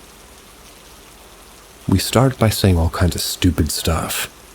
Things like, I bet you don't have the ghost balls to do that. Bet you aren't even real. After the movies, we go to bed, forget about it until the next night. It's around 11 p.m. She's at work and I'm home. She has an around 150-pound Anatolian shepherd.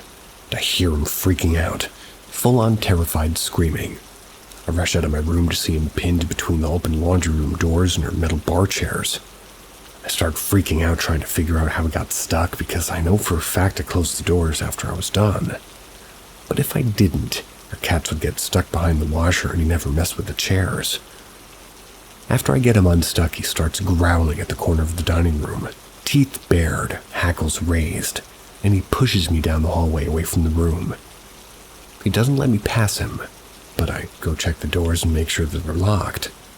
So I put him in my room at the end of the hallway, which he was not happy about. I go to check the doors and sure enough they're all locked with the deadbolts in place. As I'm walking back into my room, I get a notification on my phone from our Ring camera. It's telling me that somebody's at the door. I open the app, but I don't see anybody. I only hear clicking like somebody's tapping on the microphone. I look out the window and I don't see anybody either. And when I walk away, I get another notification to hear from the tapping noises. This happens multiple more times. I'm just standing there staring at my phone wondering what the fuck's going on. Then it clicks. It has to be the ghost. I don't even know what to do because how do you protect yourself from a pissed off and antagonized ghost? At this point, I'm fucking terrified. I'm home alone with her still and training guard dog, and I can't get a hold of her because she can't have her phone on her while at work. She won't be home till it might be after 2 a.m. So I rush back to my room and hide with her dog too until she gets home. After she gets home, I'm still feeling pretty shaken up. So I tell her, let's go to your room. I have to tell you what happened. Because I didn't want to be anywhere near the dining room or kitchen when we get to her room, and when we get in there, her alarm clock is thrown from the other side's window directly at her feet. She just looks at me like, what the fuck, dude? So instead we go into my room and tell her everything that's happened. She ended up sleeping in my room that night, although I didn't get much sleep because I 100% believed it would invade my dreams. The next day we did some cleansing and heavy apologizing. Double dose on the latter.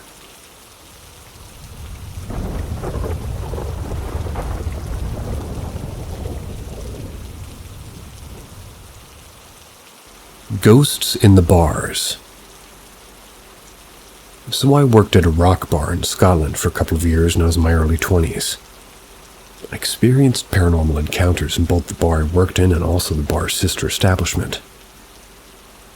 One quiet night I was standing chatting to some regulars when I saw my supervisor, a small, pale, long, black-haired woman. They ran past the bar. Not even 30 seconds later, she walked up behind me. I asked her why she had run past the bar, and she claimed to only have just gotten back. The bar was based in an old townhouse, and there was a dumb waiter installed.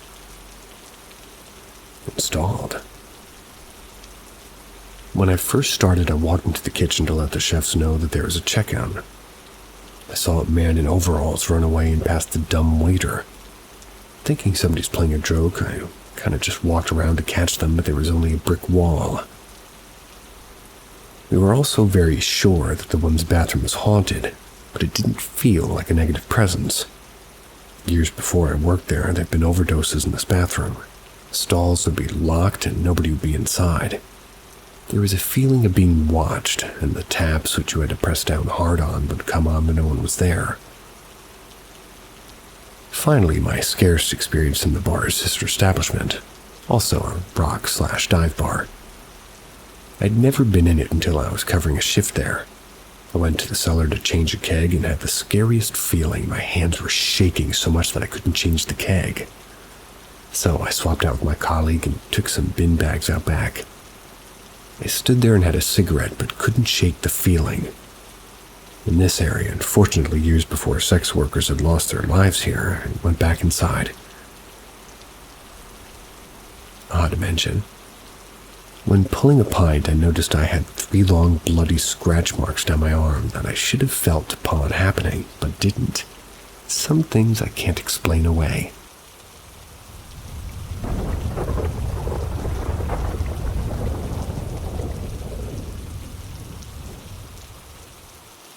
I heard a female voice calling for a little girl while on a walk by the river with my ex. I, a 15-year-old, was a female. Or am. I was on a walk with my now ex Jake, 14-year-old male, down by the river that runs close to her school. We had just gotten down there and were chilling, enjoying each other's company. I glanced across the river. A figure, rather short, toddler size if anything, is standing right in with Jake on the other side of the river by the trees. Now, before I get any comments saying that this was just a little child with my eyesight, I can see faces enclosing from the other side of a river where Jake and I were. It was just the figure of a little child with no clothing. Mostly like a shadow. I didn't think much of it as I do see figures pretty frequently, especially down by the river. I quietly told Jake as he knows about what I've seen, and he assured me that it was okay. He would continue on our walk. Fast forward a couple of days and some friends, Jake and I are hanging out in a small forest just past the school grounds. We were quoting Harry Potter lines and just generally being total dorks. One of our friends had slid down a semi-steep leafy embankment, and Jake and another friend, we'll call him Tommy, went down to help the friend, Charlie, for this story, who had slid down. I began to hear a female voice, not belonging to any of us, sounding like an adult pitch, not a higher-pitched teenager's voice like mine and Charlie's. It was coming not far from where Charlie, Jake, and Tommy are. I get a little bit unsettled, and I normally don't hear voices. At first, it was mostly unintelligible yelling. Then it was becoming a call for somebody named Emily. I began to get quite panicked and ushered the others to get back up so we could head back to school. I told Jake what happened, not intending for Charlie to hear, who piped in and told us that she'd been seeing figures a lot recently. Whether or not she was lying, I've no way of knowing. Charlie's just one of those people who likes to direct the conversation onto themselves, so I didn't believe her.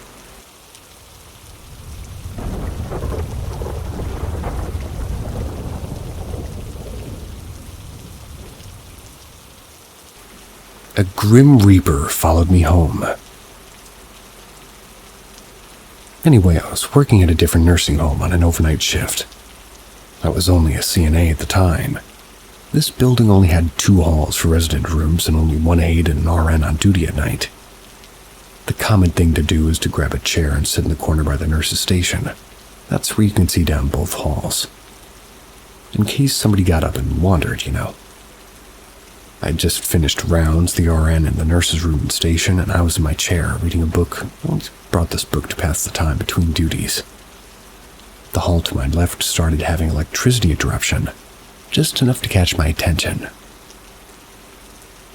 I looked up just as this very large, cloaked-like shadow figure was walking across the hall, like going from one room to the next, straight across. It was so tall that it touched the ceiling and blocked the ceiling light as it moved past.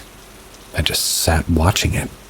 It slowly moved through the residence door and disappeared. I tried to brush it off and continue the night.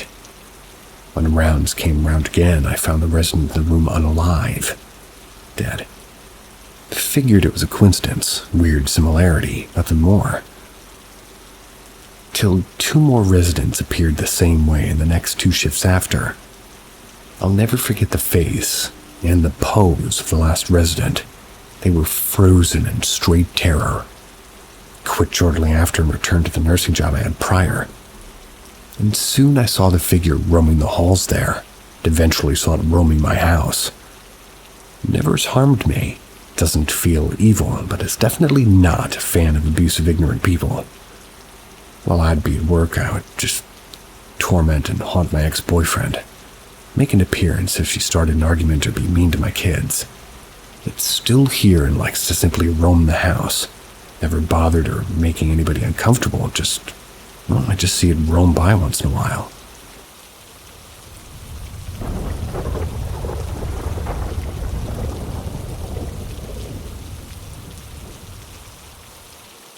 Waking up finally. Finally, after a year being with my very sensitive, significant other, beginning to see things out of the corner of my eye. While this would probably freak out a number of people, I've embraced the metaphysical realm, in large part due to my significant other's experiences. That word drives me nuts. Though I've had a few in the past that lead me toward this path, I have had what I can only assume their former cat brush against my leg unexpectedly, perhaps a month before, so I kinda guessed something was up then. It was only a few nights ago that I thought I saw something move by the doorway, only to have them confirmed to me moments later.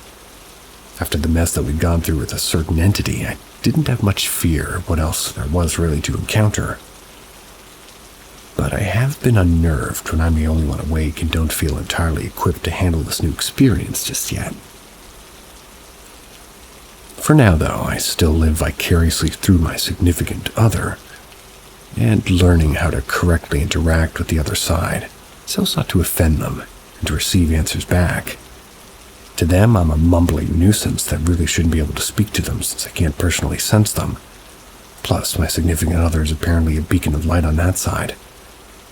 So I'm both drowned out and, I get the benefit of the allowed interaction of being near them. Someday, perhaps, I'll get there and it'll feel so lopsided, and in one way, it's like needing a personal translator. Well, maybe in another country. You can only learn the language so fast.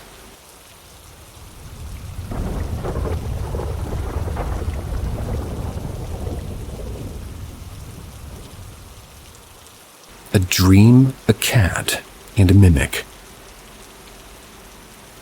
I almost never have nightmares, but a few nights ago I had one of something written in scratches on the back of my child.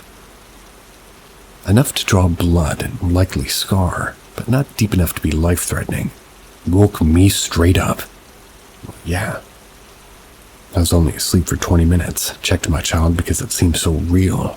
All was good before I fell back asleep. I noticed they were whimpering in their sleep like they were having a bad dream. quick background of me. I'm innately talented in shielding and mental wards. You're innately talented in shielding and innately talented in mental wards. If you don't know what they are, Google it, or look for other posts or comments from me to describe what I do. Alrighty then. I was exhausted from heavy labor, but I put my energy into a protective shield around them before nodding off to sleep. I figured if anybody was going to get attacked, it would be me, as I could deal with it better. Had I not been so exhausted, I'm sure none of this would have been an issue. The rest of the night I had a rolling dream. I'd wake up and stir, maybe use the bathroom and go back to sleep and resume it. I had a rolling dream of weird, haunting events in an unknown restaurant in Minnesota. It was nowhere near me, but I remembered being there. My recently deceased cat made an appearance early in the dream cycle. I know he was there because he felt so much more real, and I could recall remarking how tangible he was in the dream. I knew he was supposed to be dead, but here he was and letting me just see him. Also let me pet him. Near the end of the dream, he appeared again, and I recall his markings vividly as I held him. Another creature was trying to convince me that it was him. It was a similarly black cat, but grotesque, as if it was dipped in blood and let set out dry and become sticky. Its eyes were all wrong and menacing. It almost mockingly dismissed it because, well, I had my cat in my arms. It couldn't be deceived, not even a little. I firmly believe that he came to guard me from this creature and its psychic attack. I'll add one more thing to this. My family is fairly certain that there's a mimic in the house. All of us have heard it, usually trying to sound like a child crying even though they're so often with us in the same room. I feel that because I was so tired from the day, my own defenses were weak. When I blocked it from going after the child, it came after me in the dreams.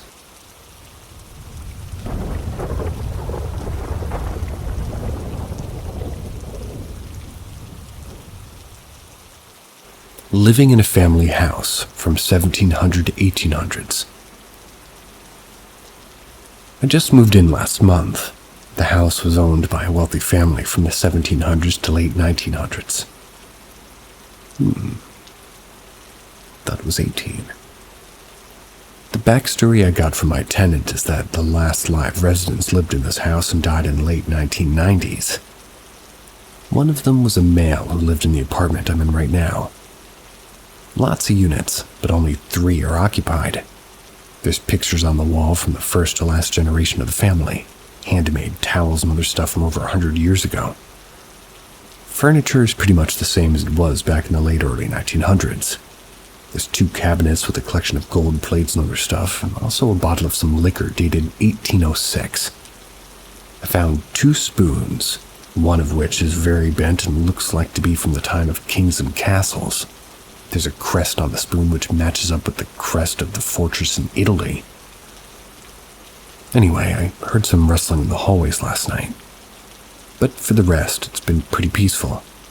I do feel like there are some spirits here purely due to the age and the fact that nearly nothing's changed since then. There's old hand-painted paintings and pictures of the city from about 100 years ago, including some other souvenirs from Australia from the mid-1900s. I don't know what I wanted to achieve with this post, but I'm debating on using a spirit box to see if any spirits are around.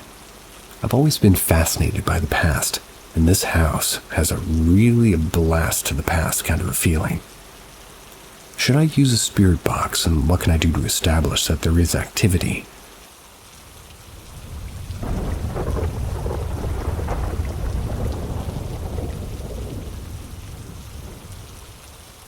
Poltergeist encounter, maybe. This was years ago while I was in high school. I was playing video games alone in my basement with the Xbox playing through the TV. I had lost the TV remote a while back, so I had to adjust the volume by pressing the buttons on the side of the TV. The audio played through both the TV speakers, along with those cheap earbuds I had plugged into the Xbox controller.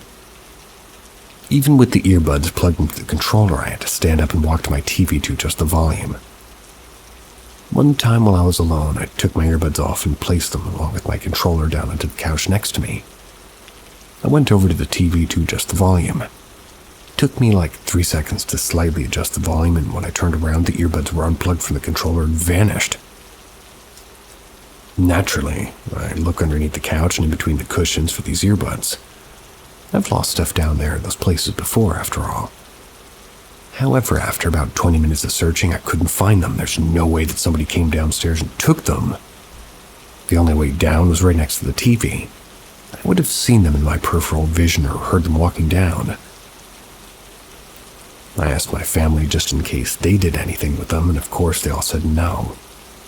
I decided to give it a rest and just assume that they would turn up sooner or later, which is kind of what they did, but in a creepy way. The next 2 days I went back and forth down the basement, and I took apart the couch and even cut into the fabric underneath. Wanted to see if it was deeper in the couch. Nothing. I couldn't find them anywhere. Even after looking everywhere else in the basement, still couldn't find them. Gave up once again and put the couch back together and decided to just get new earbuds. I swear about 2 weeks later I go down to the basement and the earbuds are sitting on the exact part of the couch that I'd left them. I immediately go ask my family why they're messing with me. They swear they didn't do anything, and this time they weren't plugged into the controller, they were just sitting on the couch. This seemed so strange to me, and everybody else I told it to. It was like the earbuds were taken to another dimension and just brought right back. I did a quick Google search about similar phenomenon. I learned that it is a pretty common trait among poltergeist folklore. That objects will vanish, and they'll make them reappear at a later time. Sometimes in the same spot, sometimes in another location. The only other thing that happened in this house similar to this was, well, the thing with my brother where his wallet went missing. It was found on the top shelf of his closet, but apparently he didn't even put it there. But you'd have to ask him about that.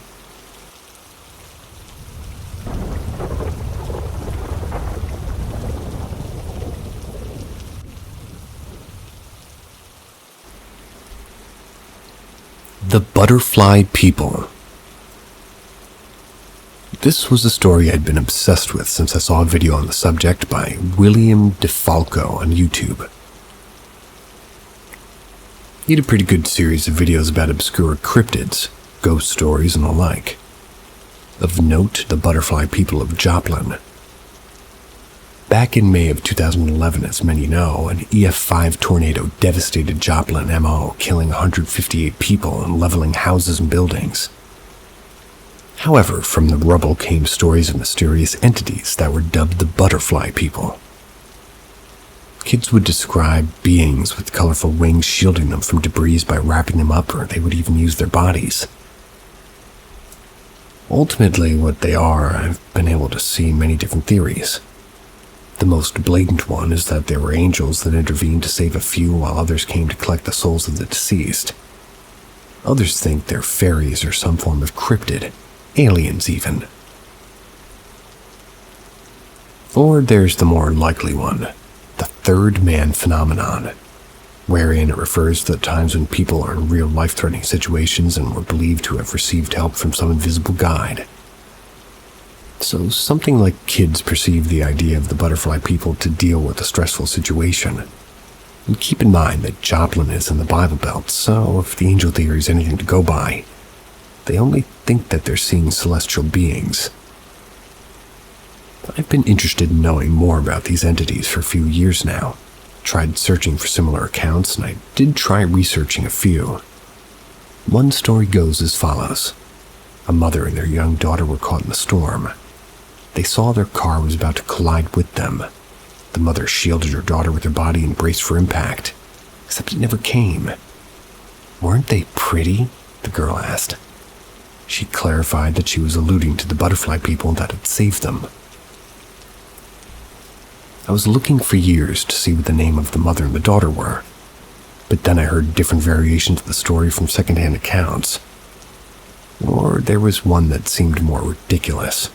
The idea that some people were trapped in a church's basement and the storm caused columns to crumble, trapping them in. According to one video I watched, people claimed 6 men came in and lifted the heavy columns up and left. I tried searching for the name of the church and some of the survivors at least, but I found nothing. It sounds more like a case of mass hysteria or bullshit. Like, I don't intend on stepping on anybody's faith, because that would be a douchey thing to do. Indeed. But I always find these stories kind of funny. You expect people to buy that these angels would save some people and just leave the others for their fate? I mean, I fully like how the stories are meant to portray hope and healing after national disaster, but at the same time, they come off as kind of offensive people whose family members perished in the storm. Just gives off bad feelings like, good for you, some butterfly angels saved your son, so why did another family lose their child?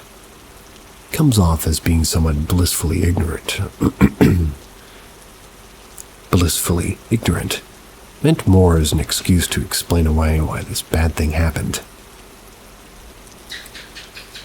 Indeed, Gecko. I'm curious if anybody had any experience with the butterfly people and later recanted, or if there's still some stand by what they believe to have seen. Just kind of want to hear more stories than the ones that I'd seen circulating around and maybe could be considered just legends, since there's no primary source. You heard them. Any butterfly people out there? Put that in the comments.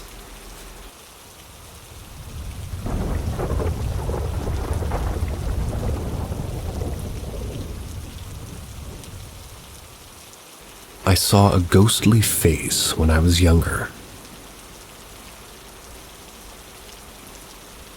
I was about 4 or 5, so the year was 2011 or 2012. I was on holiday with my mom and dad. We were staying in a hotel room with 2000s kind of decoration.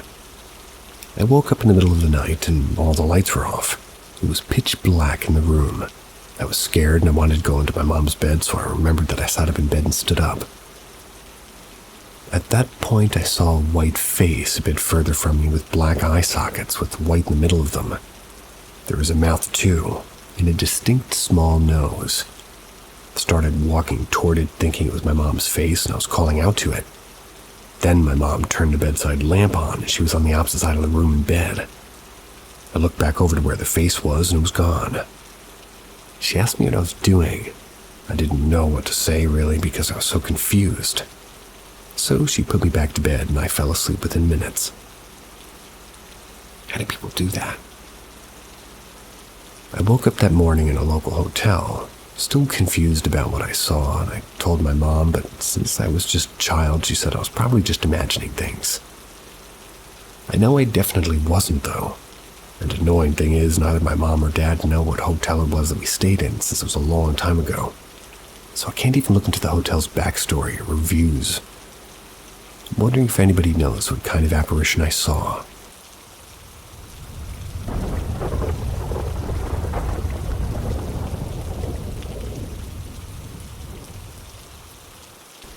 I know it might sound unbelievable, but I just want to share.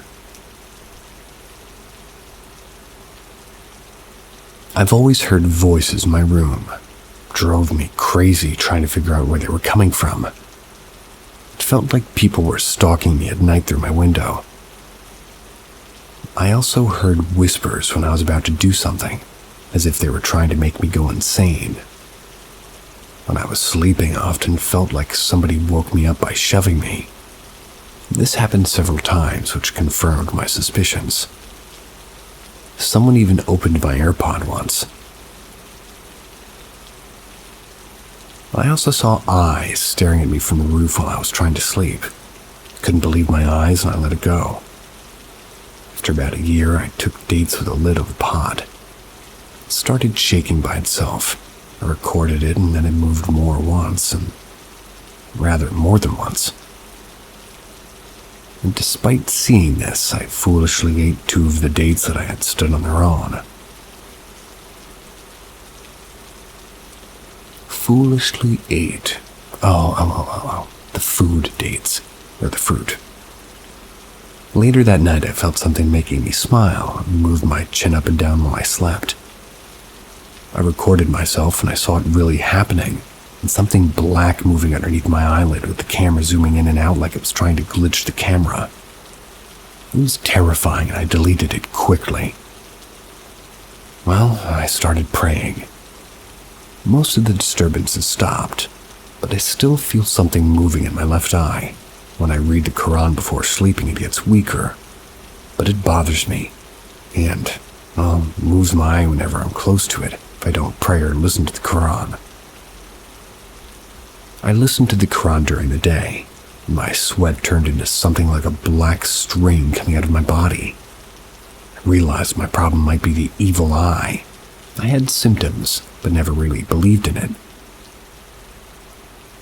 The voices I heard could be black magic because I hear it when I pray or I listen to the Ruqyah,